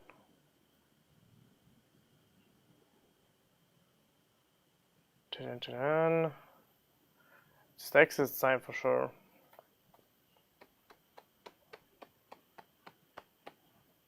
Okay, so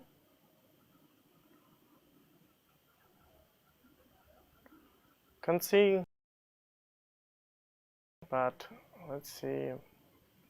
This chat for some reason doesn't have many controls, I've noticed. Maybe it's this button. Yeah, it's only me for now, so usually I can wait for live coding, live do support to join me while waiting for this. And yeah, this dog unfortunately will not shut up. It is really annoying, right?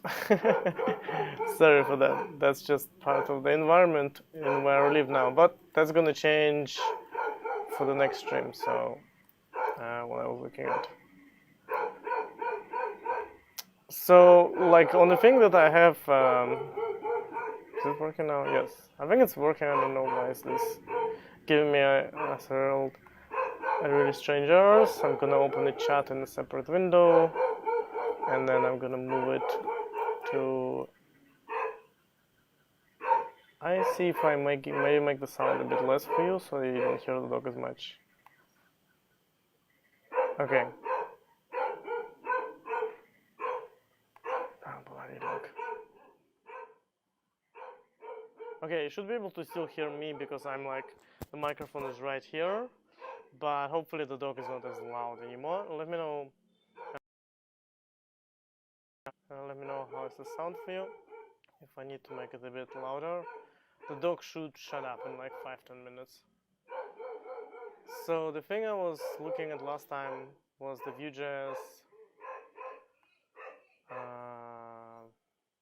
Vue.js components, and specifically how do we compose them. So when I created the Vue.js code to create the to-do footer, for example, here we had a click on the toggle all and toggle active, which emitted the event, and I didn't really like that approach, and the reason being that for me it felt a bit Angularish, and I had enough experience in Angular to not like that approach, especially considering that it's also they allow you to also cache these events, and they say somewhere, not only on the parent one. So I often seen in Angular this overused and utilized in a ways where it makes very confusing. I think in Vue.js they make it very clear that you either use on the component instance, so you need like the instance of the to-do footer, and you can use the on it if you're not using the template.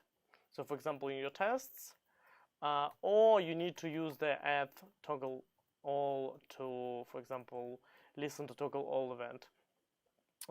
It's more restrictive than Angular, because Angular will just throw an event and you can catch it anywhere, and that becomes a bit too magical for me. Okay, I'm gonna increase the sound back so that you guys can hear me better, and I'm gonna move the chat window so I can see. Oh, there's people joined. Welcome to the stream, guys. If you have any questions about the Vue.js and the to-do app I'm doing, so I see a lot of new names. welcome. And I'm gonna go a bit of the what is the stream about then. So what I essentially did, and this is probably the last stream in the series, is I went and built essentially this. The To Do MVC is a website where a bunch of people, they build a to-do application. This application in different frameworks. So they build it in React, they build it in Vue.js. So I use the styling completely. So I just took the styling, so I don't need to worry about the styling part. That's why our application will look exactly like theirs. Most of the code I have created myself, and then look at the code as a reference. And you can see, for example, for Vue.js, our very different. They didn't use components. They just chunked everything in one gigantic app, which I wanted to compare it apples to apples. So what I did is I built this in Vue.js, and I built exactly the same thing in React. And here's both of them: To Do, misspelled, and Vue.js. So in this session, that's a bunch of topics that I just wrote here. So I wonder, can I make it like show editor only? Here we go. So events up and props down. That's a big difference for me with React, is that the way that they prescribe communication, so Vetrix asks which framework is the easiest to build this to-do app in. I don't think that my it's completely subjective, because I have more experience with React and not as much experience with Vue.js. So for me, React was easier because it's more familiar. Vue.js has a lot of nice things which helps to help you as a developer, but I sometimes find them too magical. It depends on what your background is. For me, React is more functional. Like it kind of forces you into, not forces, but encourages you operating a lot. So as an example of this is when we did this click prevent thing, that's a very nice functionality in Vue.js, which is event. So this means that on click, so when you click in a browser, right, on a link, prevent is prevent the default. So prevent default, the usual stuff that we write everywhere since DOM has been born, and we started using Ajax. So this is an example of what Vue.js provides. And when I was doing this in React, I realized that you can do the same in React, but you would do this in more like your own kind of approach. And so, for example, you can wrap your function that you have here in another function, which is just calls prevent default. Multiple functions together. For me, this is cleaner approach, but I wouldn't say that because of that I would choose Vue.js or React. It would depend on what your team familiar with and what kind of approaches your team is using. Vue.js is definitely easier if you're just familiar with HTML and CSS and want to slow to this component-based thing, because you can still use the templates. Here, all the templates is just HTML with a bit of extra syntax, but not as much. And the very nice thing, this is why it pretty much destroys React on the, like, without extra library, just bare bones here, intentionally. Without extra libraries, Vue.js just have this style thing that you can chunk in every component, and you can scope those styles so that they don't affect any other components.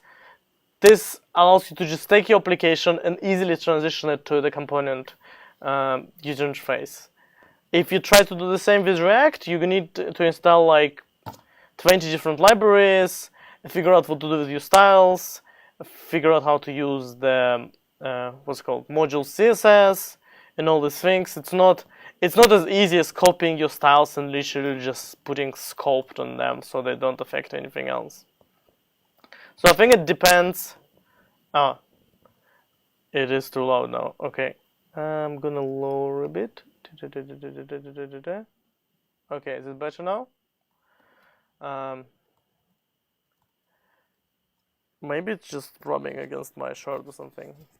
Yeah. So it depends. If you have experience in HTML, right, then go with Vue.js. I would say it will be faster for you.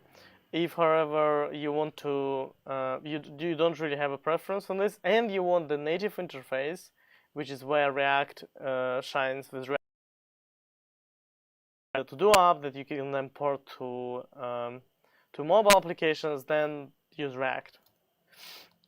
So in this one, we're gonna look at a couple of problems, kind of, that I came against when I was doing the React implementation of this. Because in the previous sessions, we did the implementation for the filter. So the filter is this functionality. Is this all active and completed? We only did all inactive because I just got too lazy, I think, there at some point. So I'm going to implement the same functionality in React, and right now our React doesn't have anything like this. So if I just do start here, you'll see that this is our existing application. How do I position it so I can see the chat? Maybe if I hide the dock. A bit of setup. Where's this dock thingy? Dock. Hide. Here we go. Cool, now you can see the chat. That makes it easier. Okay, so if I add new to-dos here, I can check them in, and they check it. Oh, I'm showing a version which has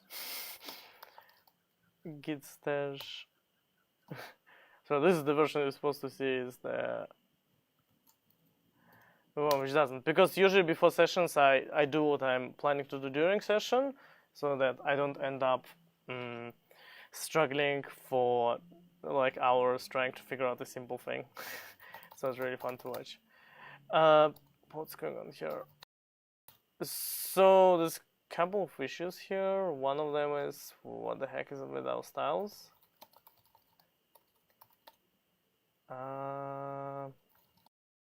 Just to do footer. So I don't want the.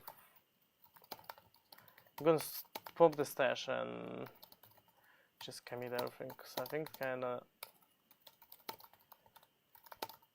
something which I is not supposed to have had changed. I think.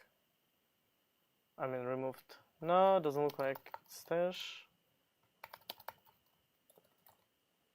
Because for some reason I lost my to-do thing there. So if I run the React now again, and this is create React app, which, oh yeah, there was one huge, for me at least, the quick start thing for Vue.js is that the experience of setting it up is just way superior compared to create React app, because when you set it up, it will ask you a bunch of different questions, but beside that, the default server that it creates, and yes, you can within React, you can create an HMR, which is hot module reloading, which is essentially so if I go in my Vue.js, so you might notice that if I change something in React, split where I am. So I'm gonna go and so React is this, and I'm just gonna change this to-dos with React, for example. So this word save, it will refresh the page, which works, but it's not as good as Vue.js, where Oh, here we go. Where I can essentially change. So let's say I change the font size. Okay, not a fair comparison. Let's. So it says to do with Vue.js, and I'm gonna write 2 here, and then press save. You notice, I'm not sure you can see it in the video, but the page does not actually refresh. About page not refreshing is that I like when I do styles, I like to style it inside the here first, so I can see it, and then I can copy those styles. So let's say maybe I want for whatever reason, and I want the background to be blue and the height to be 100 pixels.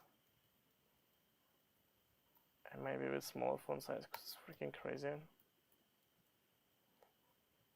Oh yeah, it does this position absolute crap. I was wondering what's going on. Yeah, it's positioned kind of weirdly. But besides that, I can change all of this, and then I go here and I change this, and it changes without refreshing.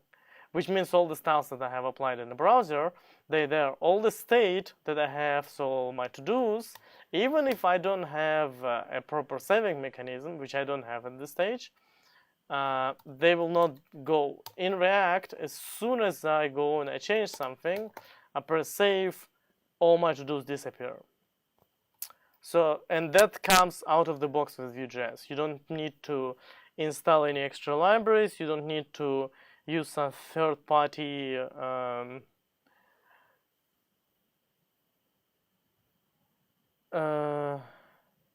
we don't need for third-party things, so we don't need code for color when we use Vue.js. I'm not sure I understand the question metrics. We don't need to code for color. We don't need to code for color. The only reason I used blue there is because I don't remember the code for blue. It's something a combination of red and green, right? But you don't really need,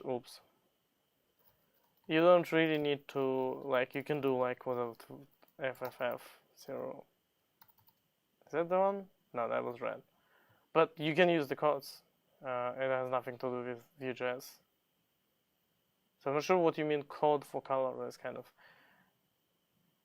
unclear question to me. Yeah, so that's the starting for me, especially if you have HTML and CSS experience, Vue.js way easier.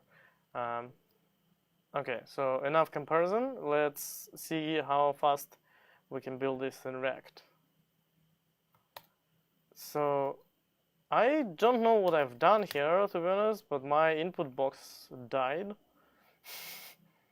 Like the styles for the, where did input box go? To do the JS. I think I stashed too much for sure. So I'm gonna pop the stash. Git stash pop. And I'm gonna see what do I have here. I'm gonna leave this guy and do git stash again, I think, because that looks like a very different version of that exact thing. There is some stuff here like on change, so we're not gonna do that, and we're not gonna do this completed yet. I'm just trying to bring back the working styles.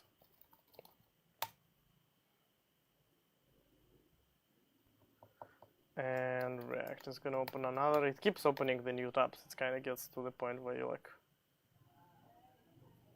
okay, so where's our input field? Oops. Okay. 1, 2, 3. Here we go. So we have it. Apparently the order measures between them. So one of the things I've noticed when I was started to work on filters is I'm actually gonna show you that instead of giving you a hint beforehand. So we're gonna start the same way. So what we had there is a footer, and I literally just took Vue.js and I copied whatever they have.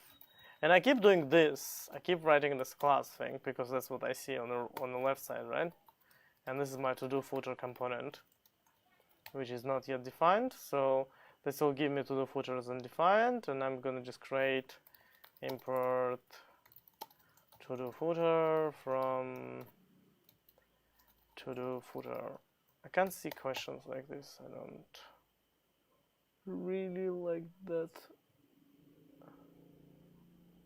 Maybe I can like somehow sneak them in. Here we go. Oh man, this dog again. So it says the to-do footer is not defined, which is fair enough. So we're just gonna create a to-do footer JS. And oh, that's just that's the default experience in React app. I haven't done anything to actually. It just like works like this by default. So it tells us React create element is invalid because we didn't return anything, right? So we're just gonna make a string. Name doesn't really matter. What it needs is just to export the function, but I prefer to keep it the same name, and I'm just gonna return an empty div from here for now, so that we get off this error first. And okay, so we get React must be scoped, and we need to import React from React, and then yeah, it does this debugger things for whatever reason. And then we have our thing. Okay, so our footer does not display anything yet, so we can look at the other one, and we can just copy whatever it has. So I tried to actually copy the whole thing. So this is, you can see how easy to use HTML so in React. So this is me essentially copying the HTML. How this? Nope. Expand. Oh my god! Control Shift. Okay, that doesn't work. Control C. Okay, so as you can see, everything just like got confused here based on indentation, because I'm using a funky syntax of Vue.js. So if I remove some funky syntax like this class thing, because React doesn't have any clue what's happening, still kind of doesn't like it. So let's just, okay, so we have this count thing here, which in React is singular, not double thing. I'm just gonna leave it there like it is now. Unexpected token dot, so it doesn't like this prevent thing, so we're just gonna change it to on click again, because that's how on click. And it's almost happy, except it tells us that there is an unexpected token. I think it's so we have this div, so we're gonna get rid of. I think there. So it doesn't seem to like something, and I have no clue, to be honest, what it doesn't like right now. So let's try to. For some reason, when we copy paste this, in here, which Vue.js didn't say anything about. It just ate it. But React doesn't seem to like it, which is part of React compilation of the template, which essentially forces your HTML to be valid, which is I think is a nice addition. Let's say there from the top level component as a property. So, whoa, unexpected on click listener to be function instead got type string. Toggle all, toggle active, and so that's the thing which is big. When I started doing Vue.js, I've realized that it kind of Angularish likes to use a lot of strings. And for me, the fact of using the string over where we can use the JavaScript, because even for parsers, so if you think how you write a parser for JSX, this means there's JavaScript inside. There's no magic, it's just JavaScript. There is slight addition to JavaScript when you use this. I think you can do something special. But other than that, it's a plain JavaScript. This string can be any freaking thing.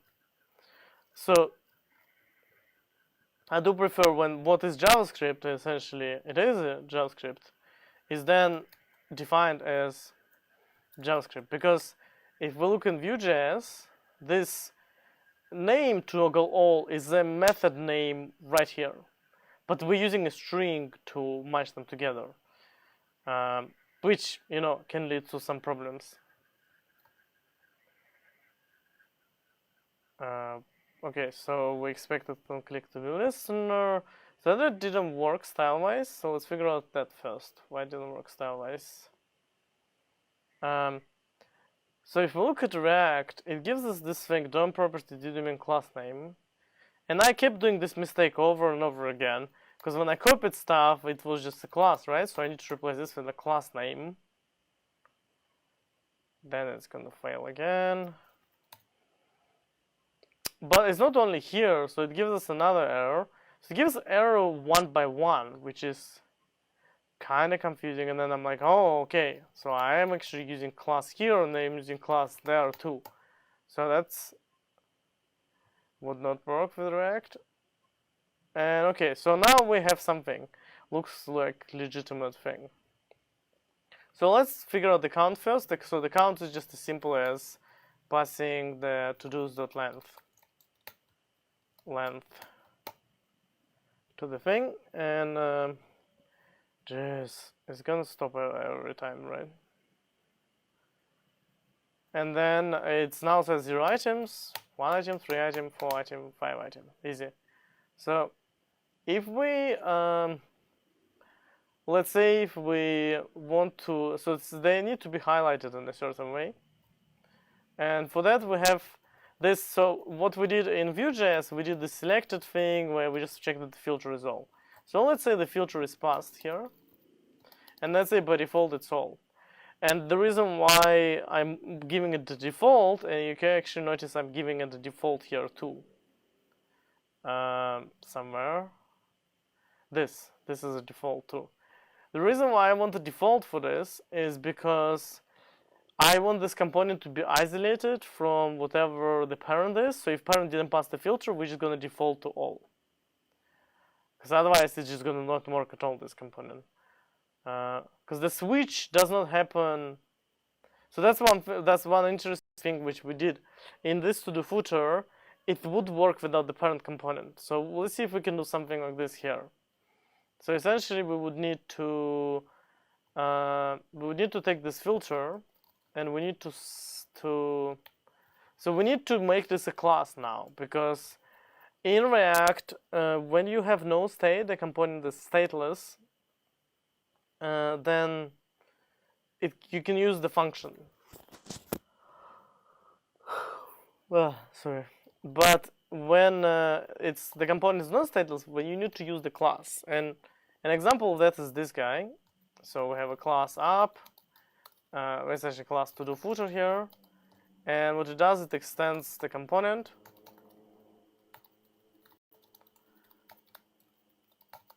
And if we do this, then we need the constructor, which calls super, and then it sets up. The constructor doesn't have the props, I believe. So is it constructor accepting the props? Just double checking. A component is coming from React. Component. Oops. Yeah, so it accepts props. So we can set the state, the default state, which I think is just state equals filter is, so same as here, or we can say selected filter to match it perfectly, and it's going to be either the filter passed to us. We kind of flipped it around, so let's do it like this. So it's filter, and it's either selected filter. So this essentially, all of this goes into our constructor.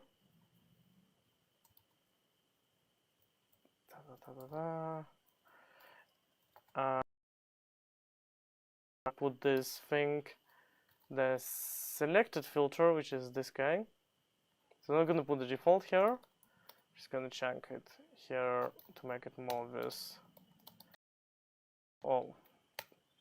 So the difference and why we need the state here is if component switches its own rendering. So when we switch the filter, we want the component to display the new filter instead of waiting for the parent to pass this new filter to it. Then we need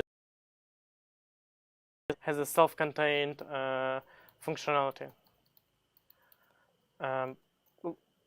Okay, so props is not defined, blah blah blah. Oh yeah, unfortunately we need the prop. Can we do this, I wonder? Probably not. Unfortunately we need to do this then. Const props.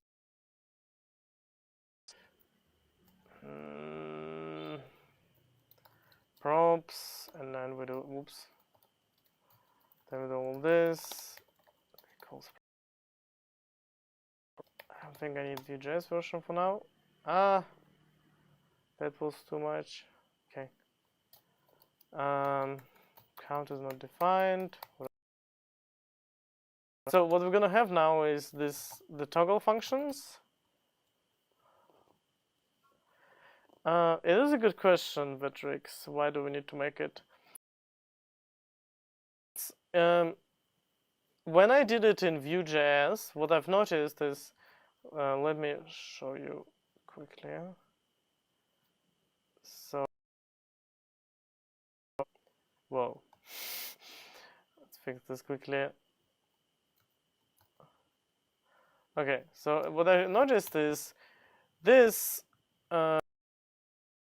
right now works, right? But there's two different responsibilities here. One of them is to switch the filter from one to another one. So from all to and if I remove the switching, which is essentially, if we're comment out this emit piece, the switching will happen here.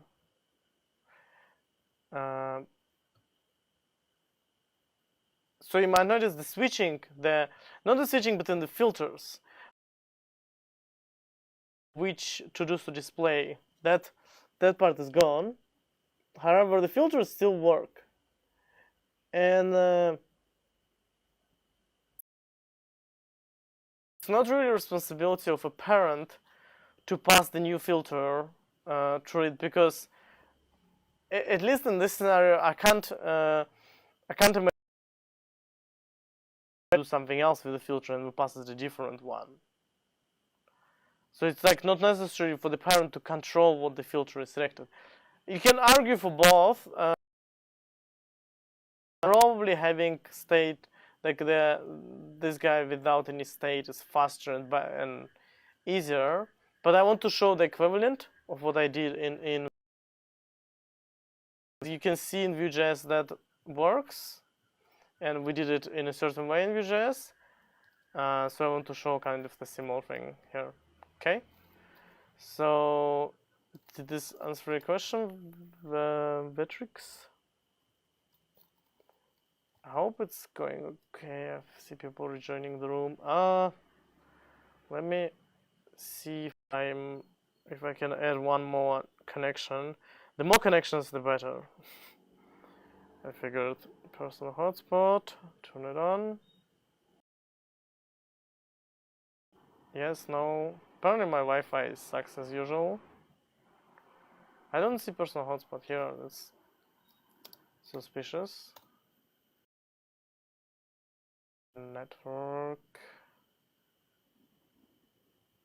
Oh, it's thinking about life. Yeah. While iPhone to kick in. Okay, so now iPhone kicked in, and hopefully we get better connection. And last time that is what helped the stream. I just tethered two of my mobile modem and mobile phone at the same time.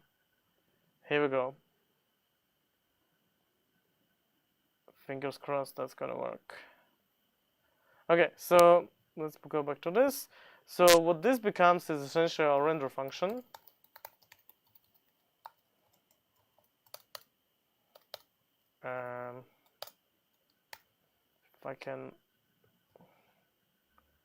If I can make sure that I don't.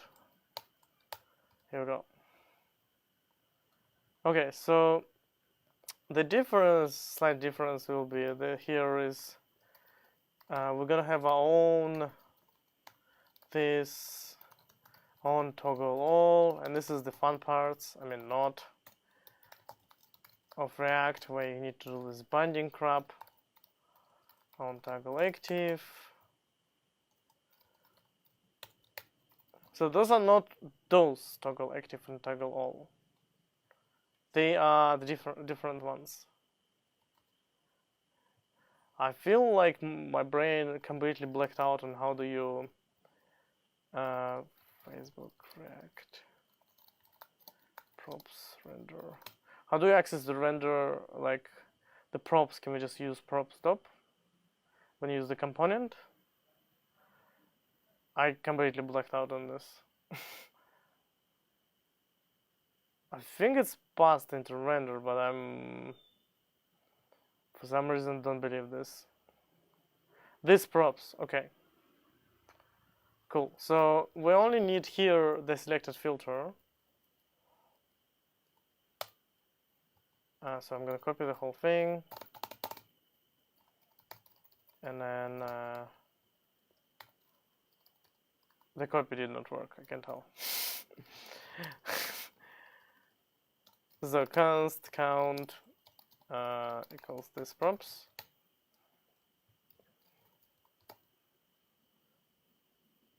And a toggle all. So instead of calling toggle all here, we're gonna do on toggle active. This on toggle active and this on toggle active. Okay, active all. So now I'm gonna have these functions on toggle all, which essentially what they're gonna do is a couple of things. First, they're gonna do the prevent default. So I'm gonna put it here as the simplest example of how you do that. And this is the .prevent in Vue.js, which is in this scenario would be eliminated completely. And then we're gonna set this set state to filter to be active. And then after that, we need to call this.props on what it was called. I have forgot. What did I call it? Toggle all, I think. It kind of gets because if I call on toggle all, we kind of can get lost in these names very easily. I'm already getting lost, as you can see. Yeah, that connection is improved, and we kind of do exactly the same thing, but we're gonna replace this with all. So yes, I know it's exactly the same thing. So and on toggle active, but bear with me, we're just trying to make it work somehow. So this to do footer now, where this needs on toggle all, which is essentially the equivalent of this. So we're kind of doing like events in React. I have realized that when I was doing this, this is like events essentially, and then we pass it like a method which is handle toggle all. So I'm gonna do this handle toggle all and do this rebinding thing and this toggle is, and oops, and when we do the active we do the same on toggle active, and we're gonna do this handle toggle active. And yes, I know that we're repeating the same code, as you might notice, and like doing this like but I actually want to show you that the reason why I'm doing it kind of the same here is because when I did it in Vue.js, because it was so simple and magical, I didn't actually realize that I can use, because it just was 2 lines of code here, and then I put a line of code here which is a selector filter equals all, and selected filters equals active. So it wasn't really a big deal. I was like, yeah, whatever. Those two are separate things, so I don't care. So what this thing does is it sets the filter on the top level component now, okay? So we don't have a filter by default. We're gonna set the filter to all, and I'm gonna just copy my filtering functions from Vue.js. They are not Vue.js specific, so oops. Can I keep copying the wrong shortcut? I need to just use Vim. So this filter is by default all, and when we do this, we essentially setting the filter to be all. Otherwise, we're setting the filter to be active. And as you can see, it's way more code than here in the app view. What is this?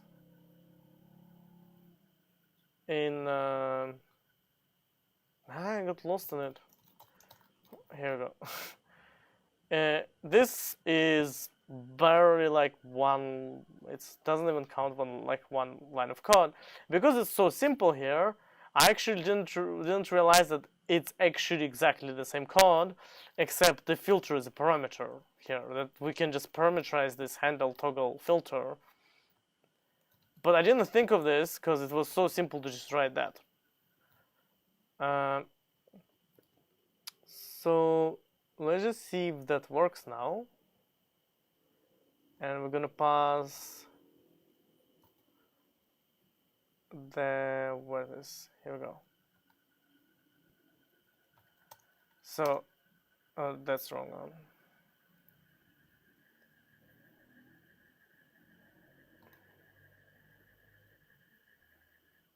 Create an unexpected string. Oh yeah, because I didn't return anything.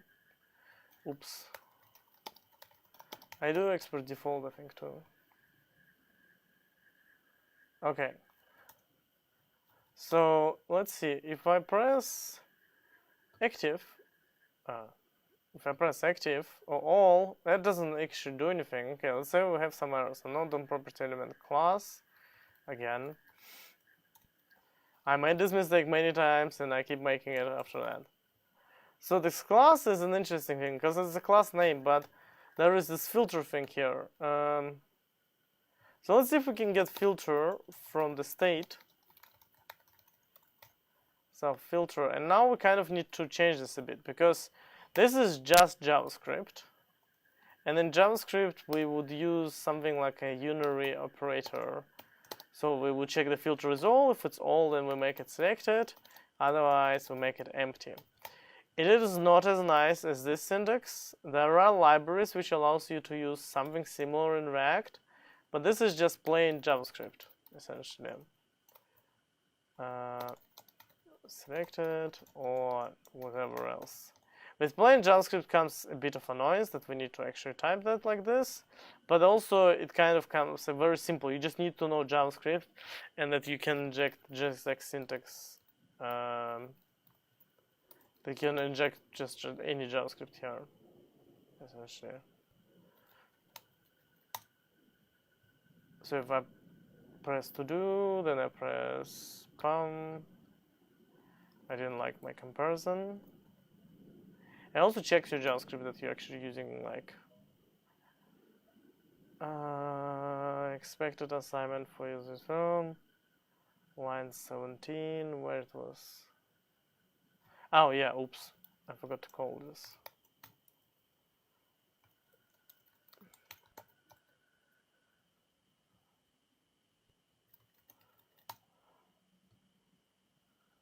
So, okay, so this tries to do something. Apparently our on-toggle all is not defined. I mean, on-toggle active is not defined. And most likely I just did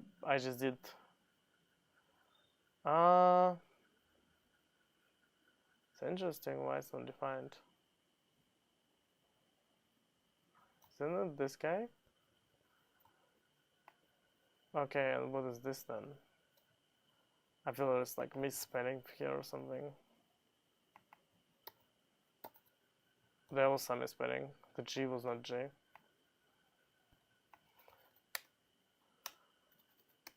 So if I press on this, no more errors, but it's not working. So this is where it, like, I want to show the example where when we looked at it, it wasn't working Vue.js, like here. So let's say it's not working now. So I do all and it doesn't. Oh, I fixed it already. Oops. So if I comment it out again, and then I'll change to active.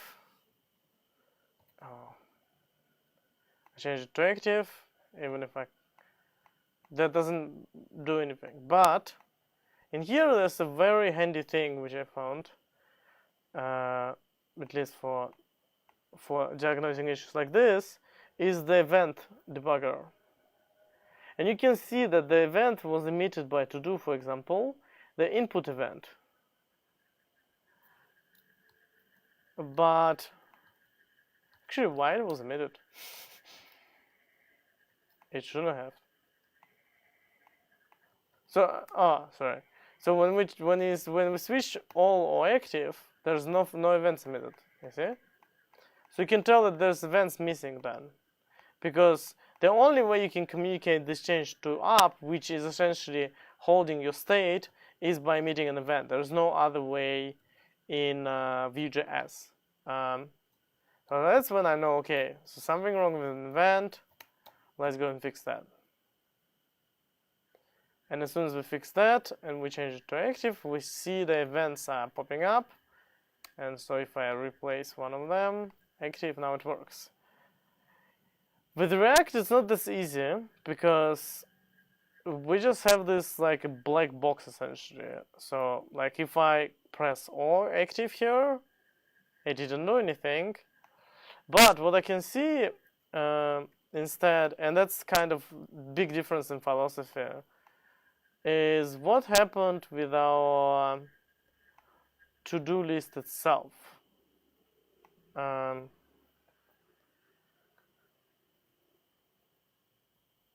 Yeah, React is definitely more complicated in terms of like you need to learn different concepts. Then Vue.js is very, very close to the like CSS, HTML, and just some extra stuff.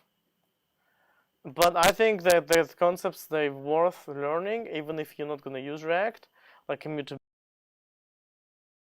one-directional flow, which is used also in Vue.js. Yeah.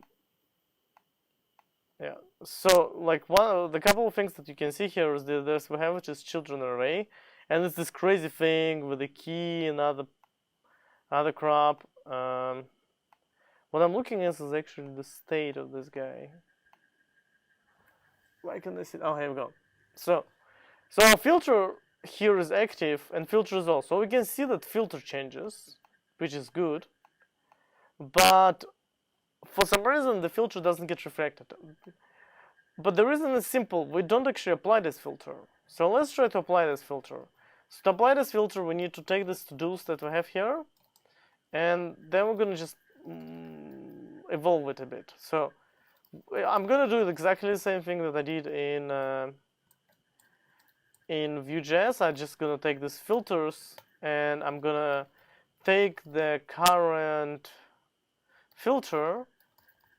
So that way I'll select one of these three properties and pass it into filter function. And this is our like filtered, I don't know. I don't actually need the other to-dos, so I think I'm just going to reassign it in this scenario. And yes, it is a constant, so we're going to say let instead. Okay, so let's see if it works now. So that kind of didn't work again. So the filter gets changed. What about the to-do state? So let's change it manually. Oops. So now we changed one of them. Oh, that disappears, but interesting. So the functionality works, but apparently there's something wrong with our with this. And if you notice, when I click here, the completed does not do anything. If I go and change the same thing in our Vue.js, for example, I'm going to show you very similar functionality in Vue.js. Here are the to-dos, object 1. If I press 10, you can see it changes to true. So that means that our to-do component itself is not really working. And if you notice here, there's no onChange handler anymore. So I think one of the experiments I was doing when I was showing you someone something, and I kind of broke it. Because we have onHandle change here. And we also have toggle to do somewhere. Toggle to do onHandle change, on to do input.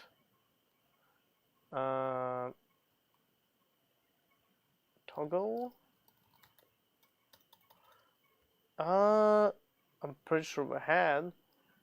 Now it disappeared. That kind of looks confusing. Okay, so let's add it, even if it's not doing what I want. So first we're gonna add the completed state, which is essentially is to do completed or not. And then we're gonna add the to do toggle, I guess. We're gonna call this toggle to do. And we're gonna do again this whole bloody procedure. This toggle to do. Not fun.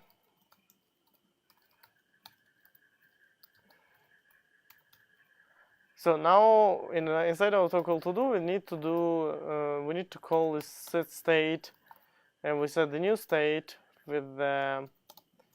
So I had a special thing called yeah, where's my changes? I just realized I had changes here before and they kind of disappeared.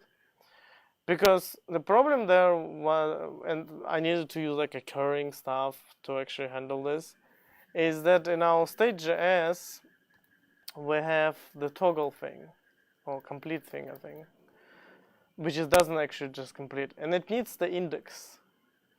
And one of the ways that we can do this, and if you can look at, like the way we done it in Vue.js was ridiculously simple, and in a way, because what we did is we had vModel to do completed, and then in our checkbox we said that the value is the value, which is essentially binding the value to whatever the value is passed as a to do, as the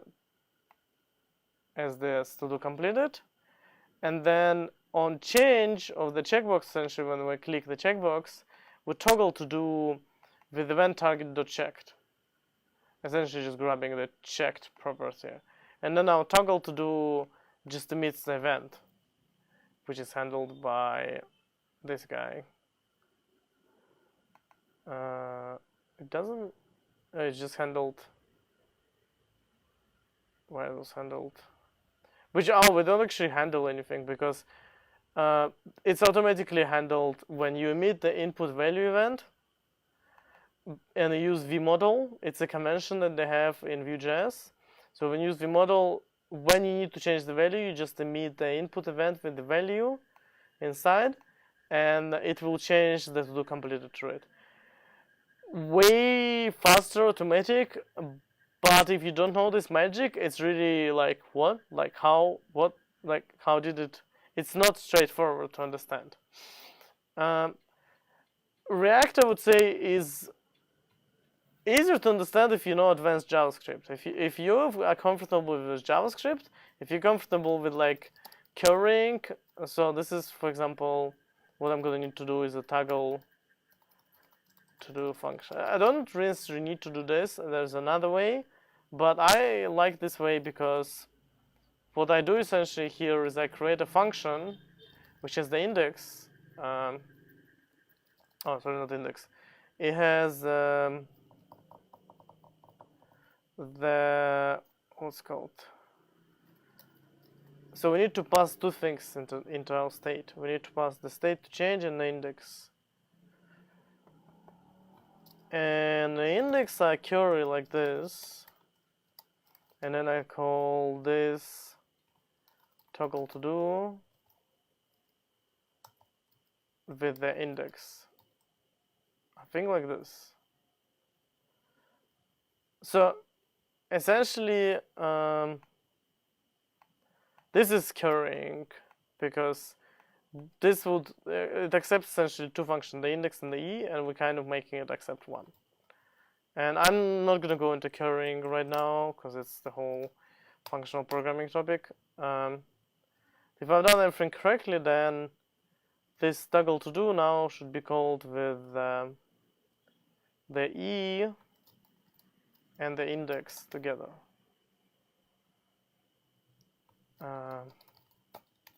So then what we can do is we can call complete, I think.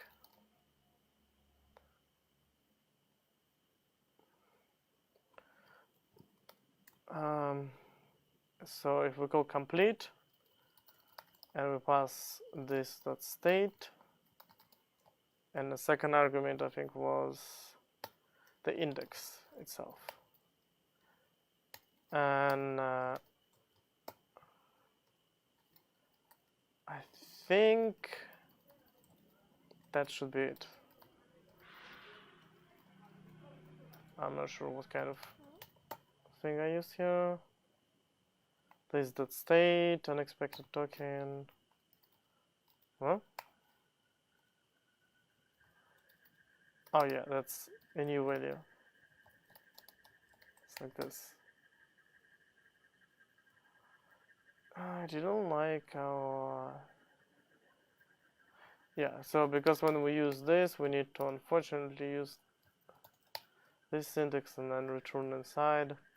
So that's at this point I would say I would move this into render to do function, which guess we had here. So I just need to replace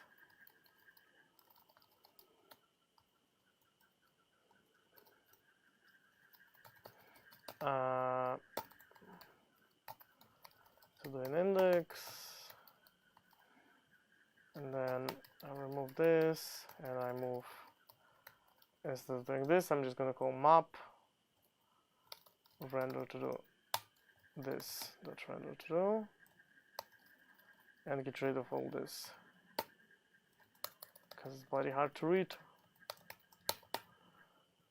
Hopefully, no. Unchanged regular expression on line 7 into the JS. Yeah, so on change it didn't do anything. Where was the to do? On to do toggle.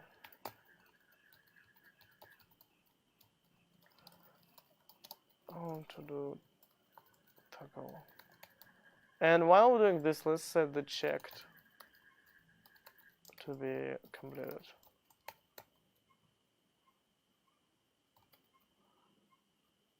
State doesn't contain.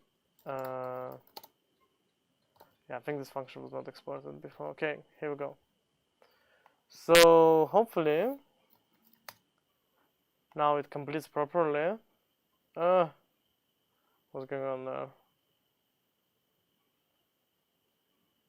So there's an exception there, but I don't see. Is there a big difference in environment? 1 second, Vetrix. I'll answer your question when I figure out this bug. Oh, right. The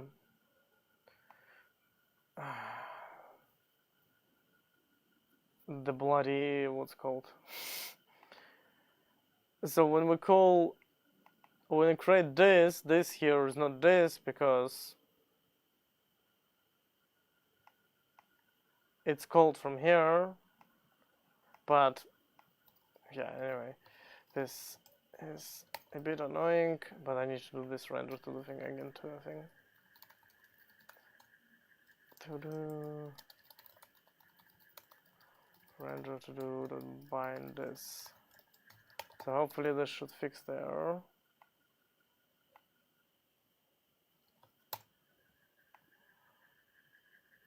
Yeah, we got some way further. We didn't pass the state. No, we passed the state to change to dos. Oh,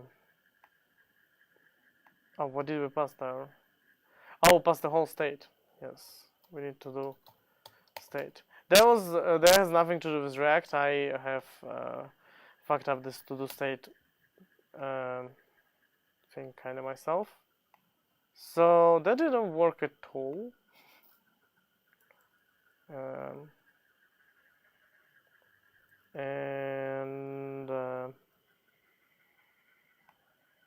So you see completed changes from true to false. The reason why I said it didn't work is because I was expecting its class to change, but it didn't change the class. So let's check that they changed the state. That's the important piece, right? I think it changes the state. I think it worked. It's working now. So if we change to active, you can see all of them disappear. Cool. Okay, so this is kind of the same as what Vue.js does, but this error was there from before and I needed to fix it, so apparently I introduced this error at some point. You can see some of the stuff in React is yucky, like this crap. There is a way to fix it. I forgot what it's called. So questions first. Vetrix asked me, is there a big difference in environment between PC and Mac?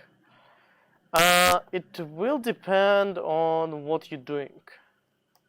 If you're doing something like terminal, if you're using a lot of terminal, then yes, there's a huge difference because you can run bash on Windows, but it's pain in the backend, and I wouldn't recommend it. If you're primarily gonna be editing in like Visual Studio or like writing in .NET, for example, .NET is possible to write now in Mac, for example. You can use Windows, but for me, Mac is the reason I use Mac is because it's Linux based, and that means I can automate a bunch of shit. So, for example, when I install my software, I don't go to the website, and I needed to install software recently for a friend of mine, and it was kind of like I was shocked on how strange it is for Windows, because for me that's like I don't do this anymore like this. But you need to go on the website. I was looking for color picker for Windows, so I need to go to the website. Some website I don't know, can I even trust? Then I find some website, I download the exe file, I double click on it, it installs. And yeah, that's not trustworthy site for sure. That's like, for me, that doesn't work. Maybe there is a different way in Windows now with Chocolatier, I think. Is it Chocolatier? But I don't think you can install applications with Chocolatier. It's just packages. So for Mac, there is a thing called Homebrew, for example, and I use it to install all my applications. So this is all my apps that I have on this computer. Maybe not all. Sometimes I miss one or two. But whenever I add an app, I try to add it here and install it through here. So let's say if I want to add, like, I don't know, Python, I would do like brew Python 3 here and then brew bundle, and it will install the Python for me. Because then when I get a new machine, I'll just run this and I don't need to worry about, like, oh geez, I need to install all of this again. And yeah, all these manual processes, like a lot of them are eliminated. I'd say for a programmer, I see a lot of differences. I had a lot of students with Windows. Pretty much most of them switch to Mac because they cannot handle the command line. When we start teaching them the command line, then they're like, whoa, okay, that is like, that's too much. Like, it's very tricky. A command line in Windows is like very far behind. Even the PowerShell one. PowerShell is just a wordy version of the Windows one, in my opinion. Yeah, so Chocolatier allows to I don't know, like, it allows you to install like Node.js, so it is similar to Brew in a sense, and you can install Docker and things like this with this. So yes, you can use Chocolatier as a replacement, but it's the Windows is catching up, and Mac is kind of still ahead in that terms. And at this stage, I wouldn't consider replacing my Mac with Windows. But at the same time, saying that, I am considering replacing my Mac with a virtual Linux box, because then I'm not switching like to different environment completely. It's like familiar command line and things like this. Okay, so that's pretty much the end of this whole stream. Of the whole channel, I guess, for the how to build the to do Vue.js app, because it's done pretty much. There is might be some extra things. I didn't implement the whole to do MVC. They had like 2 features or something like this, which I didn't implement, and I think it was this completed thing, clear completed button, or the, I don't know, what is that? Oh, okay. So like fancy small things like this, I didn't implement them, and like this guys, but it wasn't about implementing the proper to-do app. It was more for you to see the differences and how easy it is or how hard to start. So let me just check the notes. Did I show you everything? Yeah, I showed you this refactoring for future functions. Yeah, I didn't refactor them, but as you can see here, it's very like, we just to handle toggle filter, and pass the filter here, and pass the filter here, and then I would have this handle, and I can actually do this if I had it, if I wanted to, or pass the filter there and filter here, oops, and then in my footer I would just call this on. So essentially this is just on toggle filter, becomes one thing, so we can refactor a bunch of stuff, and then on toggle filter, and we just call it with active. Let's say we don't need the E there. Oops. And we'll pass the all here. Supposedly, if I haven't managed to break anything there, it should still work.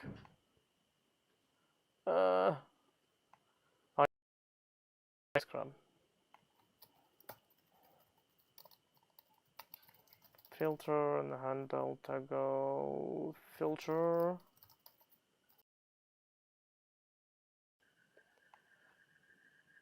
And so if I put all of this, what happened there? I think it should kind of still work. Undefined is not a function.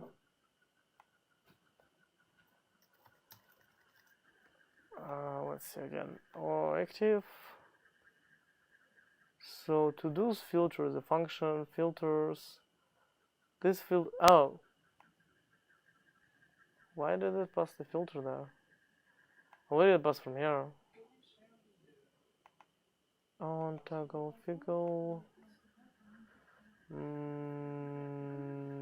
Oh, yeah, that's right. So when you do the handle toggle filter, we pass the filter here, right? Which is not really true. It needs to pass the filter instead of the filter keywords. Dun, dun, dun, dun, dun. And you can see they're getting removed. I don't know, that was strange.